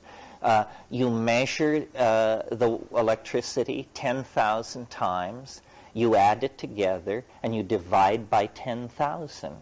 Now, it's conceivable that the value you come up with will not match a single one of your measurements. Your measurements never agreed with this value. So what we're doing, you see, is because we assume time is uniform, we don't feel any intellectual sin in smearing those values that way. Filter the novelty. The law of averages damps the novelty in the system, and you get a kind of averaging. Probability theory cannot be done anymore with impunity if this is true. Chucking the whole sort of fun of physics to the last 50 years, and I think you're throwing the baby out with the bathwater. You mean to attack probability theory? No, to ignore the excitement and the thrill of totally insanity that comes from quantum mechanics and relativity. Well, no, I'm not rejecting that. The quanta is far larger than probability theory. I think, there's an interesting revolution going on in quantum physics right now. It amuses me. Arguably, the one concept that seems secure in 20th century physics and about which there has been more ballyhoo and self-congratulations than about any other single concept is the much vaunted uncertainty principle of Heisenberg, which is supposed to be a bridge to understanding consciousness, uniting science and art, letting us see the scintillating, elusive, mercurial beauty of the... It turns out it's BS, to put it as kindly as possible. When the Bohr-Heisenberg theory was formulated, there was another theory of the quanta on the table. But this theory had an assumption built into it which was thought to be so fantastic that it was never seriously considered, and instead this uncertainty principle was taken on board. The notion which was built into the rejected version of the quanta was called non-locality. And it held that somehow all particles that had ever been in interaction with each other in the past were somehow mysteriously and instantaneously linked to each other throughout all space and time instantaneously. And since all particles were once confined in a space less than the diameter of the nucleus of a Joe atom, then presumably all particles in the universe were connected together through this non-locality, if you accepted this B theory of the quanta. So it was rejected out of hand. This was a theory formulated by David Bohm. Well, now it comes back to haunt them because there is non-locality. It's been confirmed. At first it was only, there were thought experiments with it. Yes, and so here, but now experiments are being done where you actually bring two electrons together, separate them in space, flip the spin of one, and see the other one flip its spin, even though they're now separated in time and space. So the physics community, and let me say about the Bohm theory and the Bohr-Heisenberg formulation, the mathematics is identical.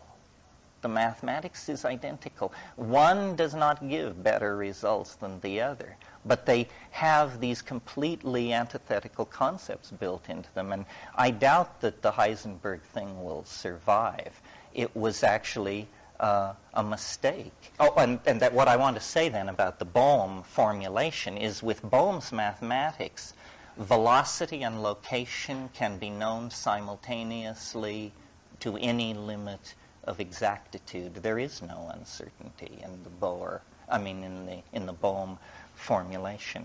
I don't know how I got off on this. My proposal to you is that those guys are having the same kind of fun and are not into Darwinian events, that I think you'd feel very warm and close to them, because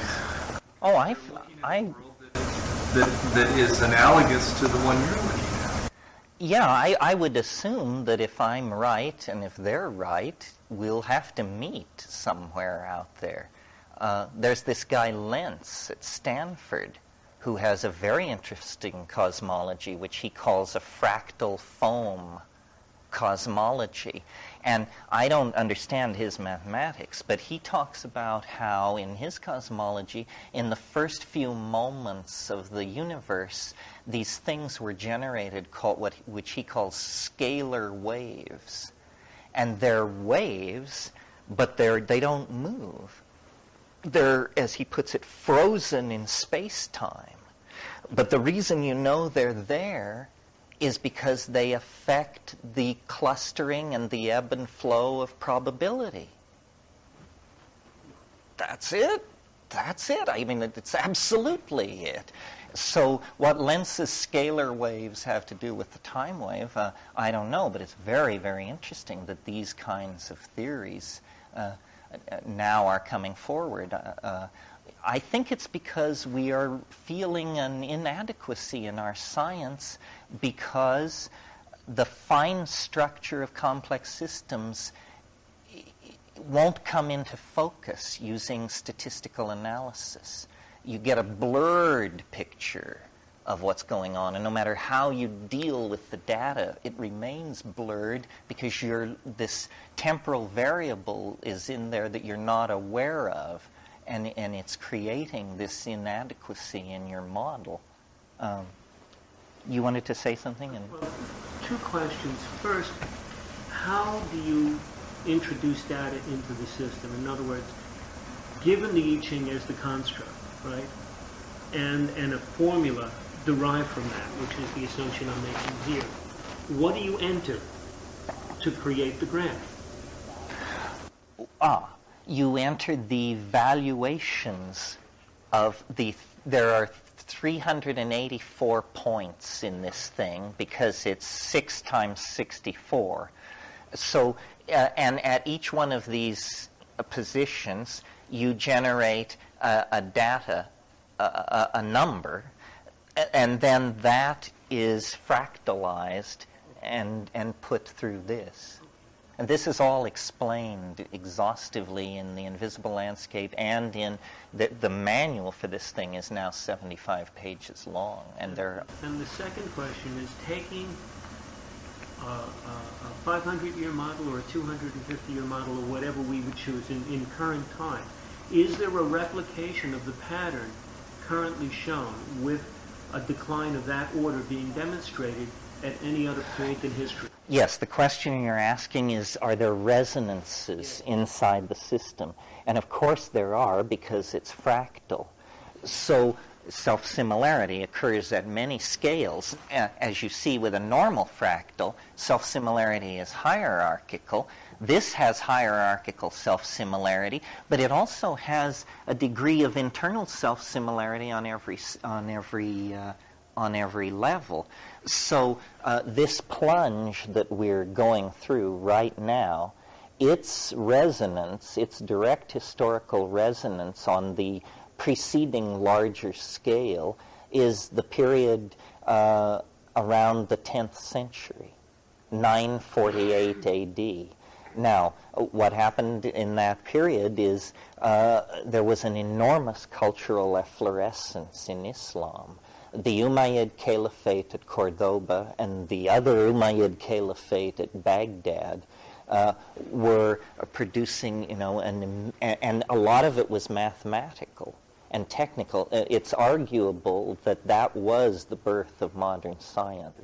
Those kinds of resonances can be used as a basis for prediction is something I haven't had time to look at. There are many resonances to each point. It's not a simple system. We can only discuss it in simple terms, but in the MS-DOS version, it will print a page full of resonances. And let me explain how I imagine time in this thing.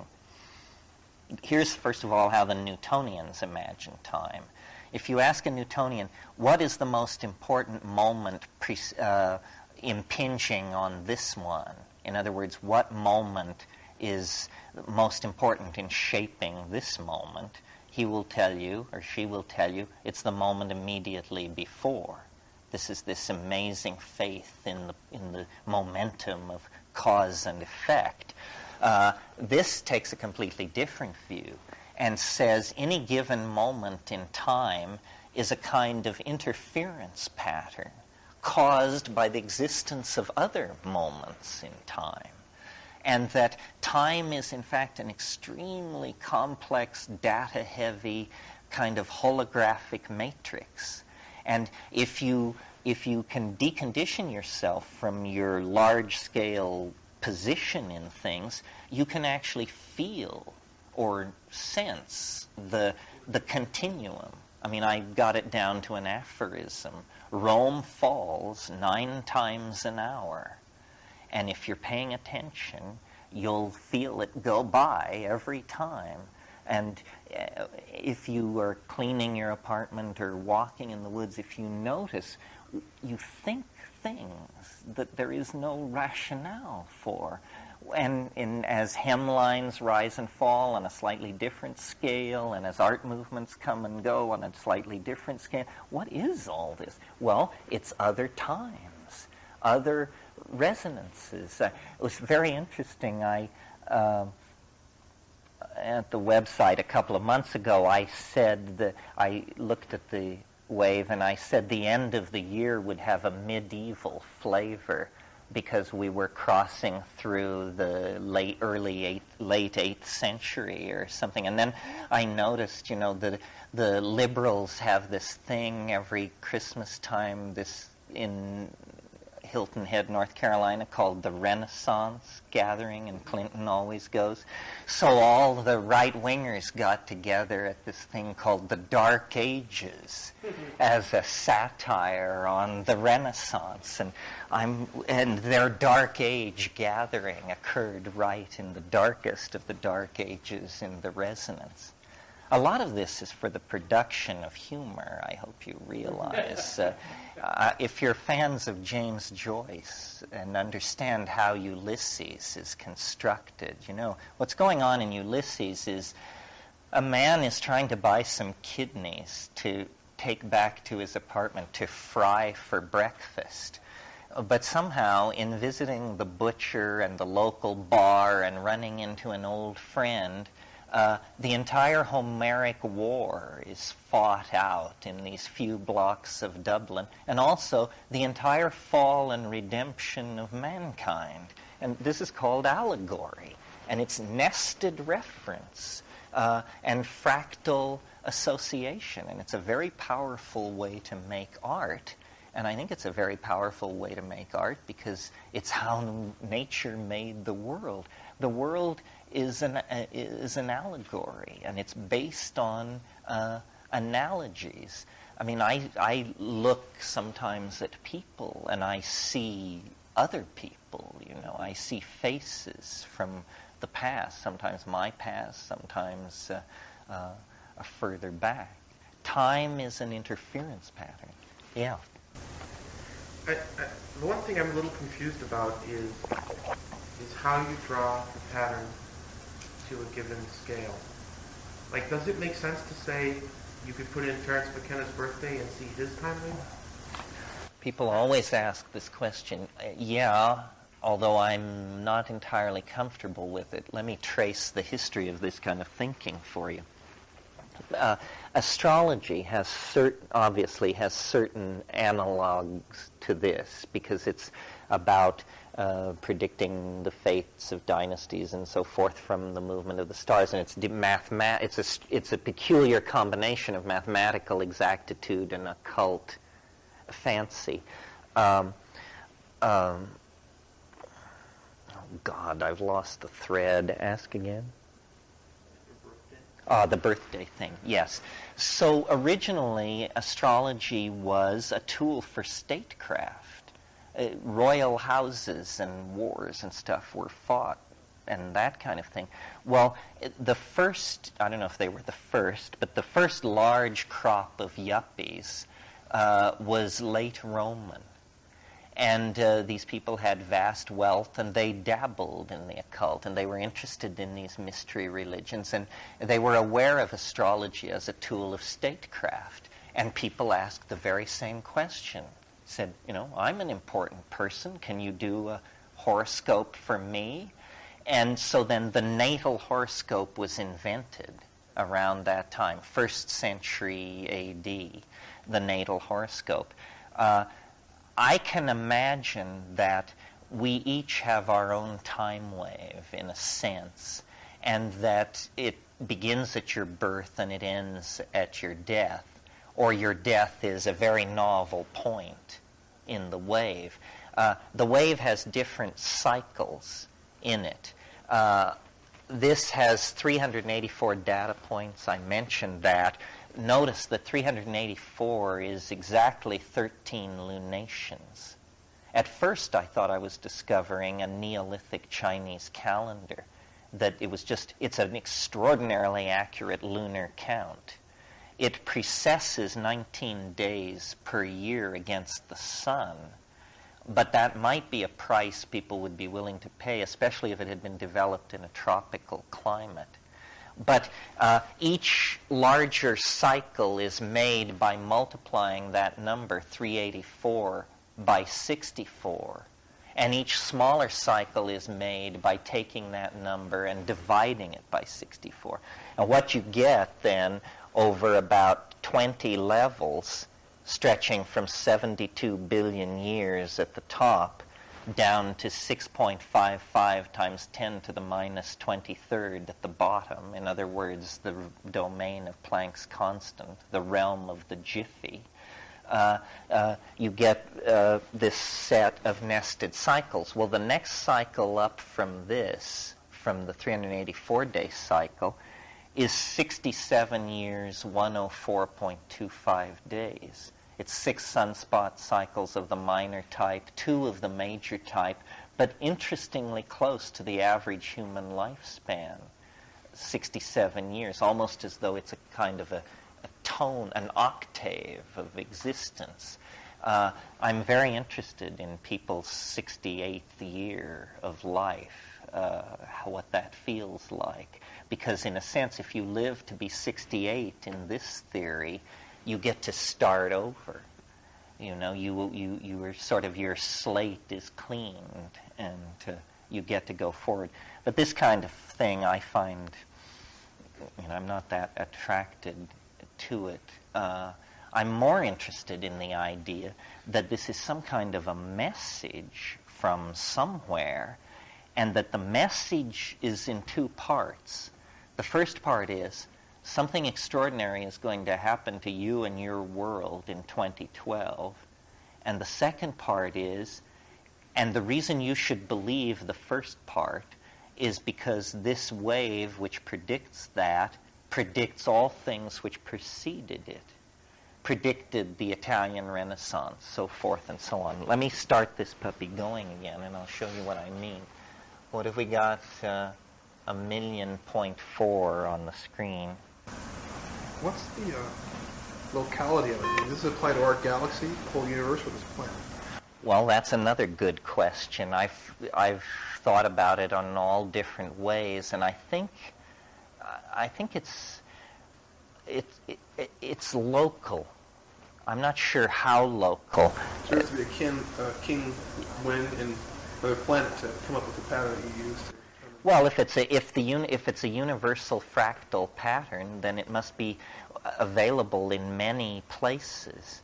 A thing that would be very satisfying to me would be if somebody could find this same set of numbers somewhere else in nature. Like Bernoulli, anywhere. I can't.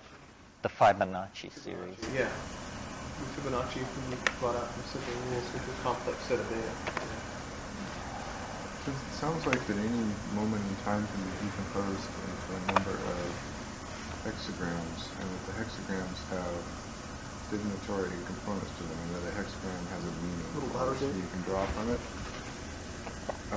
Is there a sense in which you can figure out what hexagrams correspond with what moment, and figure out the characteristics of that moment that way? Yes, you can, and you could build a vast interpretive industry on that. In other words, there would be a way to extract meaning rather than mathematics from this. What you would do is you would look at a given point in the wave and not only look at its wave structure, but say what hexagrams are building this and what are the ratios of the influences that they're contributing. And that is basically, that's another lifetime of work for me, but that would be very, very rich stuff. Okay, let's go. Let it run for a minute. That's 1.4 billion years, 730,000 years, 366,000 years, 183,000 years. Now, those are glaciations in there. That's the last 100,000, 45,000. Now, let's look at this. This is the last, this is basically 5,000 BC. Now the stakes rise, because we know with fairly high detail what has gone on in the last 5,000 years in terms of inventions, cultural migrations, dynasties, so forth and so on. So this is from 5,000 BC to the present. Well, along this descent into novelty here are the great ancient civilizations. Ur,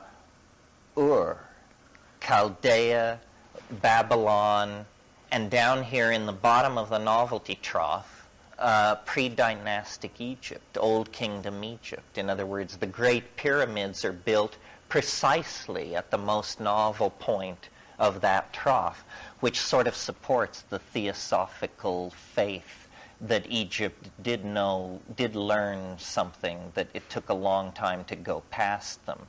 Not necessarily 1950. According to the time wave, they were the most novel thing that had ever come down the pike until roughly the foundation of the Roman Republic. And that's about right. That feels about right. On this upslope, this is all pretty ugly stuff here. The Hittites, the Mitanni, Assyria. We're really getting into male dominance, warfare as a way of life, empire building, slavery, huge building projects based on human agony. Ugly business, but it's punctuated by some real moments of progress, like the Phoenician alphabet and so forth and so on. And up here at the top of this thing, Homer sings his song. The Trojan Wars occur actually just slightly before that. What's happening there is that Mycenaean piracy is overwhelming the old Minoan Empire. This is just in a small part of the world, but it happens to have a lot of consequences. Let me say about that, some people say your theory is so Eurocentric. Have you noticed what kind of world you're living in? That's right. That's why the theory is Eurocentric. In other words, the Maya may have been wonderful, but what counts in the historical game is how much influence you have on the present. And the Maya have no influence on the present. I mean, other than some interesting shards in the museums and a respect for their architecture, they didn't pass it on. So, there isn't a man, woman, and child on this earth who wasn't deeply affected by what went on in Greece in the 5th century BC. Not a man, woman, or child on this planet. Now, what was going on in 5th century BC somewhere else, that river of influence may not have reached the present. Some did, some didn't. But something got loose at the eastern end of the Mediterranean, right in this time span. I think it's the phonetic alphabet.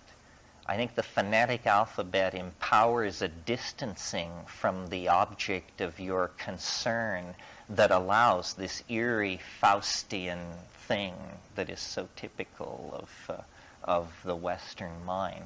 And I didn't originate that idea. Many people have commented that the Greek alphabet, it just carries you so far into abstraction that then that thought style becomes inevitable. Yeah. Now, obviously, you've been describing events in Western culture. What are the correlatives to Indo-Asian?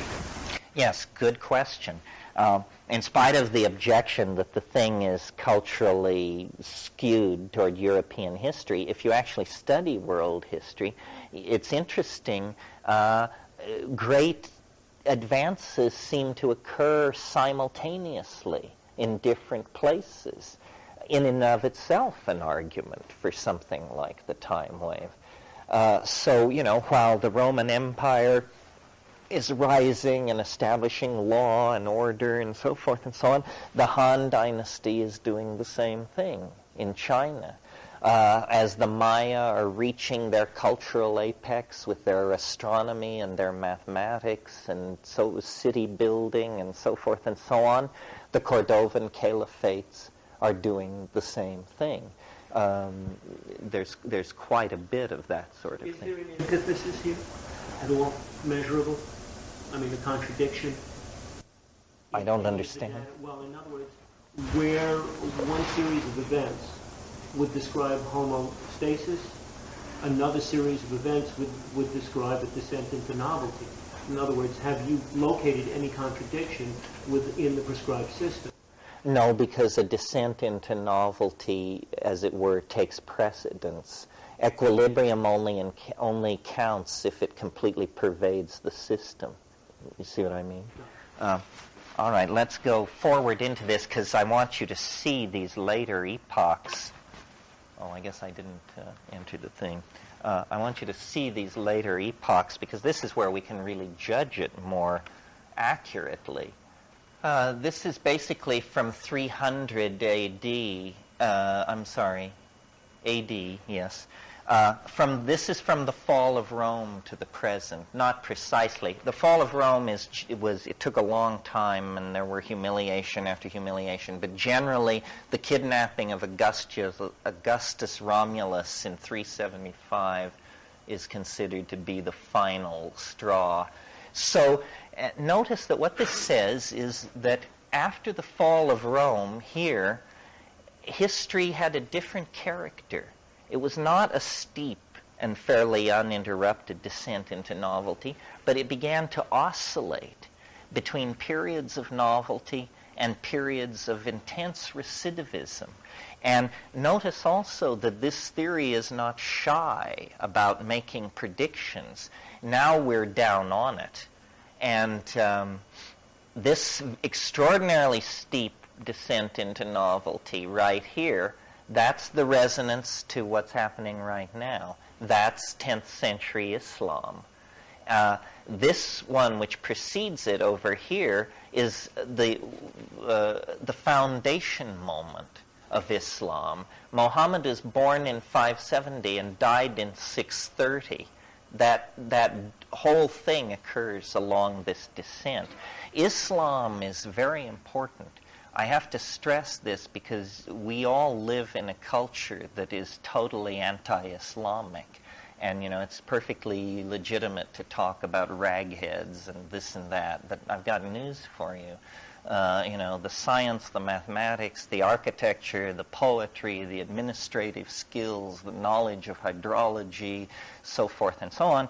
And for any people or person who is truly alarmed by modernity, we were talking about this evening, Islam is an answer. And I imagine it's going to experience great growth over the next few years. These portions of Central Asia that were held by the old Soviet Union, Kyrgyzia, Uzbekistan, Azerbaijan, Nagorno-Badskaya, and all of these places, if they were ruled by the people who live there, they would be radical Islamic republics. It's conceivable that in this period over the next few months, there could be a worldwide uprising of Islam that would end with it making the greatest territorial gains since it's made in the 10th century. If all Muslims were ruled by Muslim governments, an enormous reconstruction of the boundaries of the world would take place. So these two descents both seem related to Islam. I mean, Europe is just a mess at this time. I mean, Macrobius, writing in the 5th century, thought that the circumference of a circle was twice its diameter. You know, what? They didn't have string? I don't know. Imagine that. That's how low things sunk in Europe while these people were gazing at the stars and inventing the quadratic equation and so forth and so on. Okay, this one, hard for you to see, occurs in 1122. That's the crusade which breaks apart the stasis of medieval Europe and lets in all kinds of novelty, right? Now, the next one is this one, and this is an interesting one and illustrates how the character of descents, well, the different characters of kinds of descent into novelty. Let me get it on the screen a little bigger here. Here it is, this one. Now, it's a dramatic descent into novelty, but unlike most descents into novelty, it's also a dramatic return to normalcy. Now, what kind of event would give a signature like that? A dramatic descent into novelty, a dramatic ascent back to the previous circumstance. Empire and the growth of another empire equals power. Well, how about this? An epidemic disease. Yes, 1356. 1/3 of the population of Europe dies in 18 months. But now think about that. It's catastrophic. It's traumatic. But no new technology is introduced. No boundaries are shifted. No new religion enters the area. And no genes cross frontiers. There is simply a demographic collapse. Everything comes to a halt, and then everybody who was in number 2, 3, and 4 position moves up, the wheels start turning again, and there's no thirst for innovation. The entire effort is just to get back where you were before the bad news hit, and so within a generation or two, you're back where you were. Very interesting that the correlation between what actually happened and the shape of the graph seems to support that conclusion. In contrast to that signature, notice what came next. An entirely different kind of descent into novelty. First of all, starting from greater recidivism and ending in greater novelty, such novelty that there is no recovery. There's a slight recovery, but this entire trough represents a lower level of novelty than had really ever been probed before. So what is this? Well, right up here at the top, it's 1440. No, that's in 1455, 15 years later, but that plays a role in it. No, 1440 in Mainz near Frankfurt, Johannes Gutenberg prints the first book. And if you think the internet was something, this was a biggie for information technology, for sure.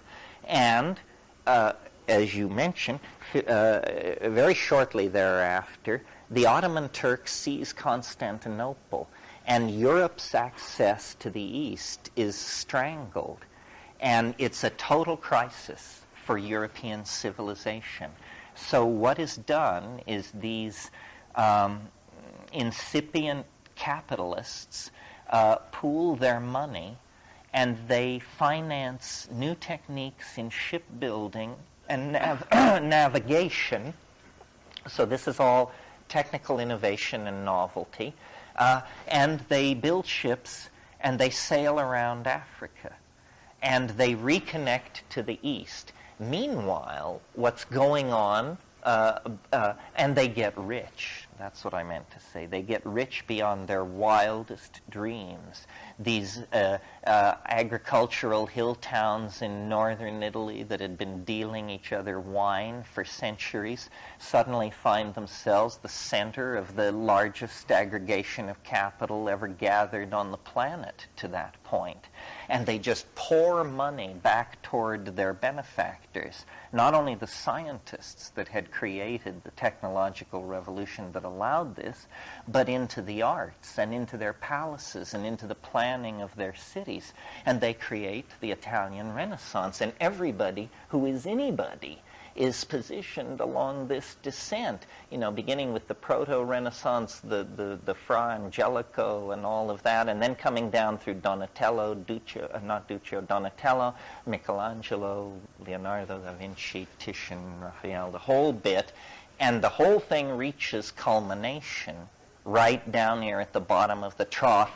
They actually experience a kind of eschatonic event at the bottom of this novelty trough, which is they discover the other half of the planet. That's what they do 500 years ago, 1492, right down here. Well, that blew the door off its hinges. There has never been a return to normality in a certain sense. That did it. This trough, what this trough pictures, is a period that ends in 1619. 1619 is the beginning of the 30 Years' War. This period across the bottom of this trough has been called by art historians who have no knowledge of this theory the age of the marvelous. This is the age of the great Hermetic flowering. This is the age of Shakespeare and the Rudolphine court in Prague. This is the age of Arcamboldo and John Dee and Robert Flood and, that incredibly complex, psychedelic, manneristic mishmash that those late Renaissance people put together. But there's a certain ugliness in it. It's not an entirely flat trough of novelty. There is a recursion to old patterns, and I maintain what that is the beginning of the rape, subjugation of the New World, and then the rise of gangster capitalism in that environment. Because, interestingly, Europe was somewhat strangled before the discovery of the New World. I mean, it required resource management and all that. I mean, if you've been to places like Portugal, and you say, these people ruled half the planet, this rocky, scrubby, storm-battered little country, how did they do it? Well, obviously by expropriating other people's resources. That's how they did it. So there was a period of normalcy where everybody was shipping, and it didn't change that much. There were just years of ship, go out, empty, come back full, go out, empty, come back full. Well, except that all this information was pouring into Europe. It was like as though they had landed on alien planets. Albrecht Dürer went to an exhibition of Toltec carving in Leiden, and his diary entries on this, I mean, for those people to gaze upon these artifacts, it was literally like science fiction to them, and plants and animals. And they were the center of the world, and all they knew was that, so it was like adding another Earth to the equation for them. Exactly. An incredibly exotic Earth. I mean, animals, plants, human beings, the largest river in the world, the highest waterfall in the world, and on and on and on. It just swam into their kin, literally, like an alien planet. 1619, the party's over. In America, this is called the Protestant Reformation out of some delicacy. It's not the Protestant Reformation, for God's sake. It's the 30 Years' War. It's when everybody in Europe just went nuts and slaughtered each other for 30 years until 1648. And, the Cromwellian thing happened in England, and it was a drag. It was wars of religion. That little clip that indicates a descent into novelty I call Newton's notch. Newton was important enough that I'm teasing a little bit. There was other stuff going on, the foundation of the Royal Society and so forth and so on. But generally, this was a period of recovery from the age of the marvelous. And it's an era of powdered wigs and social mores, increasing class stratification, increasing assertion of the power of the Protestant churches in Northern Europe, and so forth and so on. And then up here, 1740, this is what's called the European Enlightenment. And a bunch of French people, Voltaire, Rousseau, philosophers, theoreticians of how human society should be run, produce these screeds, these theoretical texts, but wild men in the Americas take this up, and the conclusion of all the philosophizing that goes on up here is the American Revolution, which occurs on a downsweep into novelty, and I would argue was reasonably successful, followed by the French Revolution, precisely on an upswing. In other words, a movement back into habit. And for my money, the French Revolution ended catastrophically. I mean, it's every liberal's nightmare, you know? I mean, it was horrible. The good people turned to monsters, and then they couldn't keep hold of it in spite of that. So the French Revolution ends with the enthronement of the Emperor Louis Napoleon. Go figure. And then so forth. And as you see, the 20th century is down here at a much higher level of novelty, lower toward the 0 point. And the entirety of since the middle 19th century, which is just about right, I maintain, since the middle 19th century, we've just been exploring totally new territory. You know, once you get Michael Faraday and Konrad Lorenz and Baron Lobachevsky and Fitzhugh Ludlow and all this, you know, in other words, non-Euclidean geometry, electromagnetic field theory, psychedelic drug use, it all begins to come together, and of course then the most important, arguably the most important moment in the 19th century, completely unrecognized at the time, now predicted by the wave, was 1837, when Charles Babbage assembled the difference engine and laid the basis for the cybernetic revolution. Let's look at modern times in a little more. He built this thing called the difference engine, the Babbage machine. It was a computer. And he knew what it was. He understood what was possible with it. He went to the British government. He offered it to them. He begged them to develop this. And it was just so beyond their imagining. But it had all the elements of a modern computer. It was not electric, of course. It was a mechanical computer. But all the principles were there, and in Babbage's writing, it's very clear he understood exactly what he had on his hands. Incredible. If you ever see a picture of Babbage, I mean, think about this. This guy lived in 1837. He looks like Flash Gordon. I mean, he has a haircut so in advance of his time. It's incredible. Now let's look at this. This is from 1888 over here. And what's interesting is, you know, we mentioned, or it came up this afternoon, how you can use the calendar as a political flog when you have nothing else going. Well, that not only happened that not only will for sure happen in 2000, but it very definitely happened in 1900. There's something about it. Everybody, they had the same feeling, actually, that we do now. The telephone had been invented in 1895, or, you know, popularized. They began installing them. That was the internet of that time. It's still pretty amazing stuff. I mean, how you deliver sex over copper wire, I don't know, but they managed to do that. And powered flight was happening all over the world. People were working on it. And so this point up here is, I believe, January 3rd, 1900 or something like that. It's so on the money. And then this cascade into novelty. They were full of hope. They felt it within their grasp. The old world, the Edwardian world, was falling away. It's 1900.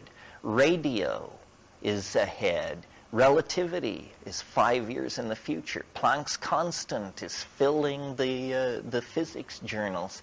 And you know, in art, the pataphysics is happening. And there's this, in Italy, futurism is beginning. The first futurist tracts are being published. Well, then the First World War, quantum physics, all of these things, it gets weirder. It begins to get weirder. It becomes more than simply an object of optimism. It becomes hideously complex and novel and strange and bizarre. And it reaches an apex in 1933. And I don't have to tell you. So then, across the bottom of this thing, World War II is fought. And World War II was like a rehearse for the apocalypse. I mean, wars now are not particularly about anything. That was a war which was about something. And it was utterly surreal for the people who experienced it to live through. I mean, it was about eugenics. It was about rocket bombs. It was about the power of radio to move millions of people. It was about propaganda. It was all kinds of things. And, of course, it ended with kicking open the nuclear doorway. Anybody who doesn't think World War II was a surreal extravaganza, I recommend Thomas Pynchon's novel Gravity's Rainbow, which is an incredible thing to read, an incredible work of literature, and you'll never see life again the same way. Okay, so then once that's all over and it reaches its apex in the destruction of the Axis powers and the use of the atom bomb on Japan and so forth, everybody has but one thought. Let's knock this off. Let's have some kids, crack a beer, have a barbecue. They even called it the return to normalcy. And there was all this uniform conformity culture, Norman Rockwell, American white culture, all racial, sexual, intellectual, and social aberrant phenomena was incredibly repressed. And there were some spills along the way, the JFK assassination, so forth and so on. And then it approaches the cusp.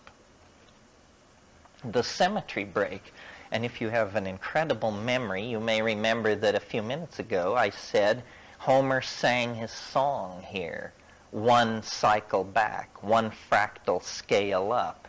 So the analogy is, or the analogy to Homer singing his song and to the fall of Mycenae and all of that, the fall of Minoan culture to Mycenae, is the 1960s, the freak revolution, the Vietnam War, the age of LSD, the landing on the moon at this scale cannot be discerned from the top of that thing. That all comes together right there. 1968 to 69, that's where the cultural symmetry break occurs, and then the final descent into novelty at that scale begins. And I submit to you that's a pretty good rendition of the myth of the culture that the media reinforces and that many of us carry. I mean, we do believe that was the turning point, that once rock and roll, LSD, sexual permissiveness and all this stuff was unleashed, we've then just been refining and experimenting with those themes ever since. The 70s were a descent into novelty the 80s, these were fairly steady descents into novelty, but they didn't surpass the madness of the middle 40s until, well, the early 80s, I guess. It's not at scale here. But, and then, you know, with the Reagan era, we enter into a kind of different kind of time. This bizarre oscillation business where there are surges of habit and then collapses into novelty, and then reassertions of orthodoxy, and then collapses into novelty. And this is what we're experiencing now. Here, I'll go in on this. But faster than we've seen previously. Like oscillations happen over 5 or 10 years instead of oscillations that happen. Or oscillations over months, yeah. There's now 89 years on the screen. Here are the 1960s. And now we're back to today. We're descending this thing. So basically what you're looking at is the 90s with the present year in the middle. And it shows that this is, by the way, predicted to be the most dramatic year in the decade. And that dramatic, whatever that drama is, it'll be in full play by June. Wise grab at Taiwan by the Chinese. Or it could be an AIDS cure. Or it could be an Ebola outbreak. I wouldn't look to the American presidential election for much excitement unless there's gunplay, which never rule it out in this country. We play rough. There could be a scientific breakthrough of some sort. This planet detection thing is obviously edging toward explosion because there is a water-heavy, oxygen-rich world out there within 50 light years, and the technology to detect it is now 99% in place. And it's just a matter of, teasing it out of this hellaciously difficult data. But we're going to know. Recently the Hubble Space Telescope discovered the other 80% of the galaxies in the universe. So we now have, instead of 10 billion galaxies, in one press release we go to 50 billion galaxies. That means 5 times as much intelligence, 5 times as many civilizations, and that's page 42 news in the New York Times. No, it's funny. People say, well, what will happen after 2012? Well, you haven't been listening. This theory doesn't say anything about what happens after 2012. This is a theory about what happens before 2012.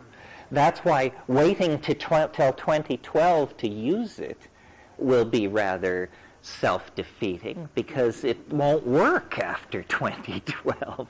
Of course, if there is an after 2012, it will be wrong, in which case we will have the curious task on our hands, some of us, of figuring out why it seemed right for so long. Yes. He became 67 years old. Yes.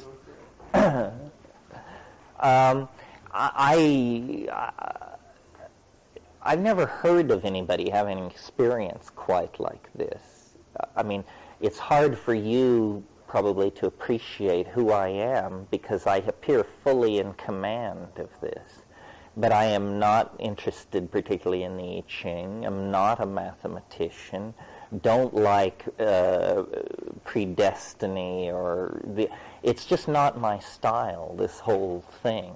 I'm a rationalist and somewhat cynical, left to my own devices, perhaps a little dark. This is an incredible argument for some kind of hope. It says there is an architecture to time. It says the wars, the rapes, the horrible revisions that go on are part of the pattern, and all will eventually find resolution in the final culmination. And then, the question which I would put to the mushroom or the logos or whoever it is if this is not true, then what possible purpose could all this have served? I mean, what's it for? I don't mind the public disgrace of being wrong, but it'll humble me. But we didn't probably need to mobilize a mass movement to humble me. So what was it all for? And I confess, I don't know. I have ideas. I mean, any question like that, as long as I've been thinking on it, there will be answers. I mean, how about this?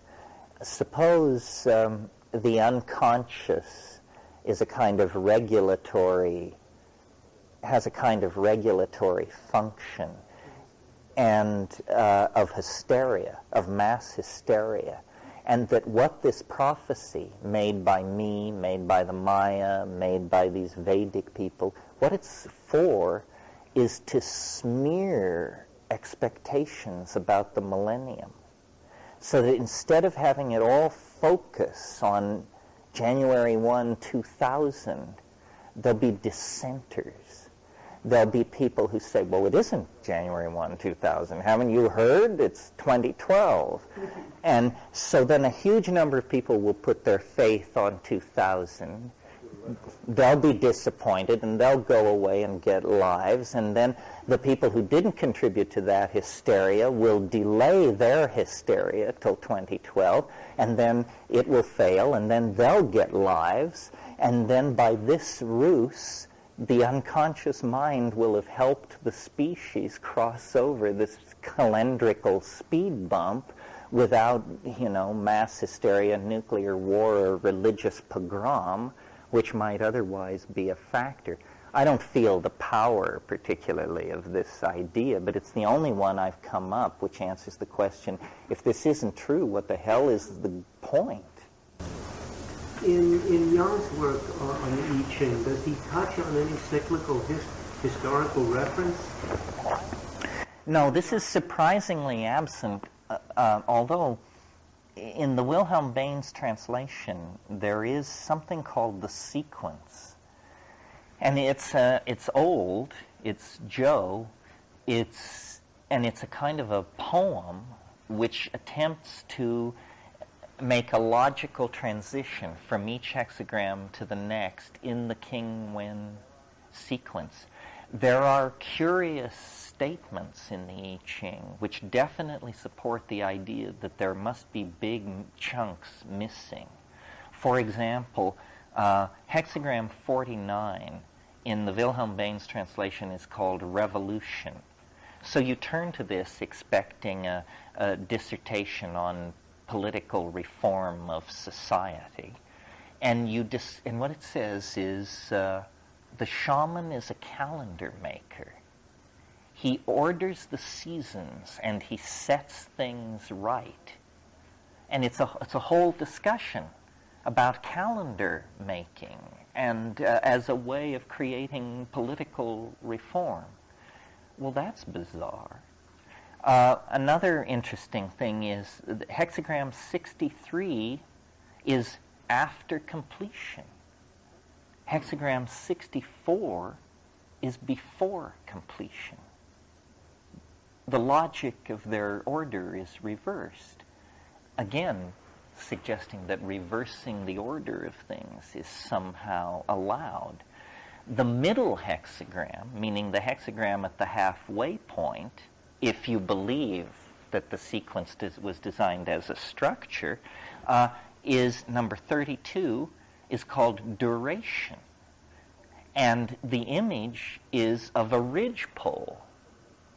Well, obviously, the ridgepole is at the center, and the rafters move off of it. I can't remember which hexagram it is that says, he who correctly understands the import of this sacrifice can hold the universe in the palm of his hand like a spinning marble. That's a very alchemical redaction. And so forth and so on. I mean, there are all kinds of textual clues to the fact, and of course this is coming through translation. It's very important to read many translations of the I Ching.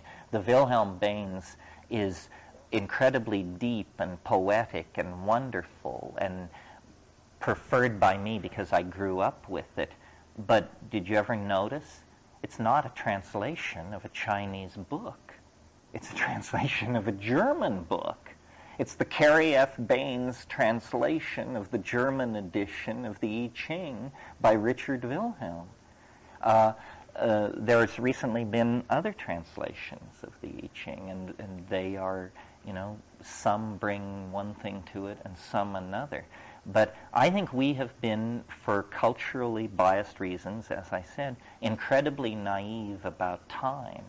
And this is the final thought that I'll leave you with this evening. Say this is true. How can it be true and not involve God's entry into history or the explosion of the sun or the coming of the Space Brothers or some other highly improbable and somewhat cheesy event? How can it fulfill itself and yet, not require willful suspension of disbelief? Well, one thought that's occurred to me, you touched on it, the wave doesn't seem to work after 2012, but I've noticed in analyzing all this history and stuff that what the wave, like people will always ask me, does it do the stock market? Only if the stock market moves hundreds of points. Otherwise, it's lost in the noise of everything else going on in the world. When I ask myself, what does this wave predict best? In other words, is it politics? Is it biological evolution? What is it that it really predicts well? The answer is technology. It seems to argue that technology and novelty are almost the same thing. And interesting that the DMT creatures are builders in light, and now we're on the verge through VRML of becoming builders in light. Well, if the wave describes technologies unfolding through time, and if the wave can't be propagated past 2012, then it must be because in 2012 a technology is invented which makes linear time and ends it. In other words, time travel. Time travel. Now, 10 years ago, only mad people talked about time travel. It was not a respectable subject. Recently, there have been articles in Physical Review letters, in Scientific American, in Nature. It's a very hot topic. There are many schemes for time travel. There are many notions about how time travel could be done. And actually, we should have been paying attention because Kurt Gödel in 1948 wrote a paper that advanced a scheme for time travel that was within the realm of possibility. Possibility. I'm not saying we're going to cobble one together tomorrow. I mean, in some of these schemes, you have to spin cylinders the size of the solar system and stuff like that. But any technology that can be imagined can be realized by somebody.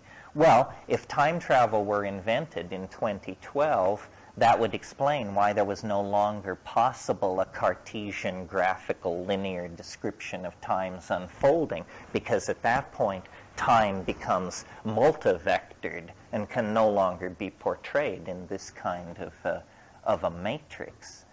Now, and this is the last on this, but an objection to time travel is always the grandfather paradox, which seems to imply that if time travel is possible, it's only possible forward in time, because if it were possible backward in time, you could come back and kill your own grandfather, and then you wouldn't exist. And so therefore nobody could kill him, and you get a logical paradox that is always trotted out to defeat time travel schemes. I have a different notion of how this works. Time travel is not what we think it is. if what we call time travel is an invention, which if ever invented, the moment the time machine was turned on, the rest of the history of the universe will happen instantly, because in order to avoid these temporal paradoxes, the entire system would have to undergo a kind of collapse. Here's an analogy which might make this clearer. If you release gas into a cylinder, the pressure equalizes on the walls of the cylinder. This is called Bernoulli's law.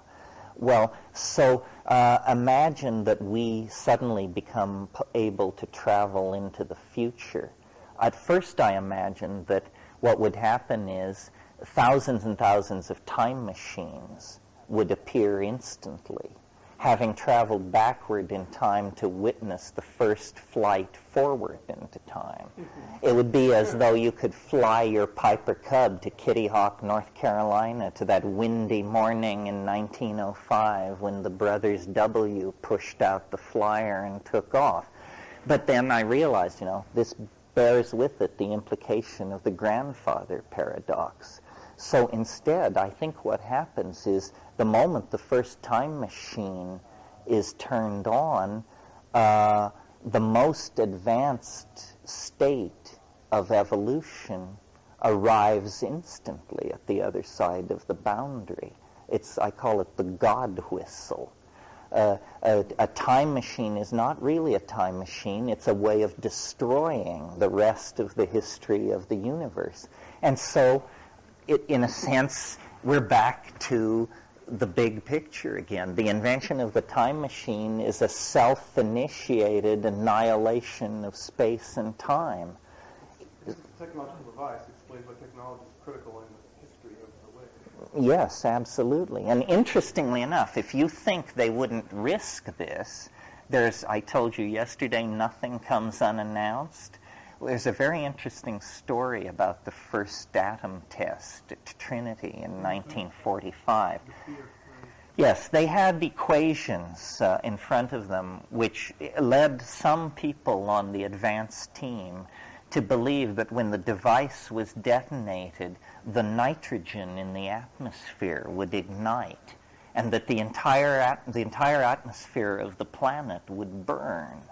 And they figured it was a 1 in 10. And so they said, reasonable odds. Hitler's out there. I guess Hitler wasn't out there at that point, but those wily Japs were out there. So they said a 1 in 10 chance, and they threw the switch, and it turned out the chamber was empty. So we're here to tell the tale. Much closer to where you want to be than... Well, this reminds me of a wrinkle. Here's a possible scenario which makes use of this concept. There is a cosmological theory out there. It's not the top contender. It's mostly been developed by this guy Hans Alfvén, and it's called a vacuum fluctuation cosmology. Quantum physics allows these things called vacuum fluctuations. And what they are is particles literally appear out of nowhere. And this is allowed by quantum physics as long as parity is conserved. And what that means is that these particles must contact their antiparticle and annihilate themselves and restore the system to a net energy of 0. But there is this brief moment during the vacuum fluctuation when matter comes into being ex nihilo. Now, the interesting thing about the quantum description of the vacuum fluctuation is that the mathematics set no theoretical upper limit for the size of the fluctuation. It simply says the larger the fluctuation, the rarer it is. So Hans Alfvén suggests, we are in a vacuum fluctuation of 10 high 22 particles. And what that means is that somewhere in the larger metaverse, our antimatter twin exists. And for the laws of physics to keep the accounts balanced, parity will have to be conserved. And what that might mean is a higher dimensional collision with our lost twin. And this would not be a collision in three-dimensional space. You wouldn't see it coming. It would occur instantaneously throughout the entire space-time continuum. All particles would annihilate their antiparticles, and there is only one particle that has no antiparticle. The photon there is no antiphoton. So if the universe were a vacuum fluctuation of this type, at the moment of the reconservation of parity, all matter in this universe would disappear. 100% it would disappear. And what would be left is all the light in the universe. And a universe filled entirely with photons, we have no idea what that is. That might be the mind of God. That might be the omega of the eschaton. Consciousness, there was an article in Scientific American, of all places, 3 issues ago, suggesting that consciousness is a general quality of the universe like gravity, and light is implicated. So it's possible that now that's a large scale. You talk about abandoning the body. This is a cosmology where at a certain point in the life of the universe, all matter disappears. And that would certainly, for my money, fulfill the novelty theory. In a way, all the fiber optic being laid leaves for a lot more light being pushed around than previously, in a way. Or at least light in a much more complex pattern than just the sunshine on the Earth. Well, and the fact that we're beginning to build with light, that virtual realities are made of light. People don't understand, in virtual reality, the difference between a 10-story building and a 100-story building, 1-0. You enter the code where it says make it 10 stories high, you add 1-0, it now makes it 100 stories high. Cost, it's free. Light is free. I mean, virtually free. The technologies it moves through aren't free. But, we have hidden helpers in the quantum realm. Those little electrons, they are numerous. They want to help. Horton hears a who, that sort of thing.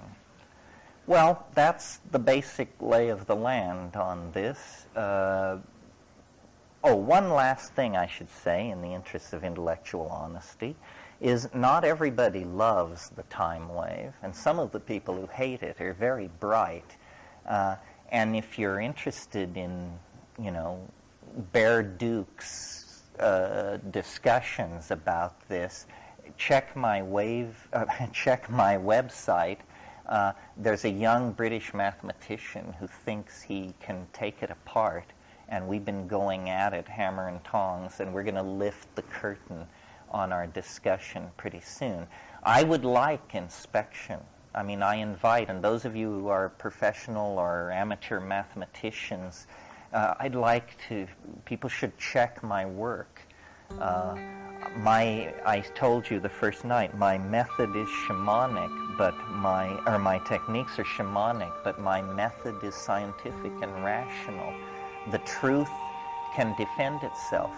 If this can be broken on the wheel of logical analysis, then so be it. It does empower hope, but there's no percentage in false hope. I mean, the only true hope is in the maintenance of an open mind. So thank you very much.